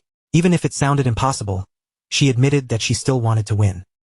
There was no doubt in her voice at all. Facing the reality of his answer did not weaken her resolve. If anything, it made it harder. She leaned forward, pressing both hands firmly against the table as if anchoring herself there. With her determination written clearly across her face, Ellen reminded Derek of what he had already done before. She pointed out that he was the very person who had taken someone like Dyla, someone Ellen bluntly called useless, and turned her into a mage capable enough to stand on her own.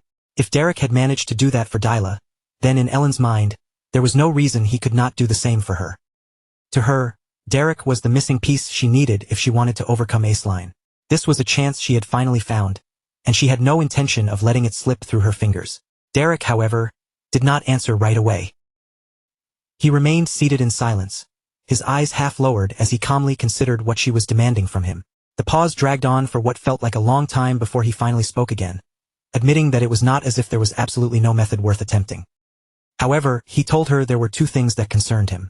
The moment Ellen heard that, her posture shifted. She leaned back slightly, crossed her arms, and a faint look of satisfaction appeared on her face. He had not refused her outright, and that alone was enough to keep her attention locked on him. She immediately asked what those concerns were.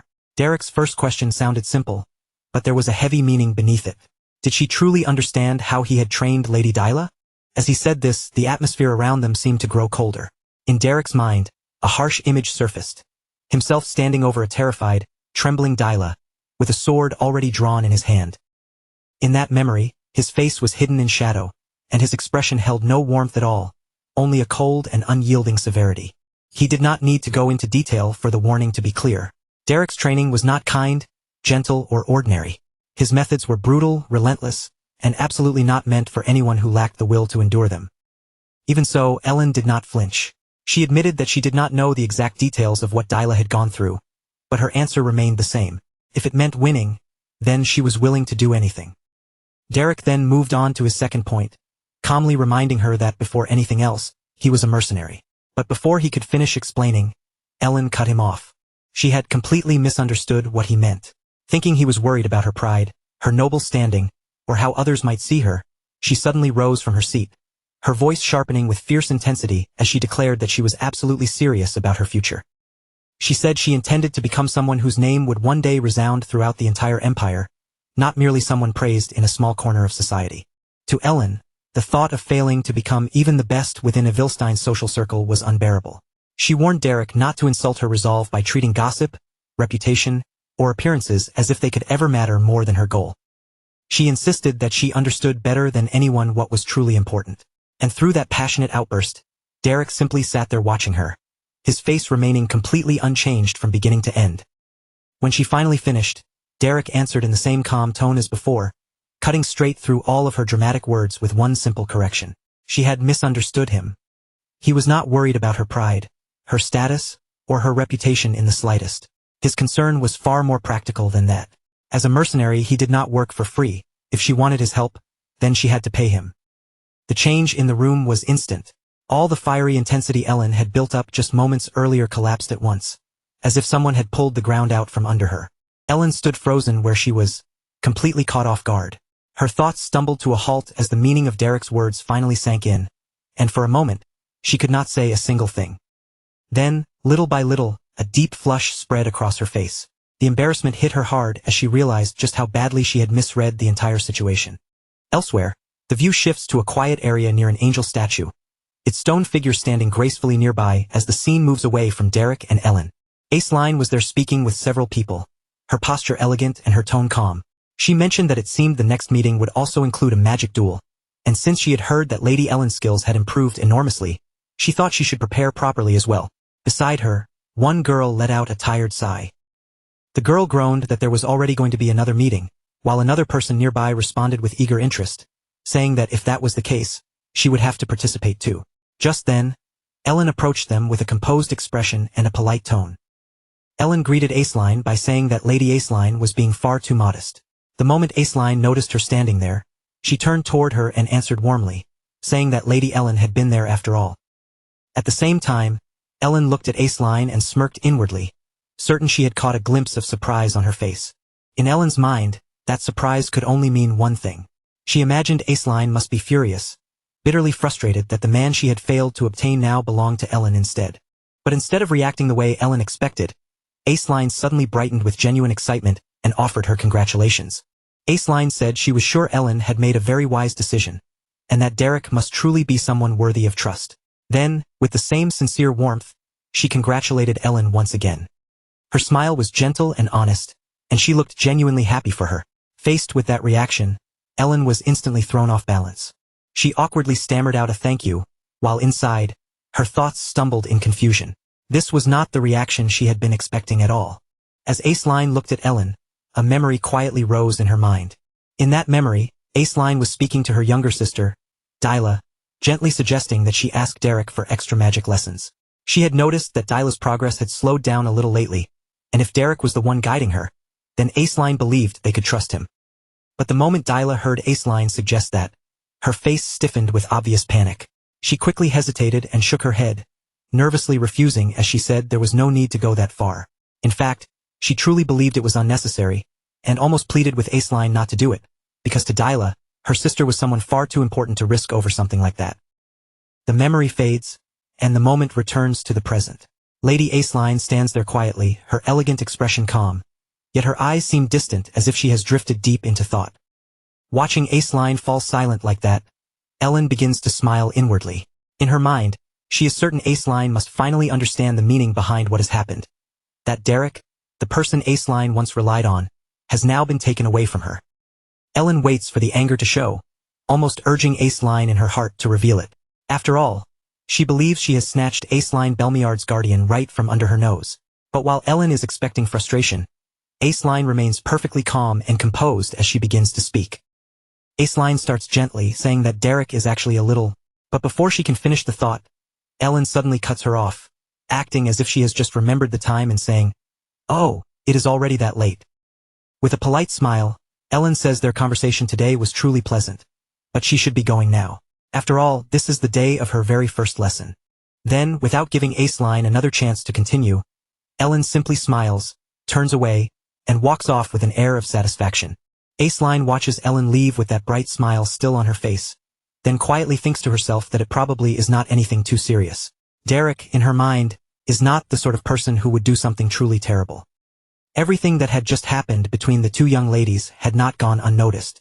Nearby, Denise sat calmly with her tea, quietly observing the entire exchange while taking a small sip. As Denise watched them, her thoughts drifted in a practical direction. In the end, everyone involved was simply trying to get by and make a living in their own way. The moment then shifts once more, this time moving inside Belden's tier, where the atmosphere is far more grounded and busy. Inside, Derek is speaking with Jaden, brushing aside the previous matter and saying that, for now, he needs to focus on the work directly ahead of him. Jaden listens, then immediately brings up the Belmiard family, wondering aloud why Derek's workload seems to keep growing no matter what he does. Derek answers in his usual calm manner, explaining that at the very least, he will not have to travel all the way to the Belmiard residence. As long as he can handle everything here in Ebelstein, then the arrangement should not become too much of a problem. Jaden still looks doubtful as he responds, pointing out that Derek is making it sound far easier than it really is. Then he asks the real question, can their young lady actually defeat Lady Aceline in that duel? Derek, without changing expression, says it is not completely impossible. He explains that he still has a plan. If Lady Ellen can somehow overcome second-rank magic, then even when directly facing Lady Aceline, they can use that difference in rank as an advantage, pressure her with it and secure victory. As Jaden listens, he continues working without stopping, easily lifting a large barrel as if it weighs almost nothing. Then, with a blunt tone, he tells Derek to put that optimistic idea aside for the moment. Jaden then asks him what the most realistic plan actually is, clearly wanting something more solid than hopeful possibilities.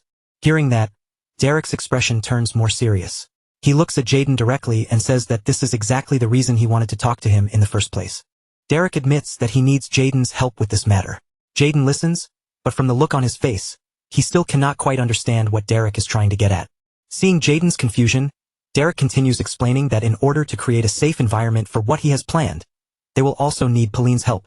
As he says this, he casually lifts his wine and takes a sip, but even then, Jaden still does not fully grasp the situation. Jaden's brows pull together, and he mutters that instead of coming up with something sensible, Derek is clearly planning something reckless again. Derek does not even bother denying it. He answers honestly, saying that, to be completely truthful, this entire plan is extremely dangerous. At that exact moment, Pauline suddenly bursts into tears from the side and cries out that it really is incredibly dangerous. She sobs that those bastards are nothing but scammers. Still crying, Pauline says they scammed her until she had nothing left and made her suffer terribly. Between sniffles, she complains that they even took her very last penny. Her sudden emotional collapse leaves both Derek and Jaden completely stunned. After a short, awkward pause, Jaden finally lets out a sigh and offers her some money, telling her to use it as he tries to calm her down. The scene then moves to another location, where Ellen is already fully prepared for the lesson.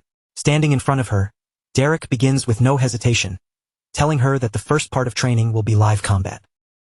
He lightly stretches his body as if warming up for an ordinary exercise, then adds that they will basically repeat the same combat drill 10 times. Only after that will he be able to analyze the fine details of her magic properly. Ellen's eyes widen slightly when she hears that, and she asks if they are really going to fight 10 rounds in a row. Derek gives a small nod and says he first needs to observe how she performs in actual combat. Ellen lets out a small hum, then remarks that this is exactly what she would expect from someone with a mercenary background. Even his way of teaching is brutal. Still, she brushes it off, saying she did not hire him just so he could make her sit down and listen to dull lectures from old books. Derek barely reacts to the comment. Instead, he quietly releases a faint pulse of energy into his hand, his expression remaining steady as he tells her that if she is ready, they can begin. After some time passes, the training ground looks as though a storm has torn through it. The area is in complete disorder, with broken pieces and scattered damage left behind from the intensity of their repeated clashes. On the other side of that wrecked space, Ellen is still standing, but only barely. Her body is visibly exhausted, and she struggles just to keep herself upright. Derek looks at her calmly and thanks her for her effort, then tells her to rest for 10 minutes. Once that short break is over, he says they will move on to discussing the fundamentals of magic theory. Ellen stares at him in disbelief, unable to hide her shock. She asks if he seriously means only 10 minutes, pointing out that she has already run completely out of mana. Derek answers with firm certainty. He tells her that if she truly puts in the effort, he is sure she still has mana left to draw out. Then, instead of comforting her, he points out that the shape of her spell is incorrect. Derek orders her to concentrate more carefully and create 10 additional ice spears. Even in her drained condition, Ellen forces herself to try again and again. But no matter how she struggles, she continues to fail. Watching her attempts, Derek speaks again in a stricter tone, telling her that if she cannot even do this much, then what can she actually accomplish? He reminds her that she is still 5 short, and then orders her to fire 100 more magic arrows. Ellen can barely stay on her feet by then, and even speaking takes effort as her breath comes unevenly. She tries to tell him that she truly has no mana left, but Derek cuts her off coldly, saying that instead of wasting time making excuses, she should already be forming another arrow. Pushed far beyond what her body can endure, Ellen finally collapses right there on the spot. Looking down at her after she falls, Derek simply tells her that she has worked hard for the session and may now go to dinner. After saying that, Derek looks at her again and asks if she is all right. He adds that if she genuinely feels she cannot continue, then giving up is always an option. But on the ground in front of him, Ellen is still smiling. Even through her exhaustion, she answers with confidence, asking if he is really telling her to give up over a workout like this. She says that because of all the worrying warnings he gave her before training began, she thought he was preparing something truly extreme. But now, to her, this just feels like ordinary hard work. Ellen tells him he could not possibly imagine what she had endured just to survive in the ruthless world of high society. Compared to that, this little bit of physical and magical strain is nothing to her. Hearing her response, Derek's gaze shifts with a little more interest than before. He quietly says that perhaps he had underestimated her. Ellen slowly pushes herself back up, still catching her breath as she insists she is only a little tired because she just came back from a social gathering. Then she says that starting tomorrow, she will show him what she can really do. So from then on, he had better raise the intensity of her training even further. She adds with stubborn pride that this light warm-up was barely enough to make her sweat. Derek listens to her quietly, then responds in a slightly puzzled tone, asking what she means by tomorrow. He looks at her as if her assumption itself is strange, and asks what exactly she means by that. Ellen stares back at him in confusion, unable to understand why he is reacting that way. Derek then continues calmly, reminding her that he had already told her the situation. Right now, this is only the dinner break. Ellen lets out a stiff, awkward laugh, trying to smooth over the tension as if Derek must be teasing her. She says he has a rather peculiar sense of humor, but Derek cuts through her attempt immediately, his expression completely serious as he tells her he did not accept this job just to joke around with her. The midday sun burns fiercely over the estate, pouring harsh light across the training grounds and carving sharp shadows along the stone. The air feels heavy with heat, sweat, and the faint metallic sting of mana lingering after repeated spells. Derek stands there as immovable as an iron statue, his voice slicing through the blazing heat as he orders Lady Ellen to keep going and fire 5 more magic arrows. A violent tremor runs through her exhausted body, and her breath catches in a ragged gasp of pain, but Derek does not soften at all. With his white hair shifting faintly in the light, he insists that what she calls her limit is only an illusion, and that she still has more power left inside her. As if proving his point, unstable mana flickers around Ellen in scattered sapphire sparks, revealing that there is still a hidden reservoir of strength locked within her. But when Derek suddenly raises the demand from 5 arrows to 10, the color drains from her face, and she stares at him in disbelief, questioning just how cruel he intends this training to become. Then Derek leaves her with a choice: endure even more brutal magic manifestation, or take on a punishing run instead. Ellen's legs already feel as heavy as lead, but in the end, she forces them to move, choosing physical agony over the sharper mental strain of squeezing out more mana. She staggers forward through sheer exhaustion, each step looking heavier than the last, until her strength finally gives out and she collapses onto a worn garden bench, her chest heaving as her lungs burn for air. Derek leans over her, his shadow falling across her like a dark wall as he dryly asks whether she is still all right. To his surprise, a crooked, defiant smile pulls at Ellen's lips, and between broken breaths, She gasps that when he suggests surrender is always an option, the torture almost starts to feel enjoyable. Ellen scoffs, her noble pride flashing even through her fatigue, and declares that giving up is a word she simply does not know. But instead of rewarding that stubborn spirit with praise, Derek treats it as proof that she is ready for the next trial.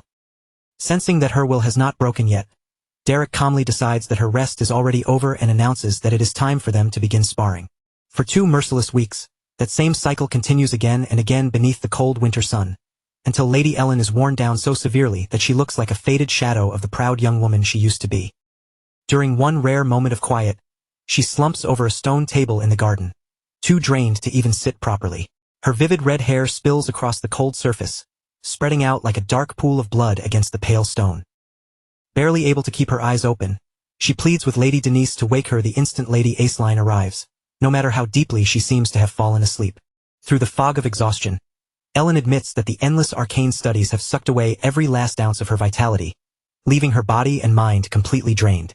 Denise watches her friend with a mixture of pity, concern, and quiet amazement, then softly asks why Ellen would willingly push herself to such a terrifying breaking point. Ellen does not answer with a weary sigh or a weak excuse. Instead, her eyes lift with a chilling intensity that seems far too sharp for someone so exhausted.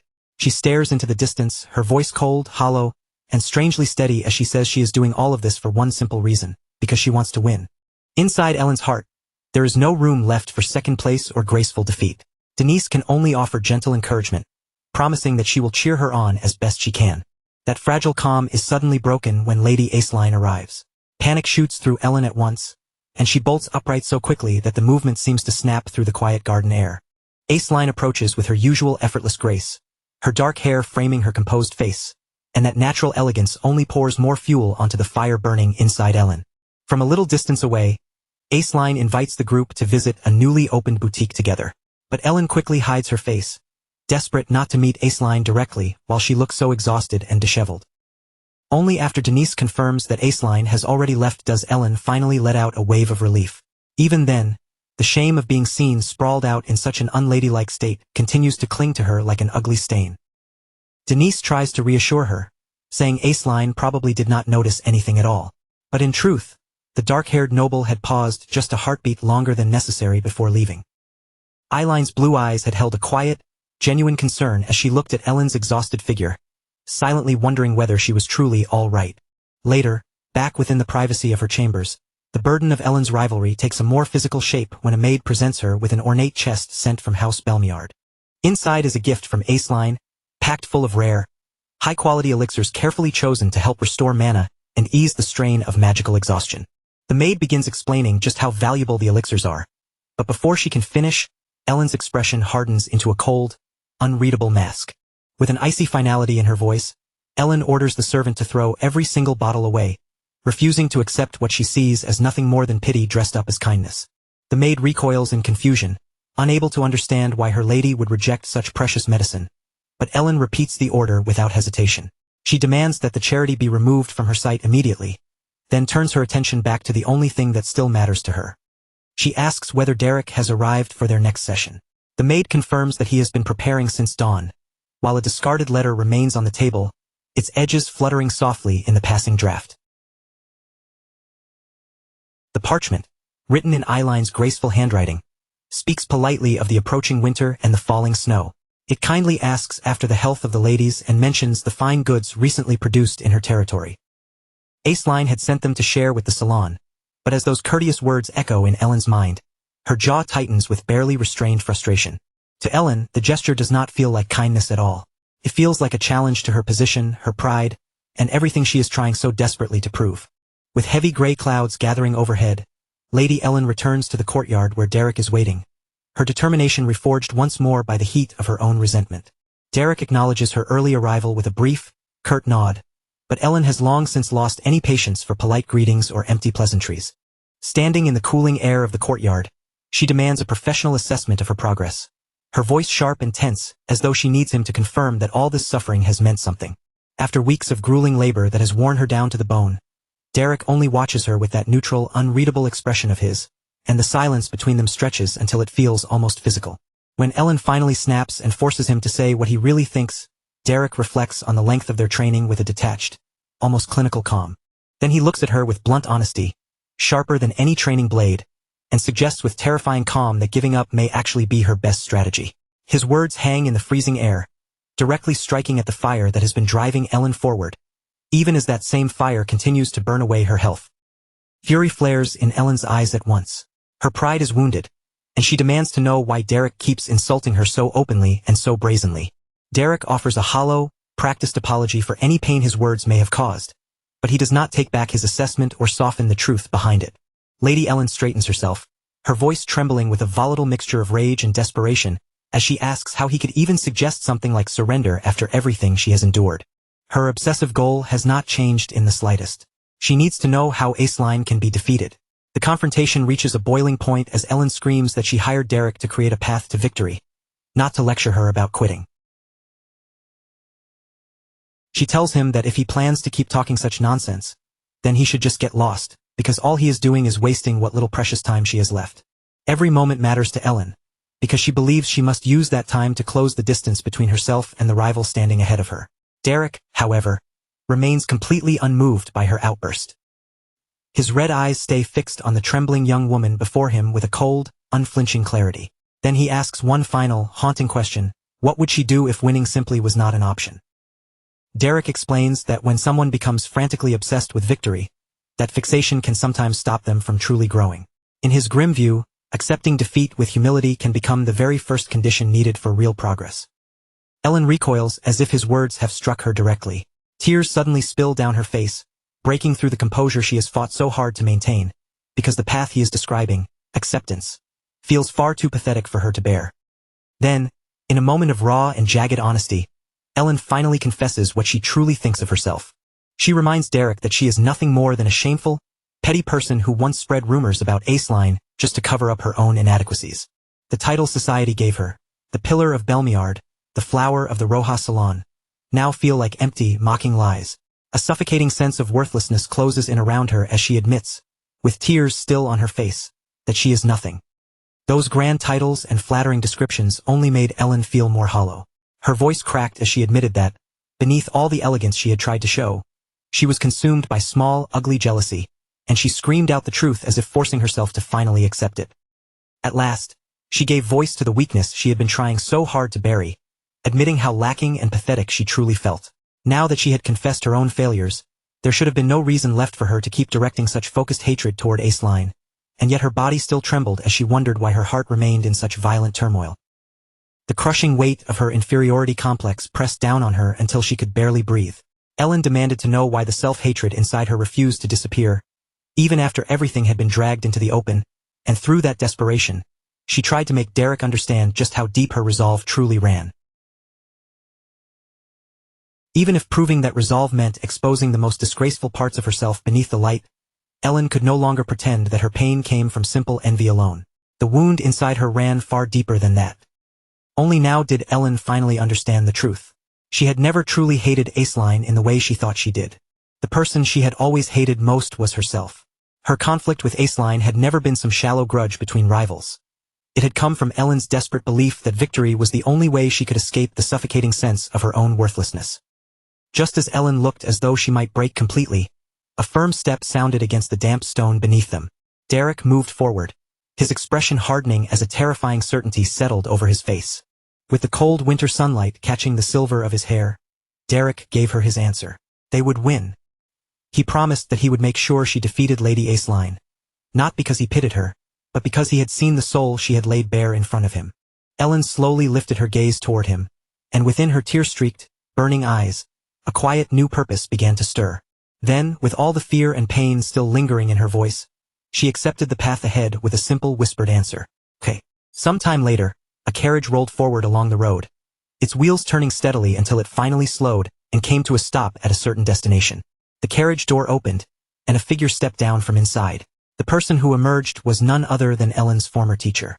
As he looked ahead, the grand surroundings revealed where he had arrived. Count Belmiard's territory, right at the Belmiard residence.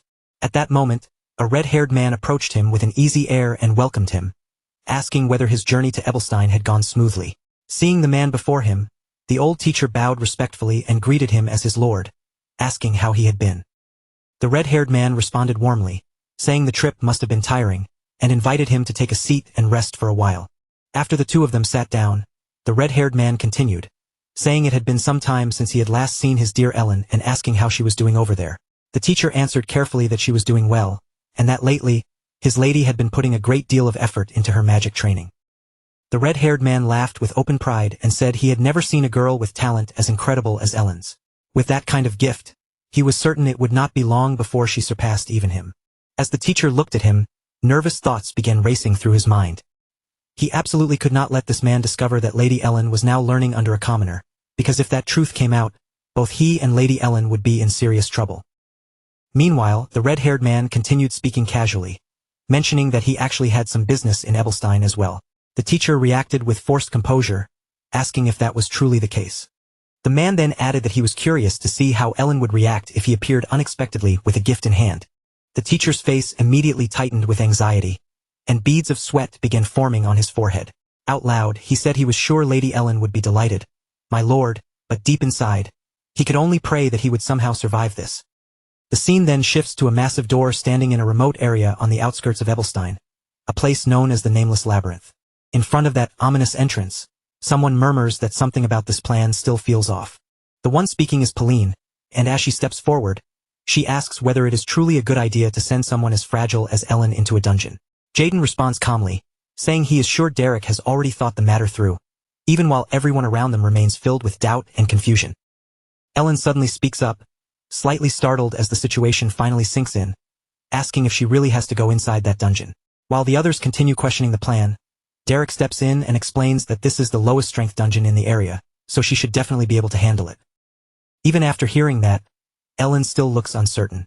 She asks what exactly she is supposed to do once she gets inside, wondering if she is simply meant to rush in and attack the monsters head-on. Hearing the hesitation in her voice, Derek answers firmly that she needs to sharpen her instincts through real combat. As a precaution, he adds that his colleagues and he will be there watching her back the entire time. Still visibly nervous, Ellen asks if he is serious, almost hoping he might admit he is joking. But Derek only releases a strong wave of energy and says in a grave tone that the duel is only a few days away, and they are running out of time.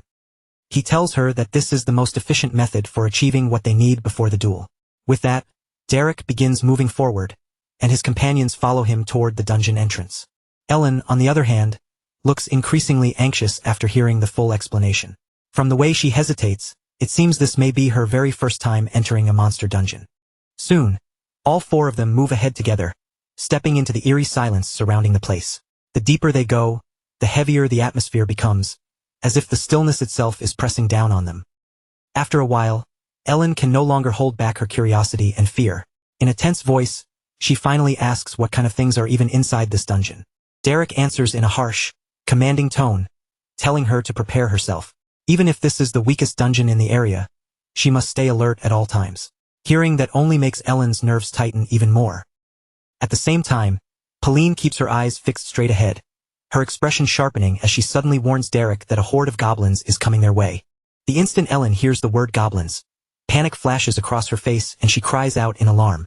Derek, however, remains perfectly calm and simply replies that he already heard them. From behind them, Jaden adds that there is a large one approaching from the rear as well, and that it looks like an ogre. That news only deepens Ellen's terror. Derek turns to Jaden and asks if he can handle the ogre. Jaden does not look bothered in the slightest, only smirking as he says it depends on how much extra Derek is willing to pay him. A powerful energy begins to radiate from Derek's body as he answers that they can discuss the fee later. At that moment, everyone turns forward and sees countless glowing eyes emerging from the darkness, drawing closer and closer as the monsters surround them. Ellen stands frozen in place, her body trembling as fear grips her from head to toe. In her mind, she can only think that they are really about to fight actual monsters. Then, without warning, the goblins surge out of the darkness and charge straight toward them. Derek immediately takes the front line, stepping into their path and stopping the goblins head-on before they can reach Ellen. Behind him, Ellen remains rooted in place, helpless and overwhelmed, her voice barely able to come out as fear tightens around her throat. Derek then shouts a firm order for Pauline to protect his lady, and the instant the command leaves his mouth, the battle begins moving in full force. He rushes forward with his sword, throwing himself into the clash and cutting into the enemy lines while acting as support for Ellen's position. Pauline moves with practiced skill, drawing and releasing arrows in quick succession as she eliminates monsters approaching from different directions. Meanwhile, Derek advances at the center of the fight, holding the monster's attention and keeping the pressure on the front line. As the main attacker, he unleashes his swordsmanship with sharp, decisive movements, carving through the chaos and forcing the monsters back before they can overwhelm the group. Blazing power swept across the battlefield like a sharpened blade, cutting through the enemies one after another before they could even regain their footing. Every member of the team was moving exactly as they should, each one falling into place as if the chaos around them had already been planned out. One by one, they handled their assigned roles with sharp focus and steady precision, never wasting a movement or losing sight of their purpose. But even with all of that happening around her, right in the heart of the confusion and noise, Ellen stood frozen in place. She did not move, did not cast, did not even know where to look. Everything was happening too quickly, and she was so overwhelmed that she could not understand what she was supposed to do. Then, all at once, a crushing presence rose behind her, so heavy and sudden that it made her entire body tense. It was the very monster they had spoken about only moments earlier. And as the focus shifted behind her, Jaden was already standing his ground, sword in hand, facing that towering creature head-on. With his posture calm and his expression steady, Jaden looked up at the monster and spoke with quiet confidence, saying he was curious to know just how high the bounty on its head really was. The enormous goblin let out a violent burst of movement and charged forward, raising its massive body as it rushed in to attack. But Jaden stepped in at the perfect moment. His sword flashed in a clean, exact arc, and before the monster could finish its swing, one of its arms was sliced away. Meanwhile, on the other side of the battlefield, Derek kept pressing forward without slowing down, cutting through enemies again and again while mixing his sword strikes with fierce bursts of blazing fire. As Ellen watched all of this unfold, she was left completely shaken. In the middle of that terrifying battlefield, sweat slid down her face, and panic swallowed her thoughts until she could barely breathe. They had really killed that goblin. The thought hit her like a blow. She could die here. She could really die here. No, this was far too dangerous. This was madness. She could not handle it. Everything around her was too violent, too fast, too overwhelming, and her mind struggled helplessly to keep up. Just then, Derek turned his head back toward her and shouted sharply, warning her that one of the goblins was coming straight for her and telling her to keep herself together. At that exact moment, the goblin broke away from the chaos and rushed directly toward Ellen, its body leaning forward as it prepared to strike her down. As the creature closed in, fear seized her from head to toe. Her thoughts spiraled wildly. Was she really going to die? Was this truly the moment she died? Her mind went blank, her body locked in terror, and from behind her, Derek's voice rang out once more. His command came firm and unshaken, telling her that she had to defeat it with her own strength. Those words struck something deep inside Ellen. A realization began to rise through the fear, and in the silence of her own mind, she thought back over her entire life. Fragments of the past surfaced one after another. She could no longer deny it. She knew it herself. She had always understood how pathetic and naive she had been. Back in the present, the goblin kept charging toward her, closing the distance with every heavy step, while another painful memory echoed through her mind. She had always been someone who talked big but never truly acted when it mattered.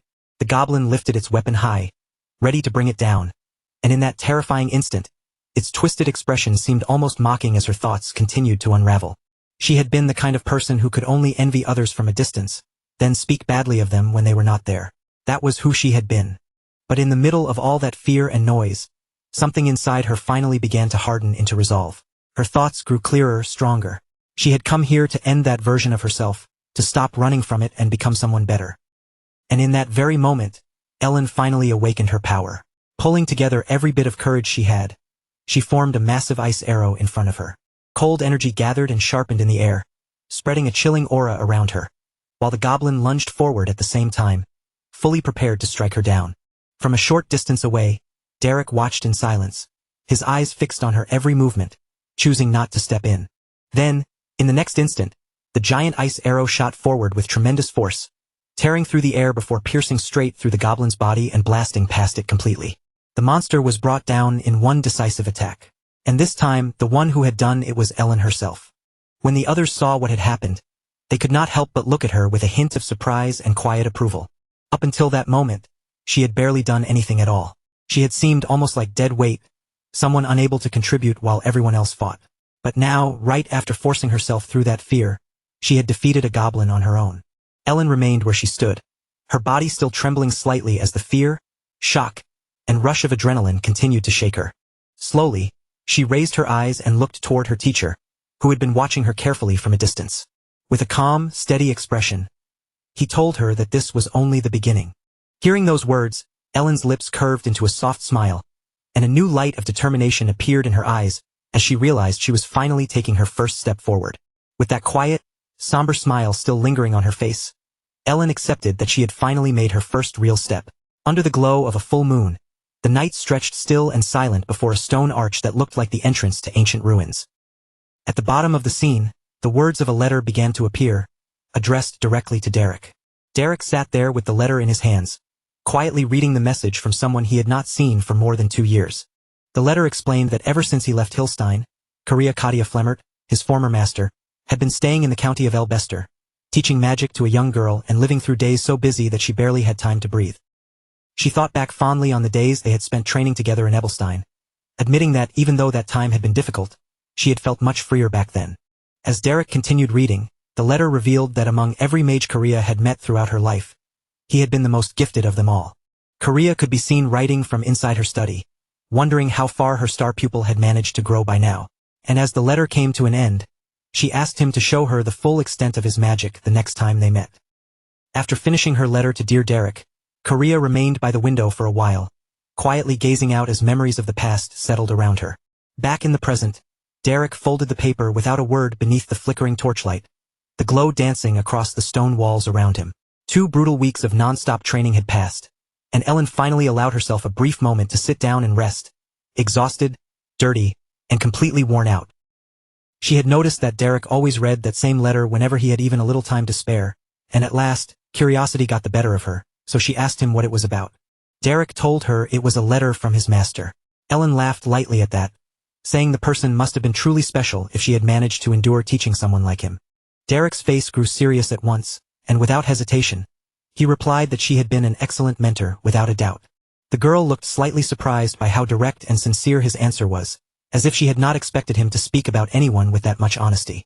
She had only been teasing him to see if she could pull even the smallest reaction out of him. But when Derek remained completely unmoved, she finally let the joke fade.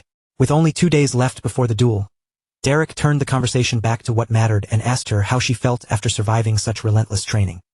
After everything she had been forced through, both physically and mentally, the entity could only admit that she no longer knew what she was supposed to feel. Her body was exhausted, her thoughts were heavy, and even her own emotions felt blurred together. But even through that confusion, there was one thing inside her that had not wavered at all. No matter how tired she was, no matter how uncertain her heart felt, she knew she was going into that duel to win. Even if victory demanded everything from her, she had already made up her mind that she would pay the price. At last, the day of the event arrived. The nobles' dueling arena was already overflowing with spectators. Every seat packed, every corridor crowded, as the gathered nobles waited eagerly for the match they had all been whispering about.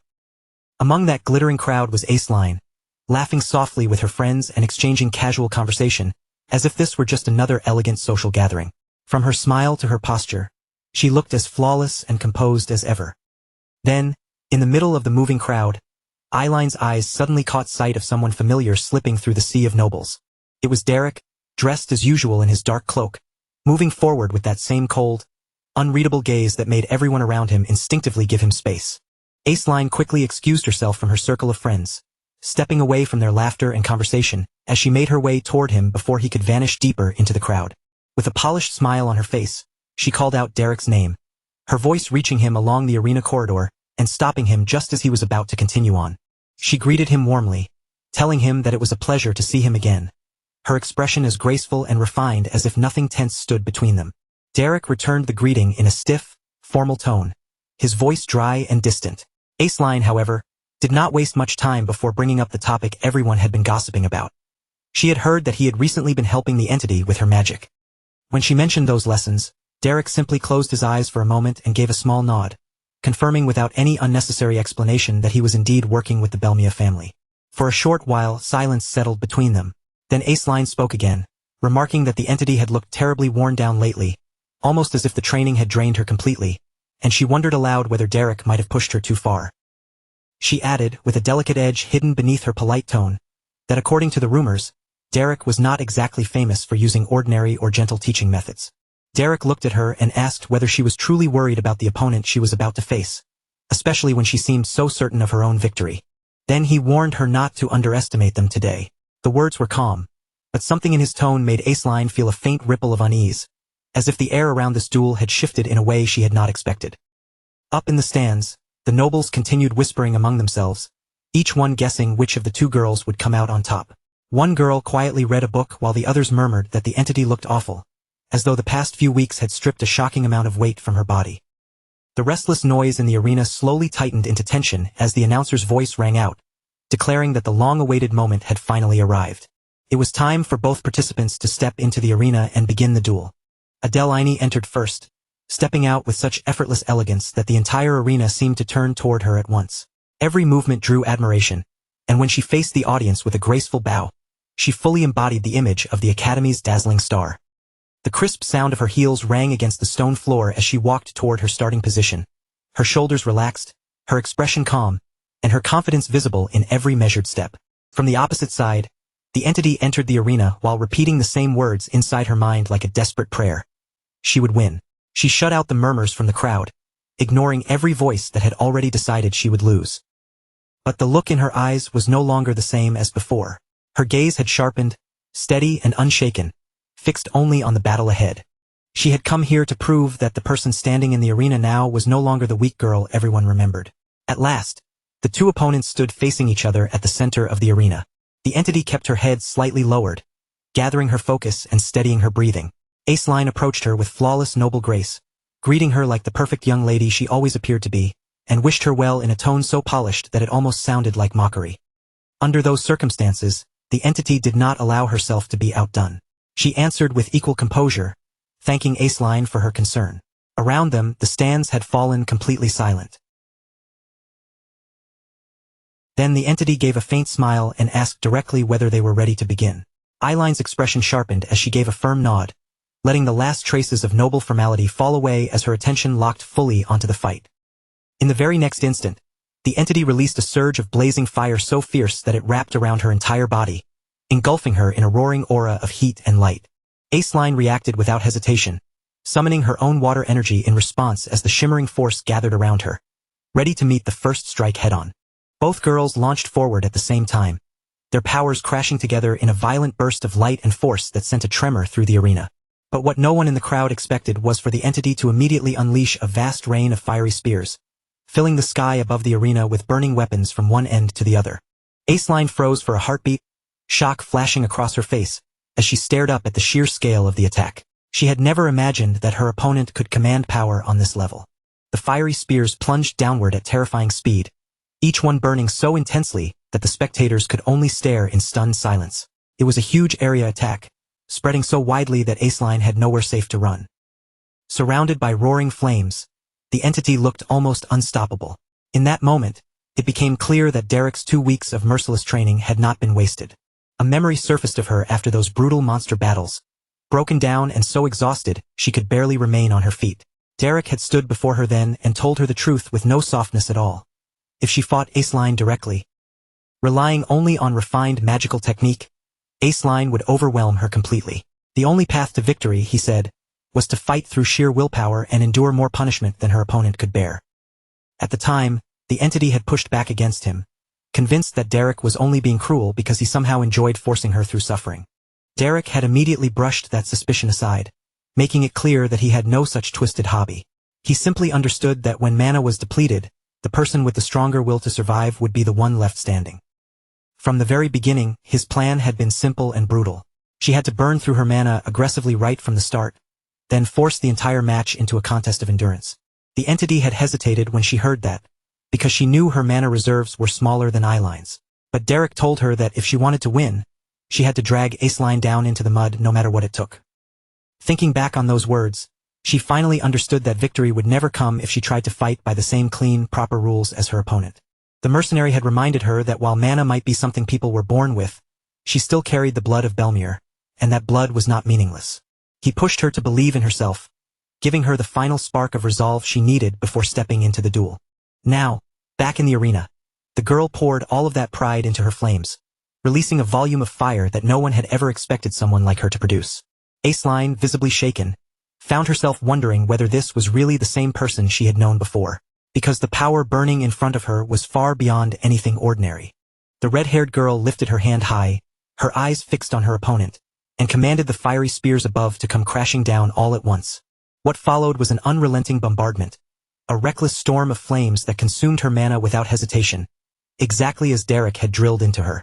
The assault pressed down so fiercely that Aceline could barely keep her stance, forced to endure wave after wave of fire bearing down on her from every direction. Even the prodigy herself had no choice now but to spend her own mana reserves, burning through them just to hold back the pressure of the flames. Aceline reacted in a hurry, lifting her mana as water surged upward in front of her and spread into a defensive barrier. In the nick of time, she managed to shape it into a shield strong enough to meet the incoming force. But even though the shield formed successfully, anyone watching closely could tell that Ellen's attack was pushing her much harder than she had expected.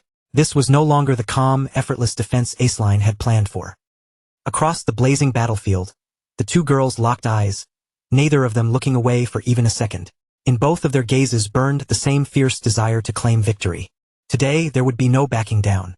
Neither of them intended to retreat, not even by a single step. Without allowing the tension to stretch any longer, Lady Aceline moved first, launching her counterattack with sharp, decisive speed. A storm of burning arrows ripped through the air, streaking across the arena before pouring down toward Ellen's position like a merciless rain of fire. One after another, the blazing projectiles hammered against Ellen's barrier, each impact flashing brightly as sparks scattered across the surface. The barrier managed to withstand the assault, but the non-stop barrage carried such force and intensity that the pressure kept building with every hit. Then, all at once, a violent explosion erupted across the battlefield. The blast shook the arena, sending smoke and fire rolling outward while the crowd gasped in astonishment. The scale of Eileen's magic could no longer be ignored. Her power was undeniable, and her mana reserves had clearly reached an extraordinary level. Yet even beneath that crushing pressure, Ellen's barrier still refused to break.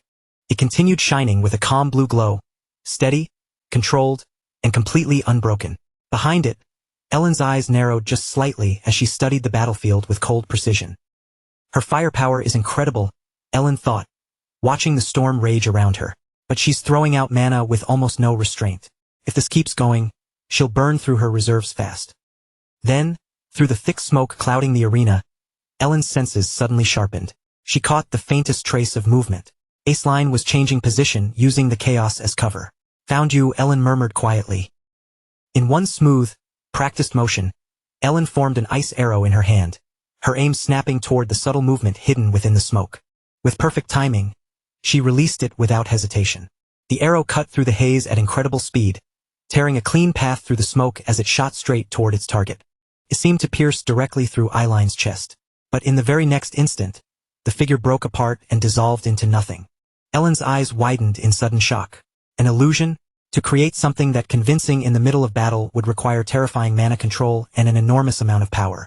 For one brief moment, Ellen's thoughts stalled as she tried to process what had just happened in front of her. That tiny hesitation was all Aceline needed. From behind Ellen, she appeared without warning, already in striking position, gripping a massive ice arrow as she prepared to drive it down. As the close-range attack descended, Ellen sensed the danger at the very last possible second. She snapped around sharply, and their eyes met in that narrow instant. But Aceline was already too close. There was no time left to build another barrier. A memory flashed back to the inside of a carriage, where Aceline sat beside Derek in the quiet space. "It'll work," Derek had said calmly, his voice even and certain. Aceline glanced at him with doubt in her eyes and asked how. Without even raising his eyes from the book in his hands, Derek explained the plan. First, overwhelm Ellen's vision with flame arrows. Then use illusion magic to mislead her. Once her focus breaks, close the distance and finish with ice spears. Even a skilled mage would reveal an opening under that kind of pressure, he told her. Then he paused and finally looked directly at Aceline, warning her that her opponent was not just any skilled mage. Back in the present, Aceline had already closed the gap completely, her ice spear lifted and ready to deliver the decisive blow. At the final second, Ellen turned and saw the incoming strike. Her eyes widened as the truth hit her at once. At this distance, there was no time to raise a barrier. In that single instant, Ellen made her choice. She lifted her hand and poured all of her mana into her palm. A condensed sphere of blue energy formed there, pulsing violently as compressed power gathered into one point. Aceline stepped in, driving her spear forward with the full force of the attack. At exactly the same moment, Ellen released the blue sphere from her palm. The force burst outward in a powerful shockwave, slamming pressure back against Ellen's own body and instantly pushing her away from the spear's path. The ice spear missed her by a hair's breadth and crashed into the ground with devastating force, splitting cracks across the battlefield. Ellen landed a short distance away, sliding back slightly before planting her feet again. She managed to steady herself without falling, keeping her posture controlled even after using such a risky burst of power to escape. Across from her, Aceline froze where she stood, shock spreading across her face. What was that? She wondered, unable to fully understand the movement she had just witnessed. Ellen now stood before her almost like a phantom, faint streams of blue mana flowing around her eyes and giving her gaze an eerie, sharpened glow. The speed of that movement had been nearly unreal. Aceline let out a slow breath, trying to calm herself after the near miss. That was close. Derek's warning echoed through Eiline's mind. No matter who your opponent is, never let your guard down. A bead of sweat slid down Eiline's face as realization finally settled in. Now I understand what he meant. Ellen was not an ordinary mage at all. Her every movement, every choice, and every use of magic showed a level of control that had already climbed far beyond what Aceline expected. Eiline's expression hardened as her resolve became even firmer. Then I'll crush her with raw power, she decided. With that determination burning inside her, she began drawing in her mana again for the next clash. Eiline's resolve solidified, and she wasted no time unleashing her next spell. From the cracked ground beneath her feet, countless ice spears began rising into the air. They emerged rapidly, one after another, spreading across the battlefield like a glittering forest of razor-sharp spikes. What made the sight even more shocking was that Aceline had not chanted at all. There was no incantation, no visible preparation, and no delay. The magic simply answered her will and took shape instantly. At the same time, Aceline kept advancing, refusing to give Ellen even a single moment to breathe. If she lacked confidence in a direct clash of power, then Aceline would simply bury her under more.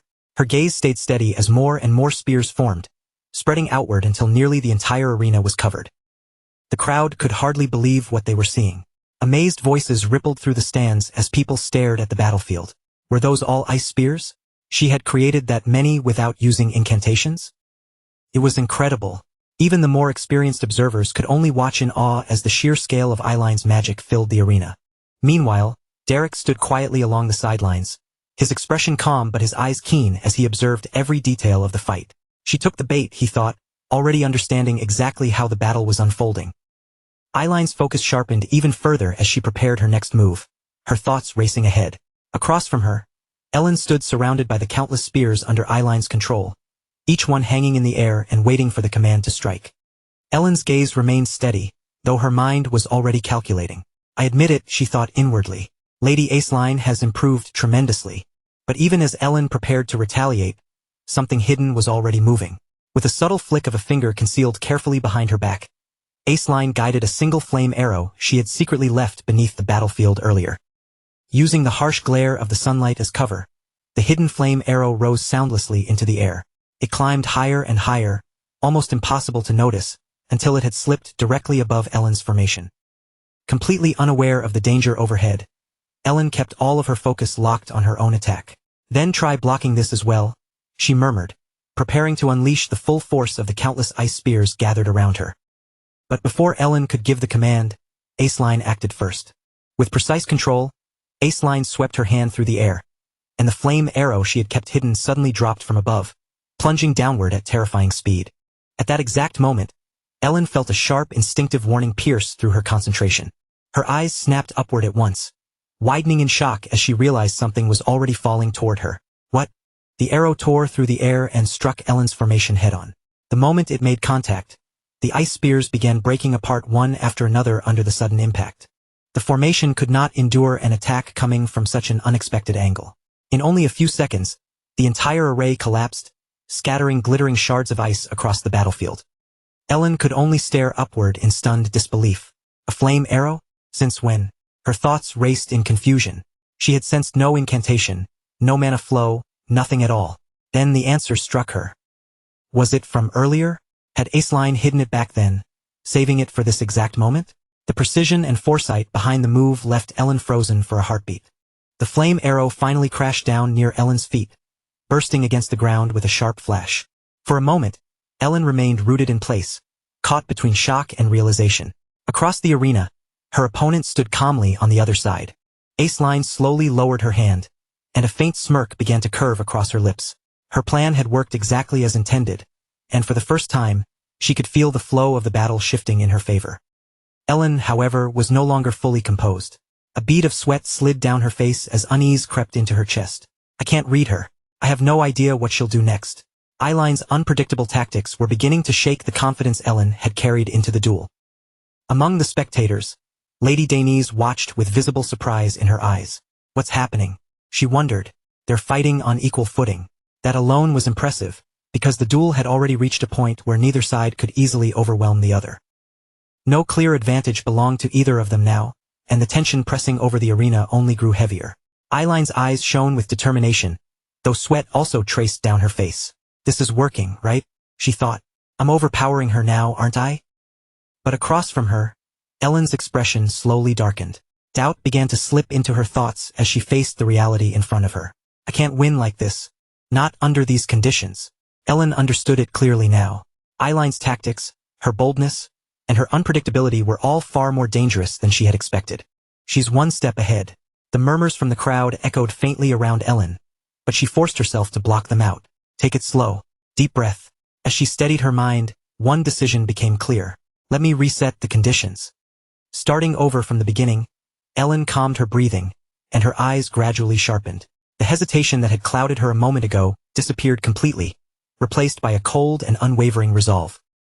From the sidelines, Derek noticed the change immediately. His gaze narrowed just a little as he watched Ellen's entire presence shift. This, he said quietly, is where it truly begins. Ellen raised her hand once more and began forming a new spell. Blue mana started to flow around her body, gentle at first, then growing denser, heavier, and more oppressive with every passing second. She focused deeply, drawing in more and more energy while her hands moved with calm, deliberate precision, guiding the gathering mana into a new shape. On the other side of the battlefield, Aceline watched in shock as sweat gathered on her face. The pressure in the air intensified, and an enormous surge of mana began wrapping around Ellen like a rising storm. The force spilling out from Ellen became so overwhelming that Aceline had to raise her arm in front of her face just to shield herself from it. What is this? Aceline thought as unease crawled into her chest. This doesn't even feel like ordinary magic. It feels like raw mana itself. Then, without any warning, everything went silent. The crushing pressure vanished, the air became still, and Eileen's eyes widened at the sudden emptiness around her. I can't feel any mana. Even the natural flow of energy in the surroundings had disappeared completely, leaving behind a strange, unnatural void across the battlefield. At the edge of the arena, Derek's expression turned serious as his eyes narrowed. It had lasted only for a moment, but there was no mistaking what had just happened. Mana alignment was a state where all surrounding mana was forcibly drawn in, synchronized, and controlled. When a mage pushed beyond their natural limits, even the mana in the surrounding environment could be forced into submission. It would bend, align, and synchronize beneath an overwhelming pressure. That rare phenomenon was known as mana alignment. In simpler terms, Ellen had just crossed past the boundaries of what she should normally be capable of. Back on the battlefield, Ellen raised her hand high into the air, her presence now commanding and absolute. Above her palm, a massive sphere of fire began to form, expanding rapidly until it towered over the entire arena. The blazing orb was so enormous that the air around it twisted from the heat, sending waves of scorching pressure rolling outward in every direction. Aceline could only stare in disbelief, her eyes wide as the heat brushed against her skin. How did she create something that massive? Eileen's mind reeled, but Ellen's expression never wavered.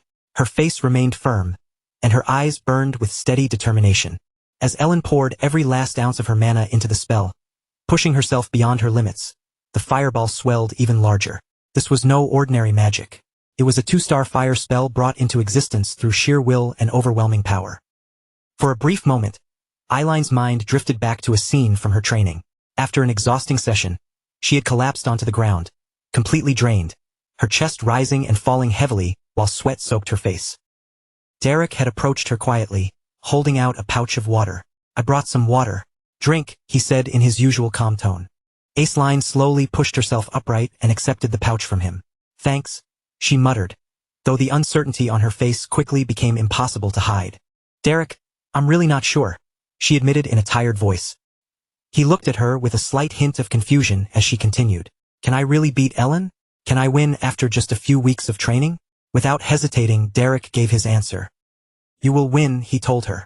Then, after a brief pause, he added more precisely, you will win in a certain sense. Aceline stared at him, still breathing hard and clearly confused, unable to understand what that strange answer was supposed to mean. The present snapped back into focus as the crowd exploded into shocked voices. Is that really fire? A fireball that huge? Is that a 2-star spell? Their voices trembled with disbelief as the enormous blaze continued hanging over the battlefield. Eiline's eyes widened, her mouth parting slightly as panic began to rise inside her. A fireball? This was not part of the plan. She glanced desperately toward Derek, silently searching for an answer. Derek, what is this? What am I supposed to do? But Derek said nothing. He simply watched the battlefield without offering even a single word. Frustration and fear surged through Aceline at once, and tears began to gather in her eyes. Stop just standing there and tell me something useful, you fraud. Before Aceline could think any further, the gigantic fireball surged forward. For a split second, she froze in place, then looked up as her breath caught in her throat. The enormous sphere of fire now loomed directly above her, descending with unstoppable force. As its shadow swallowed her position, panic finally seized her completely. What do I do? Panic crashed through Eiline's mind as sweat streamed down her face. A barrier was impossible. There was no way she could block a 2-star spell of that size head-on. Ice spears would not work either. The pressure bearing down on her was so overwhelming that her thoughts began to fall apart. I knew it, she thought, fear tightening around her chest. This really is impossible. Someone like me can't defeat Ellen. While Eiline's confidence crumbled, Ellen stretched her hand forward and guided the enormous fireball with controlled force, her focus absolute even as the strain pressed heavily on her body. In the crowd, Denise watched the battlefield with intense focus. Her eyes narrowed as she tracked every movement, while the spectators around her stood frozen in place, unable to look away from the overwhelming display of power. Just as the fireball was about to crash down, Eiline's instincts finally took over. She thrust a burst of mana forward, using the recoil from her own spell to launch herself backward. Ellen's eyes widened slightly, caught off guard by the sudden movement and the speed of Eiline's escape. A moment later, the fireball slammed into the ground with terrifying force, detonating in a devastating explosion that swallowed the battlefield. Flames and smoke erupted outward as the shockwave ripped through the arena. Aceline threw her arms up to shield herself, but even that was not enough to stop the blast from violently pushing her back. Her balance collapsed, and she tumbled across the ground, rolling hard over the battlefield as she barely escaped being swallowed by the full impact. Smoke thickened across the arena, covering the battlefield in a dense gray haze. At the center of it, Ellen stood breathing heavily, that single spell having devoured a huge portion of her mana and left her reserves dangerously drained. Through the smoke, Aceline slowly pushed herself up onto her knees, struggling to draw air into her lungs. Ellen stared at her through the haze, disbelief flickering across her eyes. She dodged it. Ellen's gaze sharpened as realization sank in, and she used the same method I did. A technique she had only seen once, yet she had copied it in the middle of battle. On the sidelines, Derek remained calm, his expression unchanged as he observed the result. A lack of experience, he thought quietly.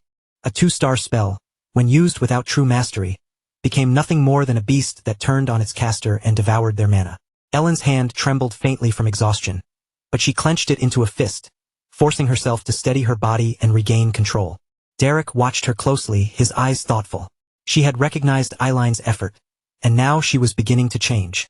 Ellen had always possessed overwhelming talent, but this was different. Now, she was pushing beyond talent and giving everything she had. For her, this was respect shown not through words, but through power. To Ellen, anyone who fought this desperately deserved nothing less than her full strength. She stood firm despite the toll written all over her body. Sweat covered her face, her breathing came heavy, and her mana reserves were nearly spent. Even so, Ellen forced herself to remain calm. Across from her, Aceline slowly steadied her footing, just as exhausted, her body aching and her breathing uneven after barely surviving the blast. But Eiline's eyes were still sharp, still burning with determination. A faint smirk touched her lips as she finally understood. So this is what you meant, Derek. If she could endure this moment, then victory was within reach. Ellen raised her hand again, refusing to retreat even now. Blue mana shifted into fierce heat around her as she began forming yet another spell. Above her palm, a sphere of fire started to take shape, swelling quickly just like the one before it. Her eyes stayed focused and unwavering as she poured even more mana into the spell. Once again, She recreated the same massive 2-star fireball, but this time something had changed. Her body trembled under the burden, her control wavered, and sweat poured down her face. Ellen gritted her teeth, barely keeping the spell together, yet she still forced herself forward. With a sharp motion, she hurled the fireball toward Aceline at full speed. Gasps burst from the crowd. Another one, and this one was moving even faster than before. The blazing sphere tore through the air with terrifying speed, charging straight toward Aceline like a falling sun. Aceline reacted immediately, turning and sprinting to evade it. But Ellen had not simply thrown the attack and let it fly. She was still controlling it. With small, subtle movements of her hand, Ellen adjusted the fireball's path, tracking Eyeline's movements with frightening precision. The fireball curved after Aceline, refusing to let her escape. But maintaining that level of control carried a brutal cost.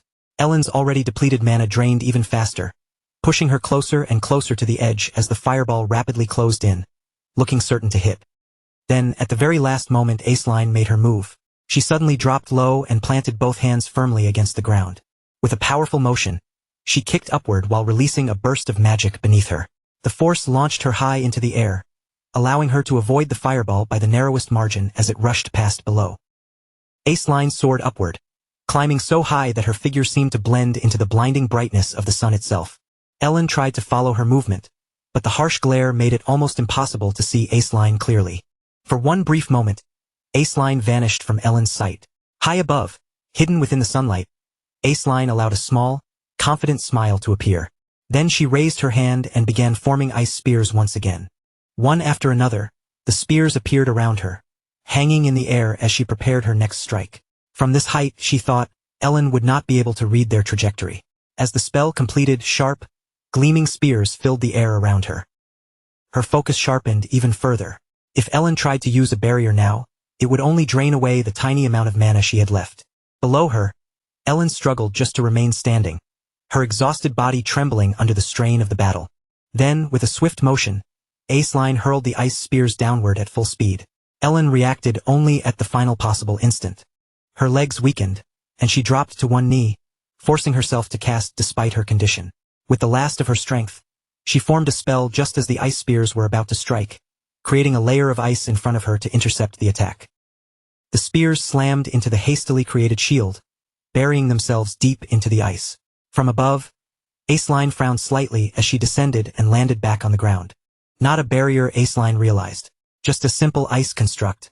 Ellen had used up too much mana controlling those fireballs. Ellen's condition was obvious now. Her face had turned pale, her breathing was ragged, and her body looked barely able to stay upright, as though she might collapse at any second. From the sidelines, Derek watched with calm, steady eyes. It'll be over soon, he thought. Aceline straightened her posture and stepped forward, confidence returning to her expression. A small smile spread across her face.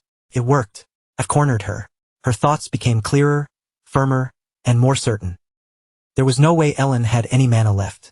Aceline still had enough to cast magic arrows or ice spears at least 2 more times. That was more than enough. In her mind, the answer was obvious. She had won.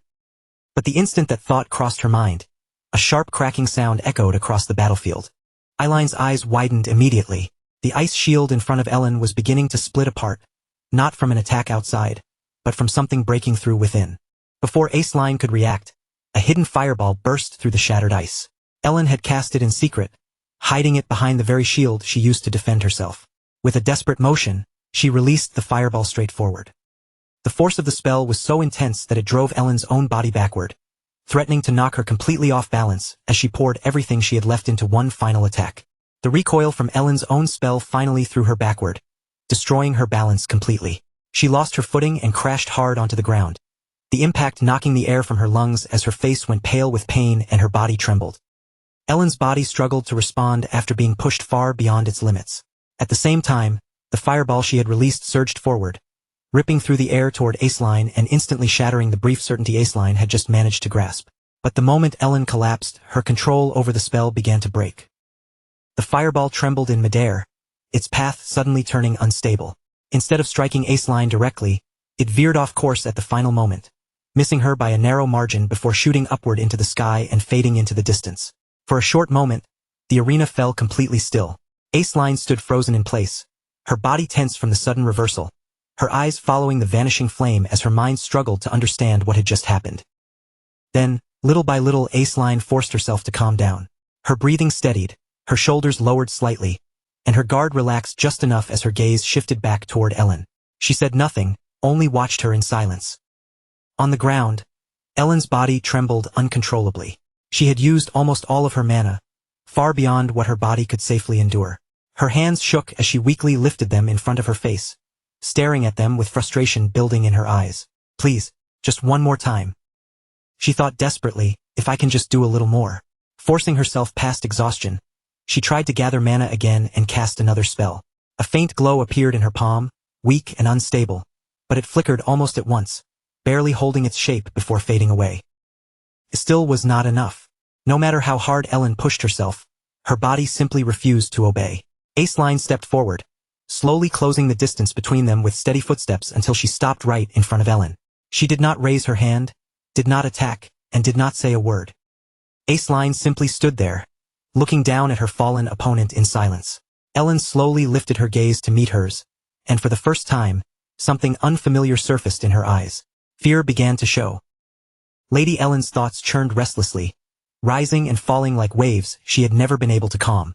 The truth was, there was no noble lady in Ebelstein who shone more brilliantly than Lady Aceline. Her very presence was enough to pull admiration toward her. Her elegance looked effortless, and her talent seemed almost blessed, as though brilliance naturally belonged to her. But wherever there was light that bright, there was always shadow, and Ellen had long believed that she was the one left standing in that shadow. While Aceline lived beneath everyone's admiration, Ellen remained in the forgotten darkness behind her, unseen, unpraised, and barely acknowledged. The bitter voices from the past echoed faintly through Ellen's mind, taunting her again and again, reminding her that some people were born with everything, while others had to claw forward with nothing. Even so, Ellen had never stopped sharpening herself within that darkness. She had endured, trained, and pushed herself forward with one stubborn resolve burning inside her. One day, she would rise above all of it and prove that she had worth. When Ellen's awareness returned to the present, she found herself still facing Aceline in the arena. Aceline was on her knees, her mana nearly drained, her body trembling from exhaustion. And yet, even in that condition, Aceline still looked composed, carrying a kind of grace that felt almost unfair. Mud stained her clothes, her hair had come loose, and the strength in her body was clearly fading. But none of that seemed to diminish the presence she carried. To Ellen, the sight was almost infuriating. How could someone still look so perfect even while falling apart? It was as if Aceline had no fragile image she needed to protect, no fear of being seen as messy, desperate, or imperfect. She simply existed as herself, pouring out everything she had without hesitation. The crowd's voices began to rise around them, calling out Eiline's name and urging her to stand, to keep going, to continue fighting. Their faith in her never seemed to waver. Aceline struggled, her hand trembling as she tried to gather the last bit of mana she had left. A faint flicker formed in Eiline's palm, unstable and weak, barely managing to hold together. Watching her closely, Ellen stepped forward and raised her own hand, summoning flames once more. Mana gathered obediently, shaping itself into a blazing arrow ready to be released. For a moment, Ellen's gaze drifted toward Derek, and a trace of doubt flickered inside her. Could she truly win now? The answer felt close enough to touch. But beneath that confidence, something heavier and darker stirred in her chest, a familiar weight wrapping around her heart. Even if she won, what would actually change? Would victory truly free her from the shadow she had lived under for so long? Or would she simply return to that same darkness once the cheers faded? As that realization settled inside her, the flames gathered in Ellen's hand began to flicker uncertainly. Across from her, Aceline was still struggling, forcing her exhausted body to stand even when every movement looked painful. Then, unexpectedly, Ellen spoke. Her voice was calm, almost light, as she said, what a shame." Startled, Aceline looked up at her, confusion filling her eyes as she clutched the final trace of mana she had managed to gather. Before Aceline could react, Ellen lowered her hand and allowed the flames to disappear completely. "I'm out of mana," she said simply. The words made no sense to Aceline. She stared at Ellen, unable to understand what she was hearing. Ellen only gave a faint smile, her expression gentle, distant, and strangely calm. "You really are amazing, Lady Aceline," she said softly. "It seems I still can't beat you after all." Then Ellen placed one hand over her chest and bowed with quiet dignity. "I forfeit." For a moment, The entire arena sank into stunned silence. Then the crowd exploded into cheers, their voices rising together in excitement, surprise, and admiration. Eiline's victory was officially declared, but she remained frozen where she was, her mind still unable to catch up with the sudden ending. Her lips parted slightly in disbelief, and her eyes stayed wide as she tried to process how the duel had turned in such an unexpected direction. Around her, her friends rushed in with bright, excited faces, congratulating her and praising her strength, her effort, and how much she had grown. Aceline answered them with a shy, overwhelmed smile, but her gaze soon drifted away from the celebration, searching beyond the crowd. In the distance, Ellen had already begun walking away. Ellen moved quietly, each step calm and steady. Her expression looked peaceful, as though some great burden had finally been lifted from her shoulders. Derek stood nearby with a book in his hands, reading as if the chaos of the arena had nothing to do with him. But when Ellen approached, he closed it and slipped it away. Ellen stopped in front of him, and her smile returned, though there was a strange edge hidden in it. "You saw it, didn't you?" she said lightly. "That's enough," Derek replied calmly. Ellen laughed softly and tilted her head. "You're surprised, aren't you? Even someone like me knows how to accept defeat." Amusement glimmered faintly in her eyes. Then she continued, saying he should have seen Lady Eiline's face. How completely shocked she looked, almost as if she had been ready to give up on the spot. Ellen's laughter grew for a moment, but then it faltered as tears began gathering in her eyes. She quickly wiped them away, brushing at her face as if those tears were nothing important. "Honestly," she said, "it was worth losing just to see that. Thanks to you, I finally feel like I managed to get the upper hand over her." Ellen paused and studied Derek's face, searching for even the smallest reaction. "So, what do you think of me? It wasn't perfect, but I wasn't that bad, right? I learn quickly, don't I?" Derek said nothing. His gaze stayed steady on her, watching closely, while the silence between them stretched out, heavy and impossible to escape. Then, all at once, Ellen's expression cracked. Tears slipped from her eyes before she could stop them. She stared down at her trembling hands, confused by her own reaction. "Hey, don't just stand there," she muttered, her voice shaking. "Why?" She did not understand it. The tears would not stop falling. Her vision blurred as emotion finally overwhelmed her. Slowly, Ellen sank down into a corner and covered her face with both hands. "What the hell? I'm not a child anymore." After a quiet moment passed between them, Derek finally opened his mouth.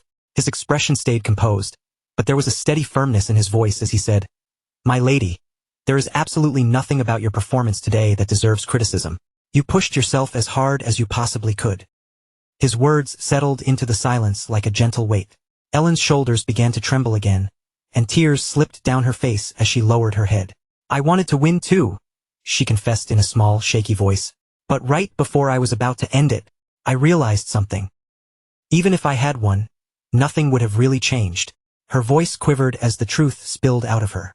"I would still be trapped in the same place, living the same miserable existence as before. That part of me, it's buried too deeply." For a moment, neither of them spoke. The only sound left was Ellen's quiet sobbing as she struggled to hold herself together. Then Derek's voice cut gently through that stillness. "So what if you look a little pathetic?" The words made Ellen freeze in place. Slowly, she raised her tear-filled eyes and looked up at him. Derek didn't flinch, and he didn't soften his gaze just to comfort her. He simply met her eyes head-on and continued, "If you're not willing to look pathetic, then you'll never be able to grow." The words hit Ellen harder than she expected. She covered her face with both hands again as fresh tears spilled through her fingers, but somewhere beneath that pain, something inside her had quietly begun to change. Fragments of memory flickered through her mind, and she saw Aceline standing tall and unshaken, as if the darkness that had always pressed down on Ellen had never been able to touch her. But for the first time, that same darkness no longer felt like an inescapable cage. It felt like something Ellen might one day be strong enough to rise above. Some distance away, Lady Denise had been watching the entire exchange in silence, her gaze calm and unreadable. Her eyes moved from Ellen and Derek, still caught in their emotional conversation, over to Aceline, who remained nearby with her friends gathered around her. Denise stepped forward with a soft, graceful smile and made her way toward Aceline. One by one, the others politely excused themselves, leaving the two young ladies alone. "You were brilliant, Lady Aceline," Denise said in a gentle voice. "That duel was truly remarkable." Aceline lowered her eyes slightly, but there was no pride in her expression. Instead, a troubled look passed across her face, as though the victory itself weighed on her. "Lady Denise, You noticed it too, didn't you? Aceline asked quietly, her voice low enough that it almost disappeared into the air. I wasn't the real winner. Denise only smiled at first, taking a moment before she answered. Then, with the same gentle composure, she finally spoke. When it comes purely to magical talent, Lady Ellen may even be ahead of me. Aceline shook her head, as if that answer alone could not explain what she had felt during the duel. Though uncertainty still lingered in her eyes, her voice became firmer. It isn't only about talent. There's something more important than that. Something that can truly close the distance between people. As she thought about it, her mind began to drift without permission. Before she realized it, Derek's face appeared in her thoughts. Startled by herself, Aceline quickly shook her head, pushing the image away and forcing her composure back into place. Then she turned toward her maid, her expression settling into quiet determination. Daisy, prepare a letter for the main estate. As Aceline lifted her gaze, the uncertainty in her eyes faded, replaced by a sharper resolve. There was something she needed now, and once she had made up her mind, she had no intention of hesitating. The scene then moved to the Duplin household, where servants passed through the halls and went about their usual duties, keeping the estate running in its familiar rhythm. Inside one of the rooms, Raymond Oswood Duplin sat with a letter in his hands. As he read, the tension in his expression deepened. Dries Wolfville, what is a 6-star travel pass doing in Ebelstein? He murmured under his breath. Across from him, Valerian Deplain answered with a thoughtful look, explaining that the customs agreement had likely been moved forward because of Drace's recent movements. This was clearly not a simple or ordinary development. Raymond fell into silence, his eyes narrowing as he turned the matter over in his mind. So even the Count of Belmiard's visit is connected, he muttered. If someone with foresight is pulling the strings, then this cannot be a coincidence. After that, Valerian brought up another matter, a letter from Aceline. The letter was a request for a magic teacher. Raymond raised his head at that, a trace of surprise crossing his face.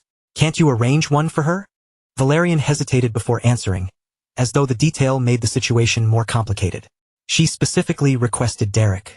But at the moment, he is teaching Lady Ellen at the Belmiard estate. Raymond brought one hand to his chin and quietly considered the situation. I had planned to send the butler to negotiate, he said slowly, weighing the matter carefully. But after a brief pause, he shook his head. No, that won't be necessary. His gaze grew sharper as his decision became clear. I need to go to Ebelstein anyway because of Drace's matter. I'll handle this personally. And with that decision, the pieces of a much larger story began to move quietly into place. The scene then shifted gently to Lady Ellen's residence, where the afternoon sun slipped behind slow-moving clouds and cast soft, wavering shadows across the garden.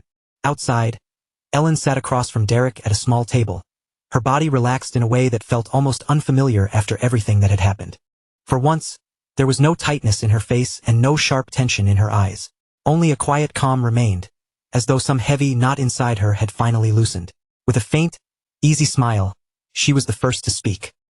Derek, I think I'm going to rest for a while.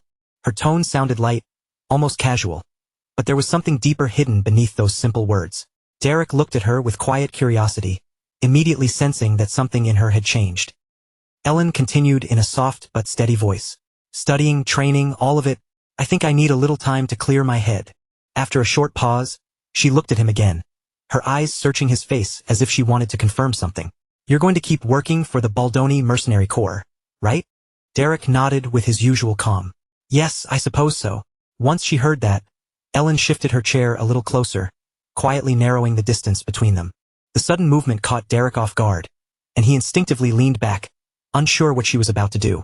A faint blush rose across Ellen's cheeks, and with a small, almost playful smile, she asked, If I call for you, you'll come again, won't you, to teach me magic? Derek paused for a moment, studying the rare sincerity in her expression. Then a small, reassuring smile touched his face. Of course, though honestly, I'm not sure there's much left for me to teach you. Ellen leaned back in her chair and stretched her arms lazily, her earlier seriousness giving way to a teasing grin. Geez, what's with all that humility? That doesn't sound like you at all. Then her voice grew brighter, carrying a gentle warmth as she tilted her face toward the sky. Winter's finally ending. It felt longer than usual this year, didn't it, Derek? As the day faded away, the scene moved to Belden's Tier, where warm lantern light glowed against the darkness of night. Inside, the place was full of life, buzzing with the sound of cheerful conversation, bursts of laughter, and the easy noise of people enjoying the evening. At one of the tables, Polini sat with unmistakable confidence, finishing a card game with a victorious grin stretched across her face. Her defeated opponent groaned miserably, while Polini basked shamelessly in her win, looking greedy, satisfied, and entirely pleased with herself. Just then, the door opened, and Derek stepped inside.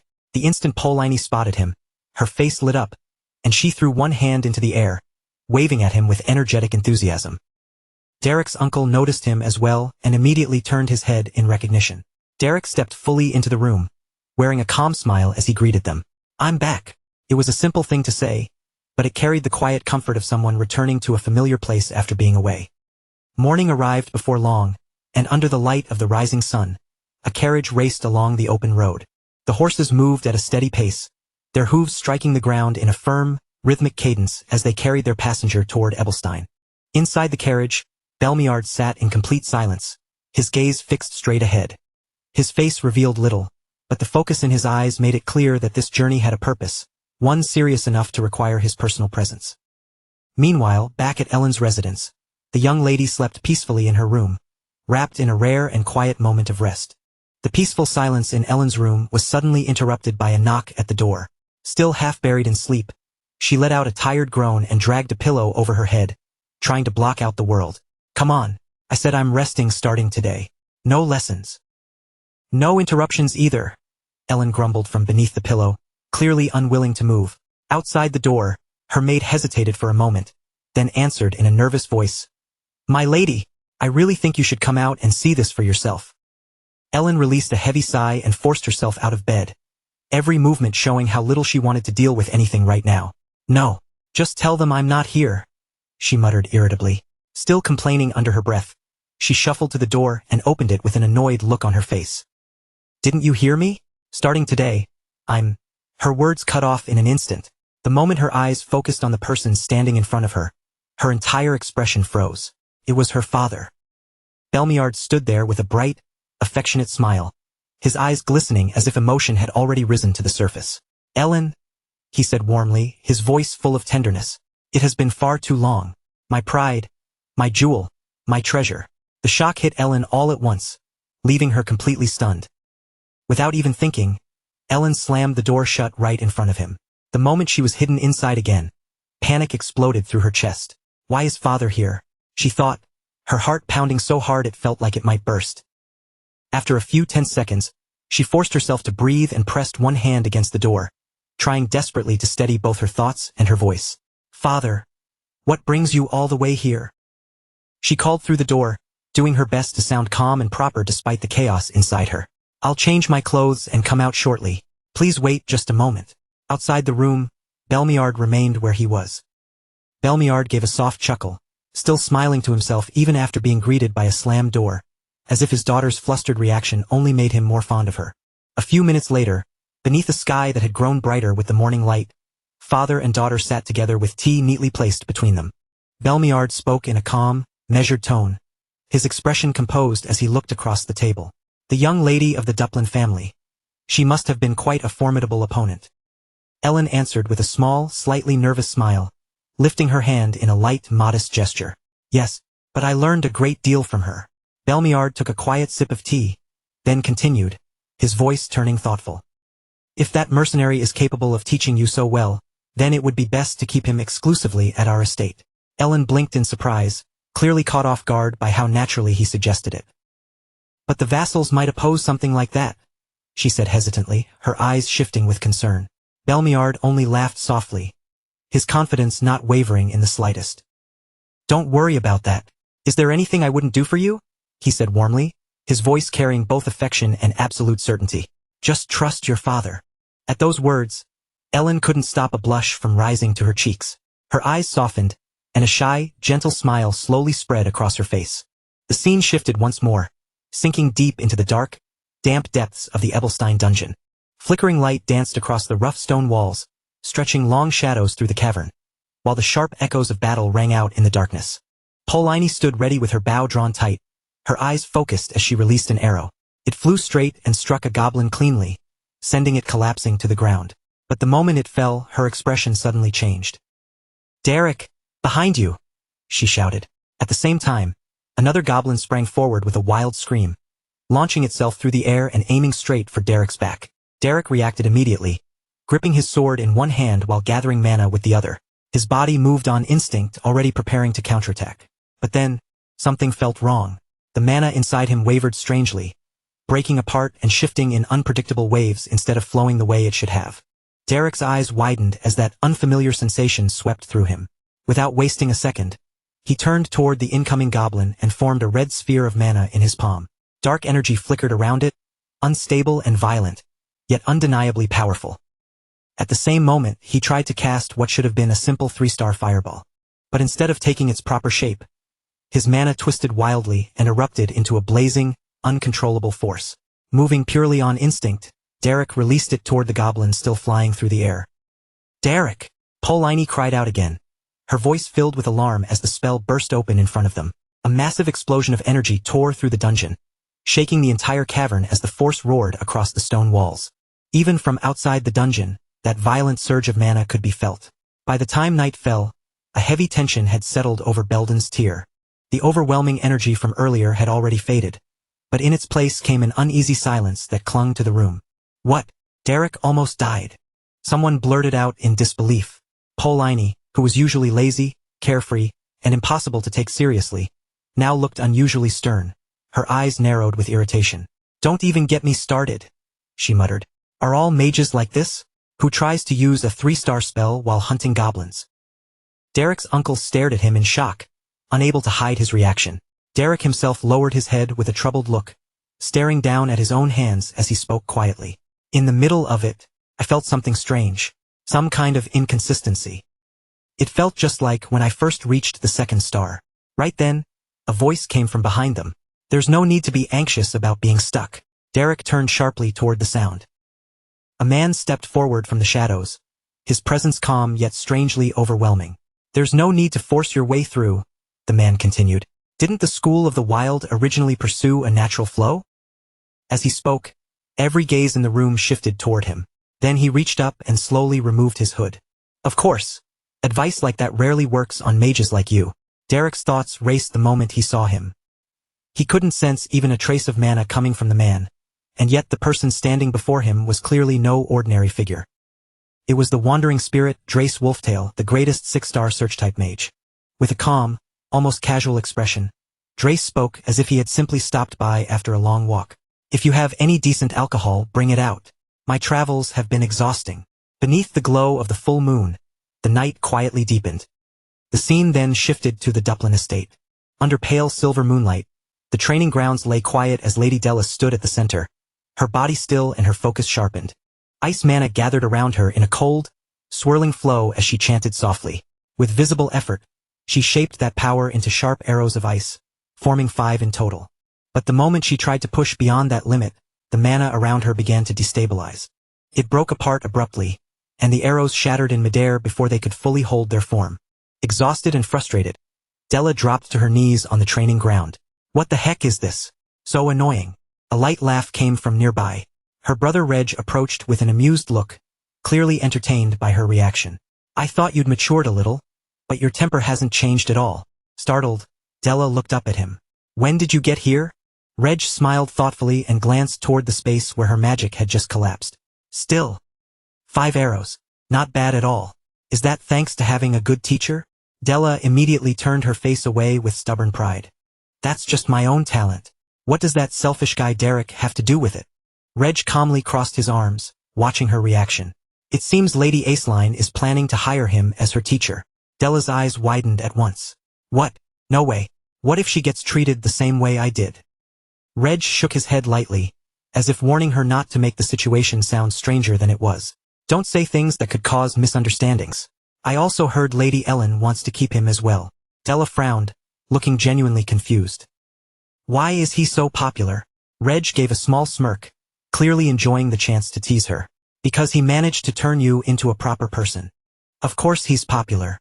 Delos answered almost instantly, his voice snapping back before he caught himself and paused. After a moment, Reg let out a small chuckle, as if he had finally admitted the truth to himself. "Yeah, I guess I really was a handful." Reg glanced over with a teasing look, his grin carrying just enough mischief to make Derek uncomfortable. Wouldn't it actually be better if he chose Ace Line? That way you might get a chance to see him again. Come on, Derek. You look like you miss Delos. Derek's cheeks immediately flushed a bright red, and he turned his face away as if the accusation had struck too close to the truth. Who said I want to see him? Reg only shrugged, wearing that same knowing grin. Sure. I'll pretend I believe you. Reg's tone made it clear he did not believe a word. Meanwhile, in another quiet room far from their teasing, Lady Denise sat alone with an air of perfect composure. She held a book open in one hand, reading with calm, unhurried focus, while an apple rested lightly in her other hand. Compared to everyone else, she looked almost untouched by the swelling competition and the ambitions stirring around them. But behind that peaceful stillness, her thoughts were moving far more deeply than anyone could easily see. At Belden's tavern, the mood had settled into something calm, heavy, and strangely quiet. A faint scent of alcohol lingered in the air, mixing with the dim warmth of the room, while lantern light flickered softly across the wooden walls. Near the corner, Drace Wolftail sat in silence, slowly drinking the wine he had ordered. His face gave away almost nothing from start to finish, as if every emotion had been buried somewhere far beneath the surface. Beside him, Derek sat stiffly, unable to keep his curiosity from showing. Even after sitting there for some time, Derek still found it hard to accept what was happening. A mage of Drace's level was sitting casually in a small tavern as if he belonged there. A 6-star mage. A man whose name alone was enough to spread fear throughout the Empire. Derek watched him quietly, his mind turning over one question after another. Why would someone like that come here? And more than that, why would a man like him bother speaking to someone like me? After finishing his drink, Drace set the glass down with a calm, precise motion. He rested one finger against his chin, then slowly shifted his gaze toward Derek. Your name is Derek, correct? Derek immediately straightened in his seat, his posture tightening before he gave a quick nod. Yes, that's correct. But the moment he heard Drace say his name, surprise flashed across his face. He knows who I am. Drace folded his arms with the same quiet composure and spoke again, his tone steady and measured. If it would not be too troublesome, would you mind speaking with me somewhere private? Just the two of us. Derek stared at him for a brief moment, trying to read the meaning behind the request. In the end, he gave a silent agreement, and before long, the two of them had left the tavern behind. Night had already fallen over Ebelstein, wrapping Belden's territory in cold air and deep shadows. The streets lay quiet beneath the breeze, and Drace walked slowly along the empty road, his staff held firmly in hand. His footsteps were calm and even, each one measured as if he had all the time in the world. Derek followed a short distance behind him, silent and attentive, listening carefully to every word the legendary mage chose to say. Your talent in magic is exceptional, Drace said without turning around, though I imagine you have rarely heard anyone say that to you. Because you are already so naturally gifted. Derek did not answer. He simply kept walking behind him in silence. Then Drace asked, in that same calm voice, why do you work so hard? For the first time, Derek's expression showed a hint of uncertainty. Drace continued, what is it you hope to achieve by learning magic? A short silence passed between them before Derek finally answered honestly. I don't really have some grand ambition. The moment I realized there was even a little talent inside me, I just became curious. I wanted to know how far I could actually go. Hearing that, Drace slowly turned his head, bringing his eyes back toward Derek. For a brief moment, he looked straight into Derek's eyes, studying him without saying a word. Then a faint smile touched his face. As a commoner, if you wish to climb higher than where you are standing now. His voice lowered, gaining a heavier edge that made the quiet street feel even colder. You are still lacking. Derek's expression tightened slightly at those words. Drace did not soften the statement, but he continued calmly, as if offering something far greater than criticism. Would it trouble you if I helped you? The instant those words reached him, Derek's eyes widened in pure disbelief. A 6-star mage, Drace Wolftail himself, was offering to teach him. There was no sensible reason to refuse. And yet, behind that calm appearance stood a terrifying history that nearly every noble in the Empire knew all too well. Drace Wolftail had been born as nothing more than a commoner. Unlike nobles, who were surrounded from birth by wealth, status, tutors, and proper magical education, he had possessed none of those advantages. All he had was his own talent. Even so, he advanced through the world of magic at a speed that seemed almost impossible. By the time he reached adulthood, he had already stepped into the 2-star realm. Later, after starting a family, his power rose again, carrying him all the way to the level of a 3-star mage. To ordinary commoners, Drace became a living symbol of hope. He was proof that birth did not have to decide a person's entire future. Eventually, his village changed into a gathering place for commoner mages who admired him, and more people came there chasing the same dream. Before long, that place became like an ivory tower for commoners, a place where they could finally imagine standing beside nobles through magic alone. But that fragile hope did not last. In the very year Drace reached the 4-star realm, tragedy came crashing down on him during a stormy night filled with heavy rain. Drace returned home after finishing his work, rainwater dripping from his clothes as thunder rolled across the black sky. But the moment he opened the door to his house, the world in front of him shattered. His family's bodies lay inside, blood staining the floor, and every single member of his family had been murdered. Not long after that, several nobles gathered inside a luxurious hall, speaking about the incident as if it were nothing more than idle gossip. They sat surrounded by comfort and expensive wine, casually discussing the deaths as though no real tragedy had occurred. "Has Drace finally calmed down?" one noble asked with clear amusement in his voice. "Yes, Count," another noble replied confidently. "Drace Wolftail has gone into hiding. Those arrogant commoner mages have quieted down as well." Another noble laughed while slowly swirling the wine in his glass. "How vulgar. Commoners really should learn their place. Honestly, why are they so greedy for magic in the first place?" But as he turned toward the bearded noble beside him to continue speaking, his expression suddenly froze. A severed head flew across the room without warning. Blood scattered through the air in a violent spray, staining the refined hall in an instant. Standing there in the middle of the bloodshed was Drace Wolftail, silent and motionless. There had been no warning, no dramatic incantation, and no grand spell lighting up the room. With nothing but fingers strengthened by magic, Drace had sliced the noble's head clean from his body. The remaining noble began trembling so hard he could barely speak. Drace Wolftail. But Drace's eyes held no mercy, no hesitation, and no emotion except pure murderous intent. With one swift movement, he cut through the noble's legs. The man crashed to the floor, screaming in agony as blood spread beneath him. Terror swallowed him completely, and he dragged himself backward in desperation, trying to escape from the monster he had helped create. "Please spare me. I'm sorry, please." His begging spilled out in broken pieces, but Drace paid no attention to any of it. Another attack followed immediately. Blood erupted across the room, and the noble's horrifying screams tore through the luxurious hall. Then, at last, everything fell silent. From that day forward, Drace lived as a hunted man for 30 long years. The imperial family and the nobility chased him relentlessly, cornering him again and again. But no matter how many times they came after him, he never fell. Instead, he only continued to grow stronger. Step by step, he pushed beyond the 5-star realm, until he finally reached the terrifying level of a 6-star mage. Only then did the Empire finally understand the truth. If they kept treating Drace Wolftail as an enemy, the kingdom itself might be driven toward collapse. In the end, the imperial family acknowledged that his revenge had been justified. To protect their own authority and prevent even more blood from being spilled, they granted him a noble title. And so, Drace Wolftail became a man who had seized nobility through power alone. Back in the present, Derek looked toward Drace with disbelief still lingering in his eyes. The very man whose name carried such a bloody legend now stood before him, offering to become his teacher. Meanwhile, in the noble district of Ebelstein, another kind of tension was beginning to rise.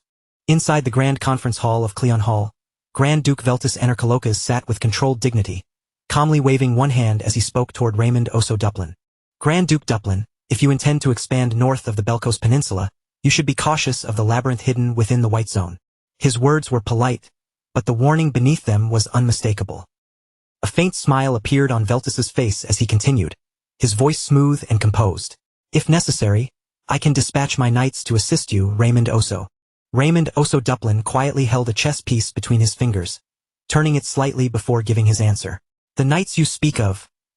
His tone sharpened with open disdain. "Are they perhaps those lowly mercenaries?" The moment those words left his mouth, the air inside the hall froze. Anger flashed across Veltus's face, and a powerful aura began spreading through the room, pressing down on the atmosphere like a warning. "It must be difficult," Veltus replied coldly, his voice carrying a sharpened edge, "to maintain such vast territory with nothing but private soldiers.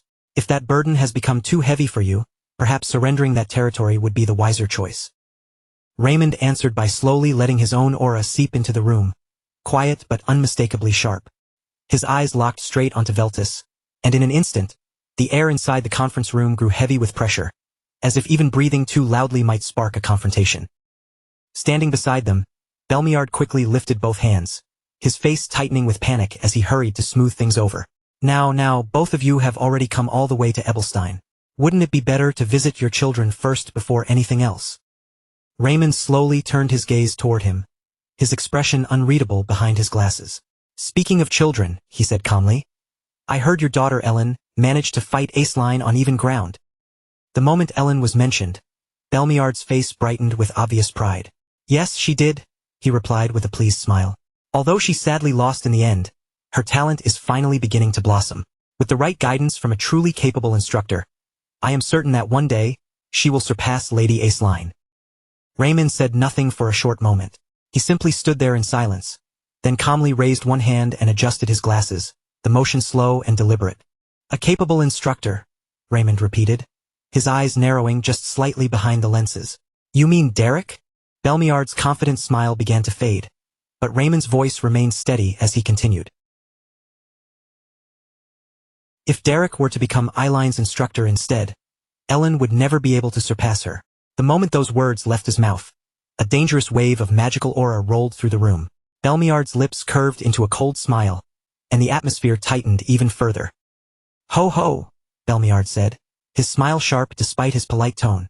And what makes you so certain such a thing would ever happen? His connection with Ellen is already quite deep.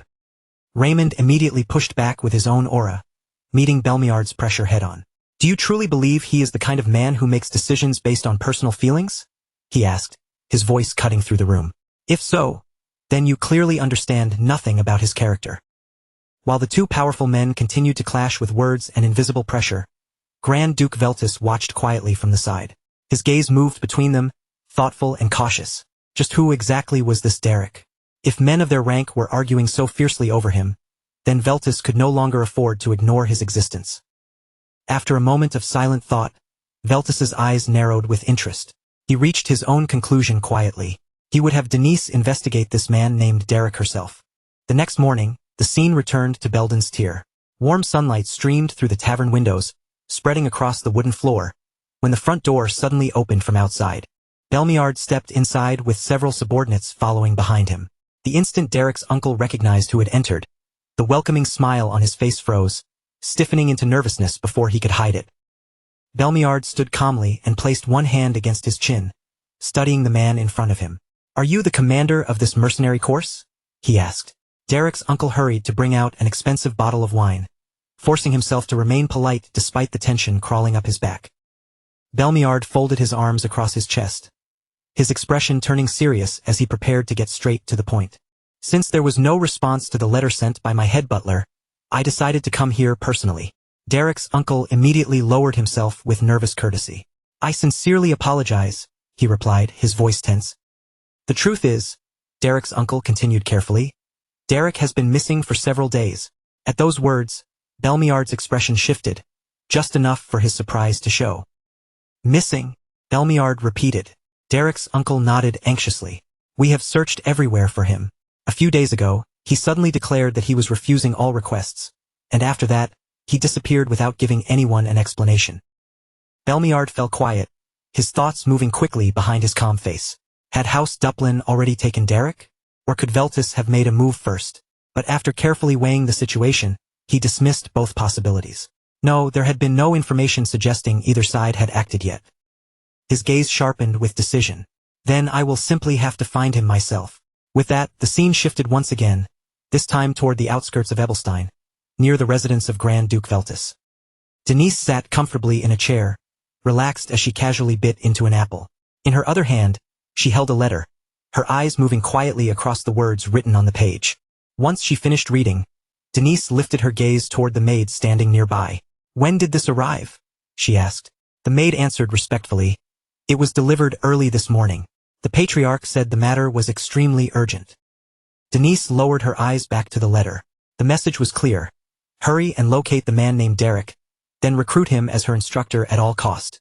She let out a soft sigh, staring at the apple in her hand as if the whole thing already felt bothersome. I suppose father is panicking, she murmured quietly. That mercenary's value is probably at its lowest right now. A faint smile tugged at the corner of her lips.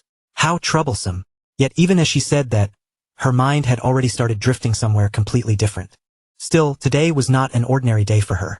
A spark of excitement slowly lit up in her eyes as she reached up and removed her glasses. The newest novel by that great author had finally arrived. A slight blush spread across Denise's cheeks as the title echoed through her mind. The lady submits to the cold. And then came the phrase that completely captured her imagination. Grand Duke's ice great sword. The moment she thought of it, her mind began to run wild. But what exactly was the ice great sword? Denise pressed one hand against her cheek, her eyes glowing with curiosity. A bright, excited smile spread across her face. I absolutely need to know. Without hesitating any longer, Denise suddenly rose from her chair. Well, if I ignore father now, he'll only keep nagging me later anyway. She turned her head toward her maid. Bella. The maid immediately answered, Yes, my lady? Prepare my clothes. Denise smiled calmly as she picked up the letter once more. I'm heading out. There was someone she needed to meet, and now she had every reason to go. As night slowly settled over the outskirts of Ramhill Hill, the great cave of Lasps sank into complete silence, swallowed by darkness and cold. A freezing wind swept along the mountain paths outside, scraping past the rocks. Thin layers of frost crept across the stone walls around the cave entrance, turning the mouth of the cavern pale and icy. Deep within the cave, far removed from the bitter wind outside, Derek and Drace sat facing each other in absolute stillness. Both remained cross-legged on the frozen ground, while Drace kept his eyes closed, his expression calm and almost peaceful. Then, in a low, steady voice that carried softly through the cavern, Drace finally spoke. Close your eyes and release your mana like a thin mist. Do not force it. Let it move naturally. Then feel the sensation of your mana touching the world around you before it returns. Hearing each instruction clearly, Derek slowly closed his eyes and began to follow exactly as he had been told. A faint wave of mana slipped out from Derek's body, spreading quietly through the dark cave like invisible fog. It brushed over the cold stone walls, touched the scattered rocks beneath the water, and drifted carefully through every hidden corner of the cavern. Little by little, that mana began to flow back toward him. Drace continued speaking while calmly observing Derek's progress. What you are doing now is the foundation of search-type magic. At the 1-star level, it can only perform simple threat detection. At 2 stars, you can locate people and sense magical energy from a distance. At 3 stars, you become able to see through disguises and deception. At 4 stars, you begin to perceive the intentions hidden inside your opponent's heart. At 5 stars, you can communicate with the dead themselves for the first time. Drace slowly opened his eyes, his gaze still perfectly calm. And at 6 stars, you gain the power to see the future. Derek's eyes opened slowly the moment he heard those words. A look of disbelief crossed Derek's face, though it was carefully acted. In a quiet voice, he repeated, See the future? Drace folded his hands together and nodded without the slightest hesitation. That is correct. I saw the future myself. That is why I came to find you, because I need you. For a brief moment, silence settled over the cave again before Derek finally spoke. Then tell me, Derek said, his eyes fixed on Drace. What exactly happens to me in that future? Drace looked directly back at him before answering. You know of a man named Valerian, don't you? Drace asked calmly. The eldest son of House Duplin. The instant Derek heard that name, his expression stiffened in visible surprise. Drace continued without changing his tone. Before you reach adulthood, he will begin practicing necromancy. That is why you must kill him. A cold, heavy silence spread through the cave, pressing down on both of them. Derek's eyes narrowed slightly as countless thoughts rushed through his mind at once. He stayed silent for several moments, then finally asked, Why would he study necromancy? What exactly is he trying to do? But Drace only shook his head slightly. I cannot tell you any more than this. That is the nature of the future itself. The more recklessly someone learns about what lies ahead, the more unstable and unpredictable those events become. His voice lowered, growing quieter in the frozen cave, before he added one final thing. There is one more thing I can tell you. In the future, you are destined to die. The moment those words fell, the entire cave sank back into a silence so deep that even the cold air seemed to stop moving. But what was strange was Derek's reaction, or rather, the lack of one. He did not flinch, panic, or even widen his eyes, and that calmness made Drace look at him with a faint trace of surprise. You do not appear shocked, Drace said, watching him closely. Derek lowered his eyes for a brief moment, as if turning the words over in his mind, then answered in a steady voice. You said I was destined to die. But you never said that would be the first time I died. At that answer, a real smile slowly spread across Drace's face, one that carried both amusement and genuine approval. He rose to his feet at a measured pace, his gaze settling down on Derek with clear satisfaction. Correct, he said. And for the record, I have no intention of letting you die either. Then Drace turned away, and glowing magical symbols began to gather and spin around his hand. In an instant, the mana inside the cave grew thick and heavy, pressing against the air like an invisible weight. You must survive, Drace continued. But if you want to survive what is coming, then you must become much stronger than you are right now.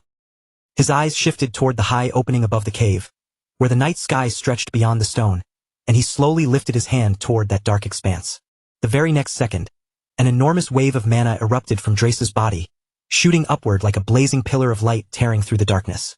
That terrifying energy pierced straight through the black sky above the mountain, reaching toward the moon hidden behind layers of thick cloud. Drace's focus sharpened as his mana stretched out and connected directly to the moon itself. Then, all at once, the heavens seemed to tremble. The clouds were blasted apart as if an unseen hand had swept them away, and the bright full moon finally revealed itself above the snowy mountain peaks. Silver moonlight poured over Ramhole Hill, washing across the frozen cliffs, the white-covered landscape, and the enormous cave below. A few moments later, that vast mana quietly flowed back into Drace's body, returning so smoothly that it almost felt as if nothing had happened at all. Derek stood there frozen, staring at the incredible scene before him, unable to say a single word after witnessing power on that scale. The story then moved away from the mountain and shifted toward the city of Ebelstein. A luxurious carriage rolled slowly through the busy city streets, its wheels clattering over the road before it finally came to a graceful stop. The carriage door opened with refined elegance, and Lady Denise stepped out with her maid Bella beside her. Almost immediately, the pedestrians nearby noticed Denise's striking beauty. One person after another turned to look, their faces filling with surprise. Some of them stared openly, while others failed completely to hide the blush rising across their cheeks. Denise calmly swept her eyes over the street, then looked back toward the carriage driver. I will walk from here. Stay behind and rest for now. The driver quickly bowed his head with respect. Yes, my lady. With that, Denise and Bella began making their way through the streets, and Denise soon noticed the countless stairways rising and falling all around them. A proud smile touched Denise's lips as she turned slightly toward her maid. Bella, why do you think everyone keeps staring at me? Bella lowered her head just a little, keeping her voice perfectly calm as she replied. I wonder why, my lady. Denise placed one hand delicately against her cheek, striking a dramatic pose as if the answer had suddenly dawned on her. Could it be because I'm pretty? Bella glanced at her from the side, her eyes narrowing slightly before she answered with brutal honesty. My lady, your room is always a disaster. You rarely wash properly, and most of your time is spent lying around reading books. So honestly, even your usual appearance is already quite impressive in its own strange way. After offering a small, polite bow, Bella added without changing her tone. But I believe you become even worse whenever you start acting like this. Denise looked utterly offended, as if she had been wounded. Oh, Bella, you truly have a talent for making jokes. I was not joking, Bella replied at once. Then her expression grew more serious. Shouldn't we hurry? What if another family recruits that man named Derek before we reach him? Denise waved one hand lazily, dismissing the concern. There is no need to worry. Even if I move slowly, I am still faster than everyone else. Bella let out a deep sigh. You are always late for your lessons, though. Denise ignored that remark completely. Her eyes narrowed as her thoughts moved elsewhere. You said that Mercenary turned down every offer and then suddenly disappeared, correct? Bella blinked at her. Did you hear anything I just said? But Denise had already slipped fully into her own reasoning. He is not the type to chase money above all else. So why would someone like that suddenly vanish? She rested one hand beneath her chin, thinking through the situation step by step. For someone his age who can already use magic, there are only a few possibilities. The reason has to be magic itself. Either he came across an extraordinary grimoire, or he found a truly remarkable teacher. As Denise spoke, a faint, knowing smile began to curve at the corners of her lips. If that is true, then of course he would stop wasting his time as a mercenary. Her eyes sharpened even further as another possibility surfaced in her mind. But he left the Duplin mansion of his own will, didn't he? And for studying magic, there is hardly a better place than the Duplin household. Denise paused for a brief moment, and then her smile widened with confidence. Which means he found something even greater than House Duplin. At that moment, Bella's voice cut through her thoughts. Lady Denise, we've arrived. Denise snapped back to the present and slowly raised her gaze toward the building standing in front of them. The place was Belden's terror. Inside the shop, Derek's Uncle Bisley was going about his usual work. He continued handling the day's business as normal until the door opened with a soft sound, drawing his attention upward with a welcoming smile. Welcome, he began, but the instant he recognized Denise standing there, his face stiffened, and nervousness crept into his expression. Denise studied him calmly for a moment, then suddenly asked, "That old mage came here recently, didn't he?" For a heartbeat, Derek's uncle froze in place, caught completely off guard. "Pardon," he managed, but before he could properly explain himself, Denise smiled brightly, as if his reaction had already given her every answer she needed. "Thank you for the answer," she said with graceful satisfaction. Then, without wasting another second, she turned toward Bella. "Let's go. I need to check the carriage transit records." Bella immediately followed her lead and replied, "Yes, my lady." As the two women left the shop, Derek's uncle stayed where he was, nervously rubbing the back of his neck while watching them disappear down the street. The scene then shifted to the Coachman's Guild in Ebelstein's commercial district. Inside, Denise sat composed at a table while Bella searched through a pile of travel records spread out before them. After some time, Bella finally looked up and asked, "My lady, how did you know Sir Dreist had visited?" Denise flipped through one of the documents with casual confidence before answering. It was obvious that Mercenary abandoned the mansion of a 5-star mage by choice. Someone serious about magic would never do that so easily. He would not walk away unless something even greater had appeared in front of him. She continued turning the pages as she spoke, her tone carrying complete certainty. Which means the only person who could possibly draw his interest would be a 6-star mage. A proud smile appeared on Denise's face. And as it happens, I knew a 6-star mage had recently been heading toward Ebelstein, so all I did was make a simple guess. She leaned back in her chair with obvious satisfaction. And that old man fell for it perfectly. After a short pause, Denise turned toward Bella, her eyes glittering as if she had just discovered something wonderful about herself. Could it be that I am actually smart? Bella stared at her in silence for a moment before giving her answer. You almost never use your brain properly, so I cannot say for certain. Denise dramatically pressed one hand over her chest as if those words had pierced her. Oh my, Bella, your words wound me deeply. I am simply being objective, Bella replied without the slightest hesitation. Denise released a heavy sigh and murmured, "Being this talented truly is exhausting. Sometimes I wish I could simply be incompetent instead." Bella's lips curved into a faint smile. "Do you actually enjoy it when people talk back to you, my lady?" Denise answered with a proud grin. "Really now? You only ever notice my beautiful side." Bella sighed once again, clearly used to this by now. "You truly never listen to anything I say." Then her expression turned serious. "But even if we find him first, can we really recruit him? I heard House Duplin and House Belmiard are looking for him too," Bella said, her voice low with concern. Denise, however, suddenly lifted one of the records from the pile, a bright, confident smile spreading across her face. "Oh, Bella, that part is actually the simplest problem of all." Bella's eyes narrowed at once, suspicion written all over her face. "You already have a plan?" Denise's cheeks turned faintly pink for a moment, but the embarrassment quickly twisted into a sly, mischievous grin. "A honey trap." Bella froze on the spot, instantly flustered by how boldly she said it. Denise only looked prouder, lifting her chin as if the plan were flawless. "He's just a hot-blooded young man, isn't he? There's no way someone like him could turn down a beauty like me." "Impossible." Bella stared at her with a blank, almost pitiless expression before giving her answer in the flattest voice possible. "Your rival is Lady Iselin." Denise went completely still, as if Bella had just stabbed her straight through the heart. She slowly turned toward her, her face wounded and disbelieving. "Bella, why would you say something that cruel?" A second later, Denise lunged forward and grabbed Bella by both shoulders, shaking her with desperate urgency. "I'm prettier, right? Tell me I'm prettier." Bella could only let out another long, exhausted sigh, looking as though this had drained the last of her patience. "This is the only thing you ever truly listen to." A short while later, Bella's gaze suddenly caught on one of the records spread out before them. She leaned closer, pointed at the page, and spoke up in surprise. I found it." Denise immediately snatched up the document and scanned through it line by line.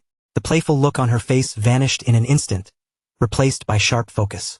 1 week ago, a boy in robes used a travel pass. Her eyes narrowed as she read the next line, her voice dropping with each word. Destination, the outskirts of Ramoil. Last recorded location, the Great Cave. And with that, the scene shifted away from the records and back toward the cold, silent depths of the Great Cave itself. Inside the Great Cave, Derek was still training under Drace Wolftail's watchful guidance. He sat cross-legged on the frozen ground, his posture steady and unmoving, while the mana around him flowed in controlled waves under his quiet concentration. Across from him, Drace stood in silence, observing every small shift in Derek's breathing and mana control. Then, without warning, his expression changed slightly, as if he had sensed something from far beyond the darkness of the cave. "It seems someone has arrived," Drace said in a calm, measured voice. "From the presence I sense, they appear to belong to House Veltus. Most likely, they came here searching for you." Derek slowly opened his eyes, surprise flickering across his otherwise composed face. Around him, the center of the cave remained sealed beneath thick ice, while water dripped endlessly from the ceiling above, each drop echoing through the dim, hollow darkness. At the same time, near the deeper entrance of the cave, Denise and Bella were carefully wading through the freezing water. Every step sent small splashes rippling around their feet, and the sound bounced uneasily through the cavern. Bella shivered as she followed behind, then whispered nervously, "Lady Denise, maybe we should not go any farther. Wouldn't it be better to report this to the Patriarch and come back with soldiers?" Denise lifted the edge of her soaked dress just enough to keep walking, refusing to slow down even as the cold water clung to the fabric. "I cannot do that," she answered firmly, her eyes fixed straight ahead. "If we bring soldiers, then I won't get any credit for finding him myself." Denise glanced back at Bella with a serious look. "Besides, once soldiers start moving around, the other houses may notice. After all the effort we put in, someone else could swoop in and steal the reward." Just then, Bella suddenly raised a trembling hand and pointed into the darkness ahead. "My lady." "Over there." Bella's voice barely came out.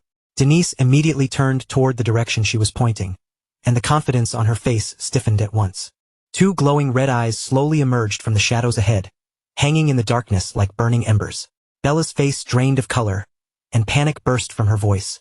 "It's a monster." Denise moved without thinking and stepped in front of her maid, placing herself protectively between Bella and the thing in the dark. Even so, her own hands were visibly trembling. "Bella, stay behind me." Her thoughts raced, unease tightening around her chest. Wasn't this cave supposed to have been completely cleared already? The question flashed through Denise's mind as she stared into the shadows. She knew she had never been especially confident with offensive magic, but standing still was no longer an option. She raised one hand toward the darkness and immediately began chanting a spell, forcing herself to keep her voice steady. Behind her, Bella remained frozen in place, too frightened to move or even breathe properly.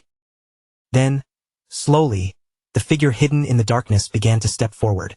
Its outline moved into the faint moonlight filtering through the cave, revealing more of itself with every quiet footstep. The terrifying red eyes were finally revealed to belong not to a monster, but to Derek himself. He calmly emerged from the shadows, his gaze steady and unreadable as he looked straight at Denise. Denise's eyes widened in disbelief the moment she recognized him. Her voice dropped into a soft whisper, filled with surprise. "The Mercenary." Derek stopped in front of them and asked in his usual calm tone, "What brings someone like Lady Denise to such a humble place?" For a brief moment, only the dripping water echoed through the cave. Denise slowly lowered her raised hand, letting the spell she had been preparing fade away. Then, little by little, a graceful smile bloomed across Denise's face, as though she had already regained control of the situation. She looked directly at Derek, her eyes bright with confidence, and one bold thought rose clearly in her mind. "Now then, it's time to make him mine." Derek looked back at her and replied with complete composure. "Indeed, what a pleasant conversation." The moment those words reached her ears, Denise was left stunned, as if her perfectly prepared rhythm had been cut off before it even began. Beside them, Bella stood quietly with a faint smile tugging at her lips, clearly enjoying the awkward turn the situation had taken. Denise quickly forced herself to recover.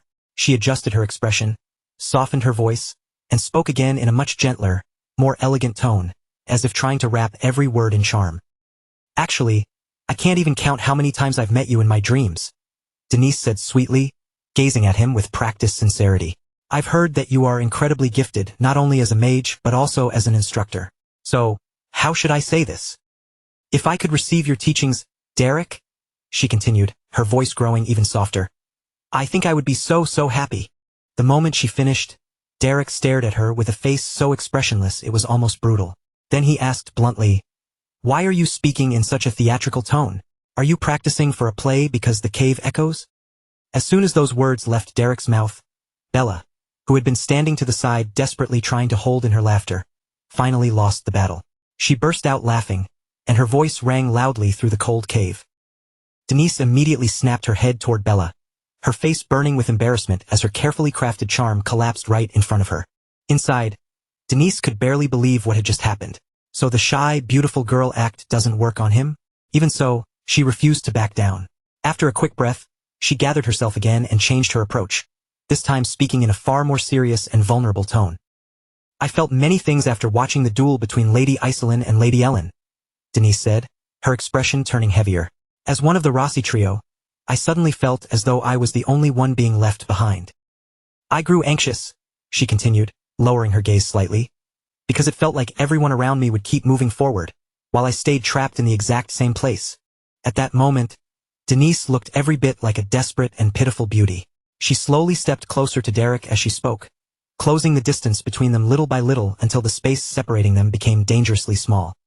Her face was now so close to his that she could almost feel the warmth of his breathing.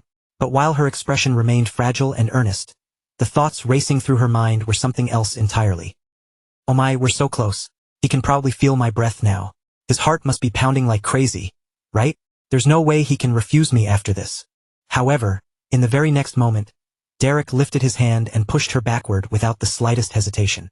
Denise's eyes flew wide open in total shock, her entire body freezing as if she had not expected that response at all. Derek, still calm and indifferent, simply said, "I'm not so sure." He looked directly at her and continued without softening his voice. "From what I've seen, Lady Denise, you don't actually seem to have much interest in magic."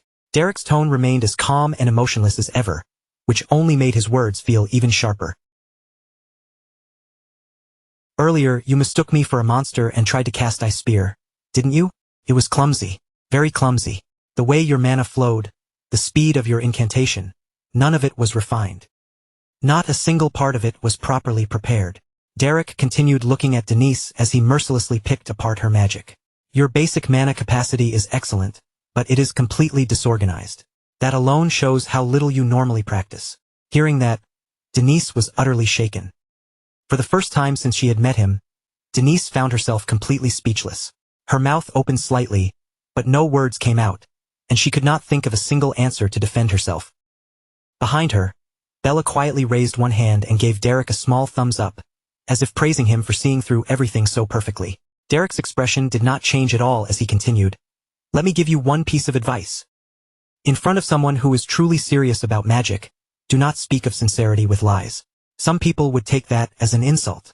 Those words hit Denise much harder than she had expected, landing with a weight that left her unable to brush them aside.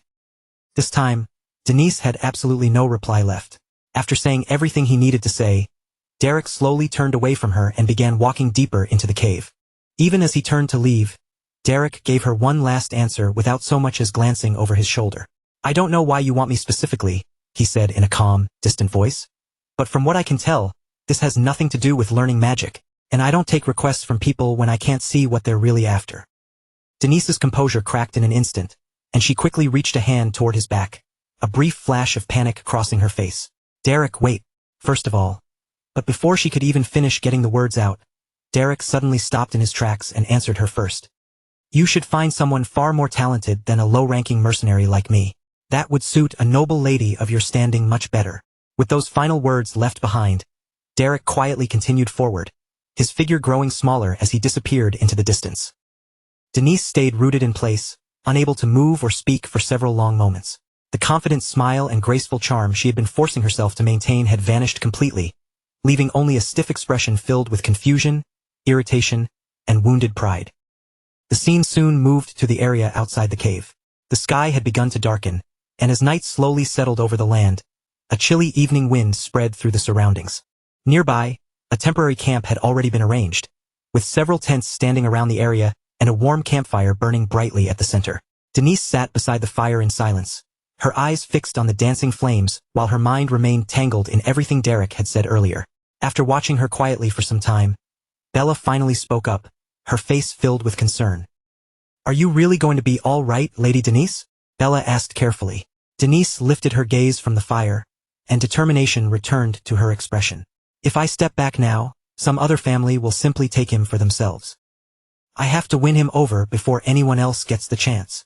Hearing the resolve in Denise's voice, Bella lowered her head a little, still unable to hide her worry. "Please don't overdo it," she said softly.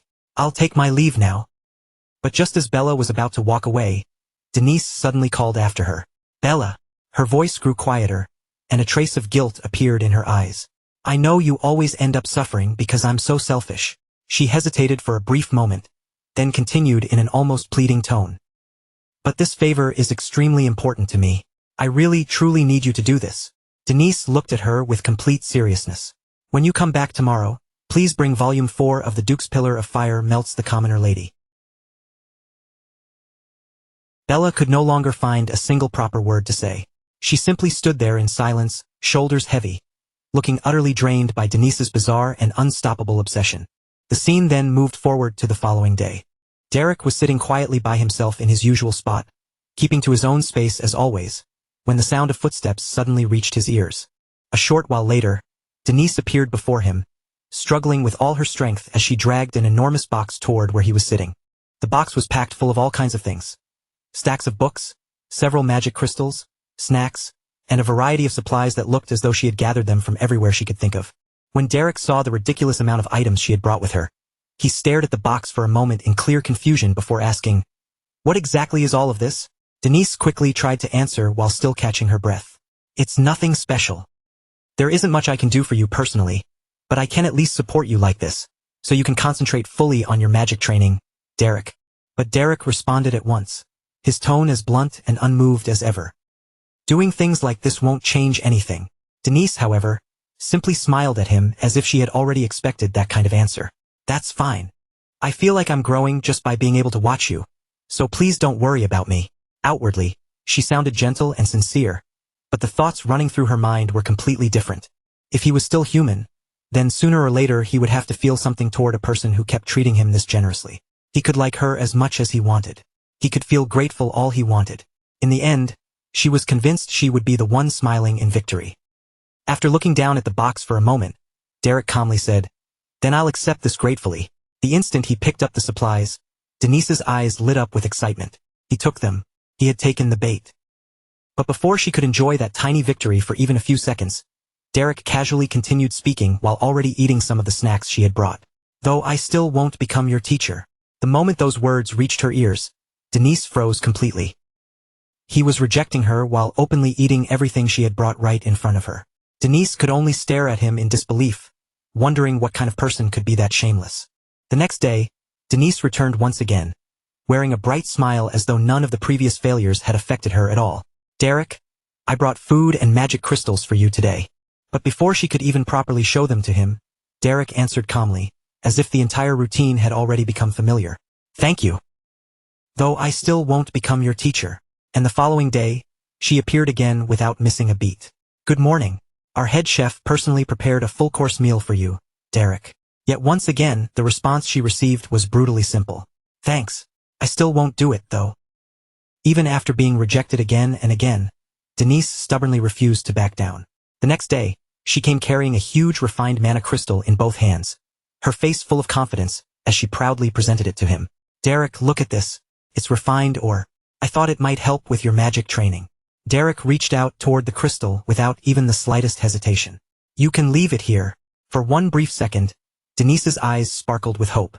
Then Derek calmly added, "I still won't do it, though." The moment Denise returned to her own area after that, the emotions she had been holding back finally exploded.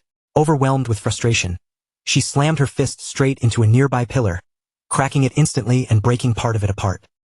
"That selfish exploiter," Denise shouted in fury. "If I'm being this kind to him, shouldn't he at least pretend to be a little touched?" Just then, Bella suddenly rushed over, her face pale with panic. "Lady Denise, we have a problem." Still burning with anger, Denise turned toward her with an irritated glare. "Are you telling me there's a problem even worse than this?" Bella hurriedly explained. The head butler of House Duplin is coming this way right now. The instant Denise heard those words, the anger on her face vanished, replaced by sudden alarm. Bella, we're hiding for now. Bella glanced around nervously, clearly unsure what to do. But what about the tent? Denise snapped back in a rush. I don't know. They'll probably just think it belongs to Derek anyway. Just hide. With no time left to argue, the two of them quickly hurried away and concealed themselves nearby. A few moments later, the head butler arrived, and behind him came a massive procession of attendants and guards moving in formation. The sight was so excessive that Denise could only stare from her hiding place in stunned disbelief. What was this supposed to be? Were they marching into battle or something? The scene then moved inside, where Derek finally stood face to face with the butler. With a respectful posture, the butler presented him with a letter. Derek quietly opened the letter and read through its contents. It contained an official request asking him to become Lady Eileen's personal magic instructor. Once he finished reading, Derek answered calmly, "It would be an honor." The moment Denise heard those words from where she was hiding, her mind nearly snapped from shock and rage. After listening to Derek's answer, the butler turned to him and asked in a composed voice, "I see. In that case, will you prepare to depart with us immediately?" But to everyone's surprise, Derek refused without the slightest hesitation. The refusal came so suddenly that Denise was left completely stunned. For a moment, she could barely believe what she had just heard.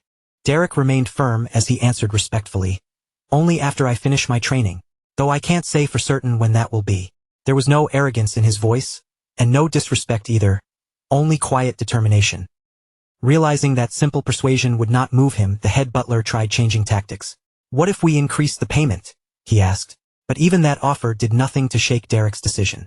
Derek lowered his head slightly and answered, "I'm sorry. At my current level, I don't believe I can be of much help to Lady Eileen. I don't want to teach magic in a half-hearted way." His words were plain, but they carried genuine sincerity. Derek truly believed his skills were still not enough, and if he accepted such an important responsibility now, he would only end up disappointing the person he was supposed to guide.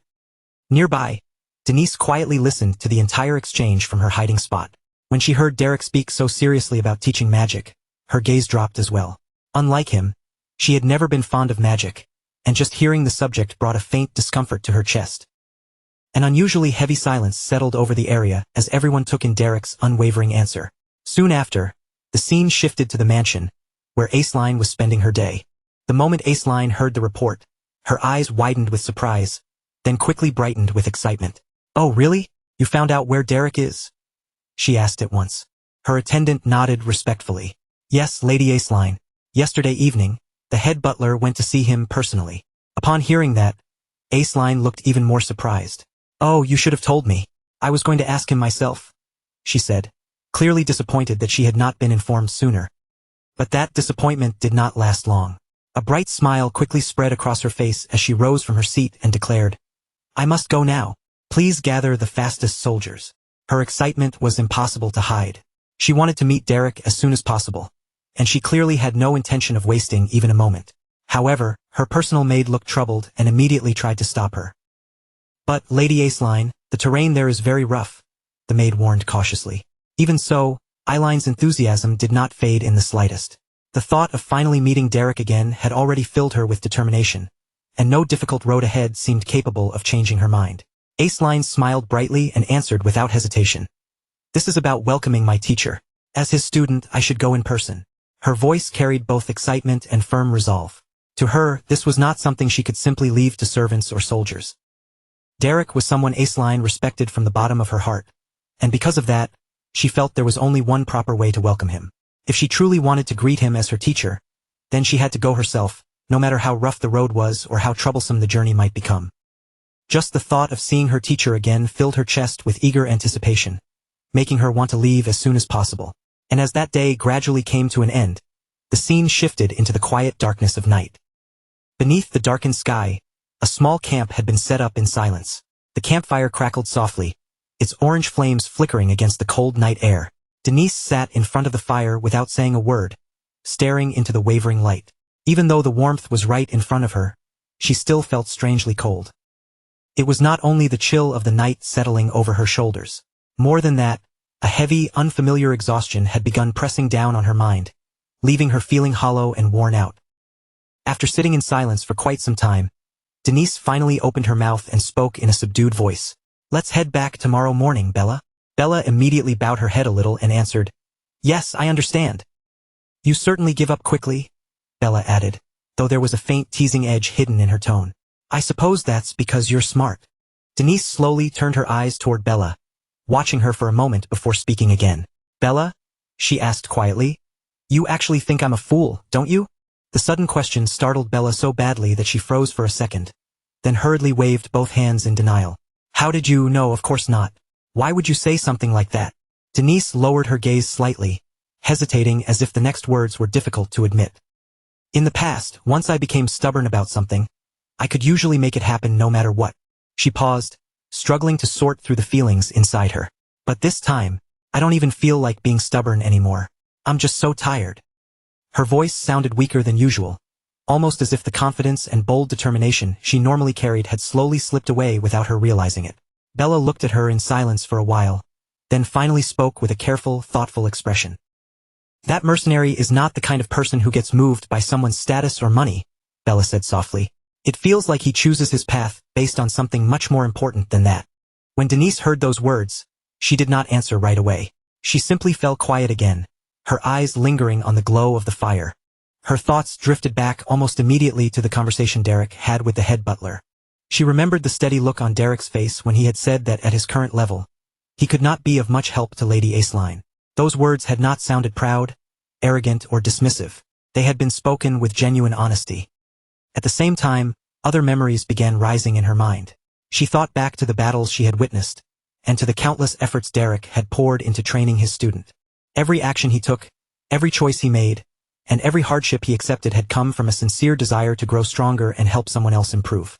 The more Denise thought about it, the harder it became for her to understand. Lately, everyone around her seemed to carry a kind of honesty and dedication that she almost never encountered in the world she knew.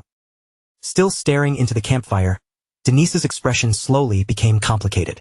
So many feelings churned quietly in her chest that she could barely name them all. At last, she murmured under her breath, "Why is everyone so sincere?" After that, the scene moved deep inside the cave, where Derek was still continuing his training alone. The cave was calm and silent, with only the faint scraping sound of small stones shifting across the ground. Derek sat cross-legged in the middle of the open space, his posture steady as he focused completely on his practice. Around his body, a thick flow of magical energy slowly gathered and swirled through the air. Several stones and small objects began to tremble, then gradually lifted from the ground as Derek tried to control them with his telekinetic power. His focus did not waver at all, and he continued pushing himself forward, bit by bit with quiet persistence. Just then, the sound of footsteps echoed through the cave. Someone had entered the place where he was training. Derek opened his eyes slightly as Denise approached, and she stopped a short distance away from him before speaking in a softer voice than usual. "Sorry for interrupting your training," Denise said quietly. "Can I sit next to you?" Derek showed no sign of irritation and simply looked at her carefully. After observing her for a brief moment, he spoke in a calm voice. "You seem a little different today." Denise blinked, clearly surprised, then tilted her head a little. "Is it because I'm speaking casually?" Derek shook his head. "No, it's your eyes." For a moment, Denise looked caught off guard by that answer. Then, a faint smile slowly appeared on her face. She lifted her gaze toward the ceiling of the cave, as if she needed a moment to gather her thoughts, before finally speaking again. "I'm sorry for being such a nuisance all this time. I'm going to stop now." Her voice was calm, without the stubbornness, competitiveness, or forced cheerfulness she had shown before. When Derek heard that, he simply nodded and answered with sincerity, "Thank you for everything. I hope you find a good teacher." The moment those words left his mouth, Denise's face twisted with immediate disbelief. "Teacher, my foot. I hate magic." Derek did not interrupt her. He only looked at her quietly, giving her room to continue. Denise let out a small sigh before speaking again. "It was all politics and acting. I only tried to keep you on our side because you became famous. But you're way too proud. Since you'll end up going to Aceline anyway, I figured I should just step back." Her words were blunt, but the sharp hostility she used to carry was no longer there. Instead, it felt more like she was finally saying what she truly felt, rather than trying to twist the situation in her favor. Derek stayed silent for a moment, then asked a simple question. "Why do you hate magic?" The question made Denise freeze for a brief second. "Well," she began, hesitating as her eyes lowered. I used to like it a little back then. She stopped herself mid-thought, then shook her head faintly. No, actually, that's not right either. For the first time, Denise seemed to be facing herself without any performance or excuse. After a long silence, she finally admitted the truth she had avoided for so long. I just liked being praised. The cave grew quiet again, and those simple words felt heavier than she expected. Denise finally understood that magic itself had never truly been what she loved. What she had enjoyed was the attention, admiration, and recognition that came with being called talented. The praise from others had made her feel special, as if she mattered more than before, and at some point, she had confused that feeling with a real passion for magic. Now, sitting beside Derek and watching someone who pursued magic only for improvement and sincerity, she could no longer look away from that truth. For perhaps the first time in a long while, Denise was facing her real feelings directly, without hiding behind pride or excuses.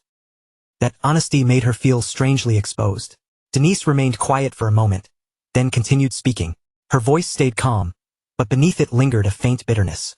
I studied hard while everyone kept calling me a genius. Then one day the thought suddenly came to me. Why am I doing this? What am I even doing? She continued. So I stopped. That's all. The confession sounded almost too simple, yet it carried years of confusion and frustration inside it. She had chased recognition for so long that eventually, she lost sight of why she had ever started in the first place. Derek listened without cutting her off. After a short silence, Derek answered calmly, anyone would eventually get tired of praise. Denise immediately looked at him in surprise. You were actually listening to my story? I thought I'd just be talking to myself before leaving. A small smile touched her lips. Then she slowly stood up and brushed the dust from her clothes. Safe travels, Derek said simply. Denise turned around and began walking toward the cave entrance. But after taking only a few steps, she suddenly stopped, still facing away from him. I'm jealous, she said, her voice echoing softly through the cave. I'm jealous of someone like you. Someone who never doubts the meaning of hard work. For a moment, Denise remained standing there in silence before continuing. You'll become a great mage, won't you? Derek simply watched her without saying anything. A small, quiet smile appeared on Denise's lips. Well, if we ever meet again, at least say hello. Leaving those final words behind, Denise walked out of the cave, and her footsteps slowly faded into the distance. The strange connection that had formed between the two of them finally seemed to reach its end. The next morning arrived before long. As sunlight rose over the mountains, Aceline finally arrived in the area with her escort. High above on a cliff, Denise stood quietly, watching everything unfold below. The cold morning wind brushed through Denise's hair as she looked down at the approaching group. Even before anything happened, she already had a clear idea of how things would likely turn out. Standing there in the cold wind, Denise's mind slowly drifted back to a conversation she had only recently had at the mansion, one that still lingered clearly in her memory. Aceline was rejected. At the time, Denise had repeated those words in disbelief, as if she could not quite accept what she had just heard. Bella had simply nodded and answered, yes, he really is an unpredictable person. Hearing that, Denise had fallen silent, her thoughts beginning to turn.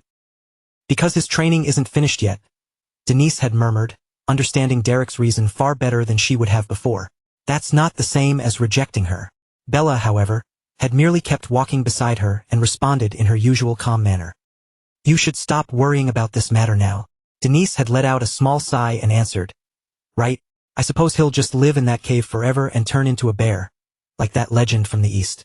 Bella immediately corrected her without missing a beat. That story was about a bear becoming human. Bella's serious correction made Denise glance at her with a faintly amused expression. But deep down, her mind was still circling back to Derek. Did he really think he was the only person in the world who could devote himself to magic like that? Before Denise could sink any deeper into those thoughts, Bella suddenly brought up something unexpected. Oh, and a guest has arrived to have a meal with you. Denise blinked, immediately confused. A guest? Was someone scheduled to come today? No one had told her about any visitors, so with curiosity tugging at her, she turned and headed back toward the mansion. A short while later, Denise arrived at the dining room and stepped inside. The instant she crossed through the doorway, her entire body froze in place. Her eyes widened sharply, filled with complete and utter disbelief at the sight in front of her. There, sitting calmly at the dining table and enjoying his meal as if nothing strange had happened at all, was Derek. And somehow he was not even alone. Her father was seated there with him too, speaking to Derek in a casual, relaxed manner. For several long seconds, Denise could do nothing but stare at the two of them. Just yesterday, she had been absolutely convinced that Derek would stay in that cave, continuing his training without paying any attention to anyone else's expectations. She had even joked that he might spend the rest of his life living like some mountain hermit. And yet now, against all sense and expectation, he was sitting right here inside her own home. The story then pulls us back to the night before, deep inside the cave, after Denise had already left Derek behind. Derek stayed seated there alone in the dim cave, his body completely still as he poured every bit of focus into gathering his energy and keeping it under control. Thin streams of mana began to appear around him, twisting and circling in from every direction while Derek concentrated with everything he had. In his mind, he kept pushing himself forward, telling himself that the flow was finally lining up, that the mana was almost there. Just a little more. Only a little more. Slowly, he pulled the scattered mana together, forcing it to gather into one single point. As the energy tightened around him, the force became heavier, stronger, and far denser than before.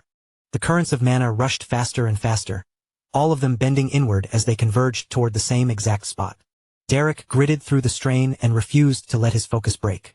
Even as the pressure weighed down on his body more fiercely with every passing moment, he held on and kept controlling the flow. Then, in the very next instant, Derek's eyes suddenly snapped open wide. The massive energy he had been compressing inside his body exploded outward all at once. Mana surged from him in a powerful burst, spreading through the cave before quickly scattering into the air around him. After a few short moments, even those remaining traces of energy faded away, until nothing was left in the cave at all. That final attempt had pushed Derek right to the edge. By the time the process ended, his shoulders looked heavy, his breathing was worn down, and his exhaustion was clear on his face. Just then, a voice suddenly came from behind him. At this rate, you might actually collapse. The one speaking was none other than his master, who had been standing there quietly, watching Derek the entire time. His gaze stayed fixed on Derek as he continued, saying it would be a waste for him to die right after finally learning it, and that now it was time for him to leave this place. At that moment, it became clear that Derek had succeeded in obtaining the 3-star skill, Tectonic Shift. All the painful training, all the pressure, and every struggle he had endured inside that cave had finally produced results, pushing him into a new stage of mastery. Not long after that, Drace returned, carrying several fish with him for their meal. He came over, sat down nearby, and set the food in front of Derek. Compared to the suffocating intensity of the training from moments earlier, the cave now felt strangely calm. Once Drace settled into his seat, he looked at Derek with a serious but steady expression and began to speak. There is nothing more I can teach you for now. Like I told you before, if your talent stays mediocre, you will not survive. Think about that on your own. Decide for yourself how far you plan to climb. His words felt heavier than any lesson he had given Derek before, because the road ahead was no longer something a master could guide him through every step of the way. From this point on, Derek would have to face his own limits and choose for himself how high he wanted to rise. After a brief silence, Drace finished speaking and lightly gestured toward the fish he had brought over, telling Derek it was cooked well and that he should eat. With his training finally complete and a new power now in his hands, Derek sat there quietly, drained but accomplished. Around them, the silent cave seemed to mark the end of one chapter of his journey and the beginning of another. Then Drace slowly stood up from where he had been sitting and started walking toward the cave entrance. Seeing him leave, Derek immediately looked after him and called out, asking where he was going, "Drace." But Drace did not stop. He kept walking toward the outside and calmly answered that he was going to get some fresh air for a while.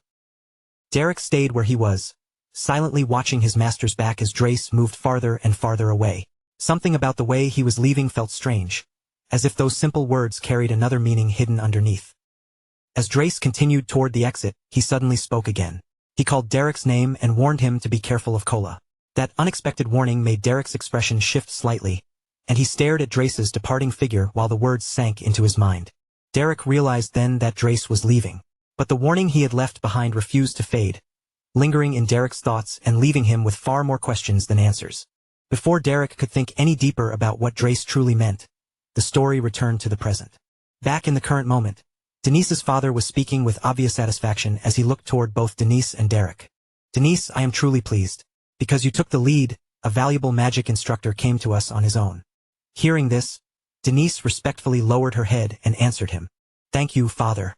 I only did what I needed to do." Her answer was modest, but that humility only seemed to make her father even happier. After a moment, he continued by asking why she had rejected Duplin's request, saying she must have had a reason and telling her to explain, because he would help as much as he could. But before Denise could even respond, Derek, who had been calmly drinking his tea, spoke up directly without the slightest hesitation. I do not need anything except the reward I already mentioned. I accepted only because of Lady Denise's attitude. The moment Denise's father heard that, he nodded eagerly, clearly pleased by the answer. Yes, yes, of course. Denise's attitude truly is wonderful. What other lady on this continent could possibly compare to our Denise? Anyone in the world who saw our Denise would naturally be unable to resist teaching her. The proud father looked more than ready to keep praising his daughter without end. His face brightened even more as an old memory came to mind. He asked Denise if she remembered the time a maid broke a plate, then recalled how the maid had said she had committed a grave sin and begged for forgiveness. Looking at Denise with a fond expression, he continued, saying that at that moment, Denise had smiled like an angel and said, as soon as those words left his mouth, the conversation started drifting toward the memory he was so excited to share. Derek quietly listened from the side with his tea still in hand, while Denise's expression tightened slightly, as if she already knew exactly where her father's endless praise was headed. Still wearing a proud smile, Denise's father continued recalling the old incident. Rather than such a plate, I value your daughter. But before he could properly finish the story, Denise quickly cut him off. Having heard enough of her father's overflowing praise, she turned toward him and said that she thought they needed to discuss the lessons now, just between her and the instructor. The meaning behind Denise's words could not have been clearer. The instant she said it, her father did not argue, hesitate, or try to stay. Instead, he practically vanished from the room in no time, leaving only Derek and Denise behind. Denise looked straight at Derek and asked what he was doing here. Derek answered calmly that he was drinking tea. That casual reply only irritated her further, and she immediately asked if he was joking, her frustration clear in her voice. After everything that had happened between them, Denise had never expected to see him here again. She stepped forward and continued, reminding him that he had said he would not do it, and that they had already ended things cleanly. To her, this entire situation made absolutely no sense. The last time they spoke, it had seemed like their connection as instructor and student had ended before it could even begin. But Derek remained composed and answered honestly, saying he was grateful for what had happened. In the last but great cave, he had received great help because of her. Denise immediately shook her head. I already told you, that was only a political approach. I also said I had no intention of learning magic. Her tone was firm and unshaken. She had made her position clear before, and as far as she was concerned, there was no reason for that answer to change now. Derek quietly looked at her before replying. His expression slowly grew more serious. He admitted that, to be honest, it had not felt good to hear her speak that way when she did not even properly know what magic was. As he said this, the mood in the room began to shift. The relaxed attitude he had shown earlier disappeared, replaced by a real sense of disappointment. He continued, saying it was because of that attitude, because she had already decided whether magic was good or bad without truly understanding it. His words were blunt, but they were not shouted in rage. They carried the frustration of someone watching another person reject an entire world of knowledge without ever trying to see what it really was. For most of Derek's explanation, Denise stayed silent. She did not interrupt him, and she did not turn her eyes away. But once he finished, she finally answered, saying that for someone like him, it must have felt unpleasant. But what I dislike, I dislike. There was no uncertainty in her voice. She was not making excuses or trying to dress up her feelings. She simply stated exactly what she felt. For a brief moment, silence settled over the room. Then Derek looked directly at her and replied with only a single sentence, saying that it was a pity. His voice was calm, but somehow those few words landed with surprising weight. To Derek, magic was something beautiful and extraordinary, a path overflowing with endless knowledge and possibility. So seeing Denise reject it without even attempting to understand it felt truly unfortunate. But Denise did not waver. She remained firm, unwilling to back down and still unconvinced by his words, leaving the two of them locked in an even deeper clash of beliefs. Derek's expression hardened, and for the first time, the emotions he had been holding back became impossible to hide. A powerful, intimidating aura began pouring out from his body as he stared directly at Denise. His voice carried anger and disappointment as he spoke, saying that without knowing even one good thing about that beautiful and brilliant magic, she still held such disillusionment and antipathy toward it. I will not tolerate this. The energy radiating from Derek was terrifying. The air in the room turned heavy under the overwhelming pressure, strong enough that even Denise could feel it pressing down on her. For a moment, she realized she had pushed the conversation much further than she had meant to. Inside her mind, Denise thought that this was absurd, and that she never should have provoked him. Then, As the tension in the room reached its peak, the story shifted away and moved to the Evilstein noble district. There, Aceline was seated quietly beside a window, with soft sunlight filtering through the glass and filling the room with a calm, peaceful glow. Even so, her expression carried a faint look of deep thought. As she sat there in the quiet room, a memory slowly rose in her mind, bringing her back to the conversation she once had with Derek. The two of them stood directly across from each other, the air between them quiet and still. Derek faced her with a calm expression, choosing his words carefully, and spoke to her with a respectful tone that left no room for open rudeness. Lady Aceline, there is truly nothing for you to learn from someone like me. Your foundation has already been built with such stability and discipline that I would have very little to add. In your case, it would likely be far more suitable to study under an instructor who follows the same school of regulations as you. My apologies. Once those words reached her, Aceline quietly lowered her gaze, her head dipping just slightly. Back then, she had not answered him right away. Outwardly, she stayed composed and silent, but beneath that calm expression, her thoughts had already begun twisting into something much more complicated. He has already drawn a clear line. Those words were never meant as praise. The standard, I believe that was the true meaning behind everything he said. That memory slowly dissolved, slipping away like mist, and the world around Aceline returned once again to the quiet present. Still sitting beside the window, Aceline raised one hand slowly in front of herself. Her fingers hovered there for a moment before she murmured in a low voice, I was simply not free. The words did not sound like she was trying to explain herself to anyone else. If anything, they felt more like something she had finally admitted to her own heart in that quiet moment. Just then, a knock rang out from the door, cutting through the silence and pulling Aceline back from her thoughts. Yes, come in. As soon as she answered, the door opened. A servant stepped into the room and immediately lowered their head in a respectful bow. A letter has arrived from the main house.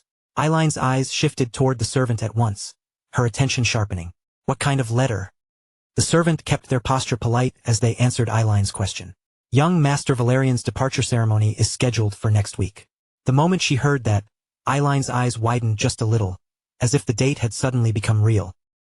Oh, is it already next week? She paused briefly, gathering her thoughts before speaking again. Since this is his first departure ceremony, I should prepare a proper gift for him. I'll go to the shopping district. The white zone is dangerous, so he needs to be ready. Her voice remained steady, but the concern behind it was impossible to miss. The white zone was not the kind of place where anyone could rely on luck and expect to return safely. And because this would be Valerian's very first departure ceremony, Aceline wanted to make sure he had something practical, something that could truly help him. But the instant she rose from her seat, the chair beneath her suddenly split apart. Wood cracked sharply, the frame gave way, and the entire thing collapsed into broken pieces so abruptly that it almost felt strangely unnatural. The true cause behind that sudden accident would remain hidden for now, waiting to be uncovered later as the story continued. The focus then shifted again, moving to the Evilstein noble district, where Denise's mansion stood, and from there, into the privacy of her room. Denise was sprawled comfortably across her bed, clearly still irritated as she complained about Derek. That man has completely lost his mind. He stared right at me with his eyes wide open and told me I don't understand even one good thing about magic. Magic may be wonderful to him, but why does he have to force it on everyone else? Bella listened without interrupting, then answered with a teasing little smile on her face. Oh my, if you understand that much, then surely you won't force me to read those vulgar novels anymore, right? The second Bella said that, Denise shot upright from the bed and pointed straight at her. To think you don't understand even one good thing about those beautiful, brilliant works. I absolutely cannot tolerate this. As soon as Denise said it with such conviction, Bella could not hold back a smile. Like teacher, like student, I simply do not find those novels interesting. Denise's cheeks puffed out in obvious annoyance, and without missing a beat, she continued grumbling. If I bring in a teacher who solved Duplin's headache and even earned Ellen's recognition. And on top of that, he even pushed Aceline aside. Do you know what the most terrible part is? Bella's expression suggested she already understood exactly where Denise's complaint was headed. With the same gentle smile, Bella simply replied, please go to sleep. But Denise had no intention of letting the conversation end there. Just listen to me for a moment. If I study under a teacher like that and still fail to accomplish anything, then won't that make me look completely incompetent? Can't I just dismiss him using my own authority? All I want is to live peacefully, lie around, and read novels. Her dream, surprisingly enough, was that simple. While other nobles chased strength, reputation, achievements, and influence, Denise wanted nothing more than a quiet life where she could stay free of responsibilities, and bury herself in novels all day. Bella, however, struck back with a single brutal point. If you fire Derek, wouldn't the allowance you used to buy those novels be cut off? Those words hit Denise harder than any magic spell ever could. And before Denise could even form a proper answer, Bella lowered her head politely. I shall take my leave now. With that, Bella turned and left the room, leaving Denise behind in silence with only her own thoughts for company. After hearing Bella's argument, Denise went quiet. She lay back on the bed and stared up at the ceiling, her eyes fixed above her while one thought after another began racing through her mind. Her wish to avoid Derek and keep living her easy, carefree life now crashed directly against the reality in front of her. The longer she thought about it, the more annoying and complicated the whole situation seemed to become. For the first time since Derek had appeared in her life, Denise found herself seriously facing a problem she could not simply ignore by rolling over, reaching for another novel, and pretending it did not exist.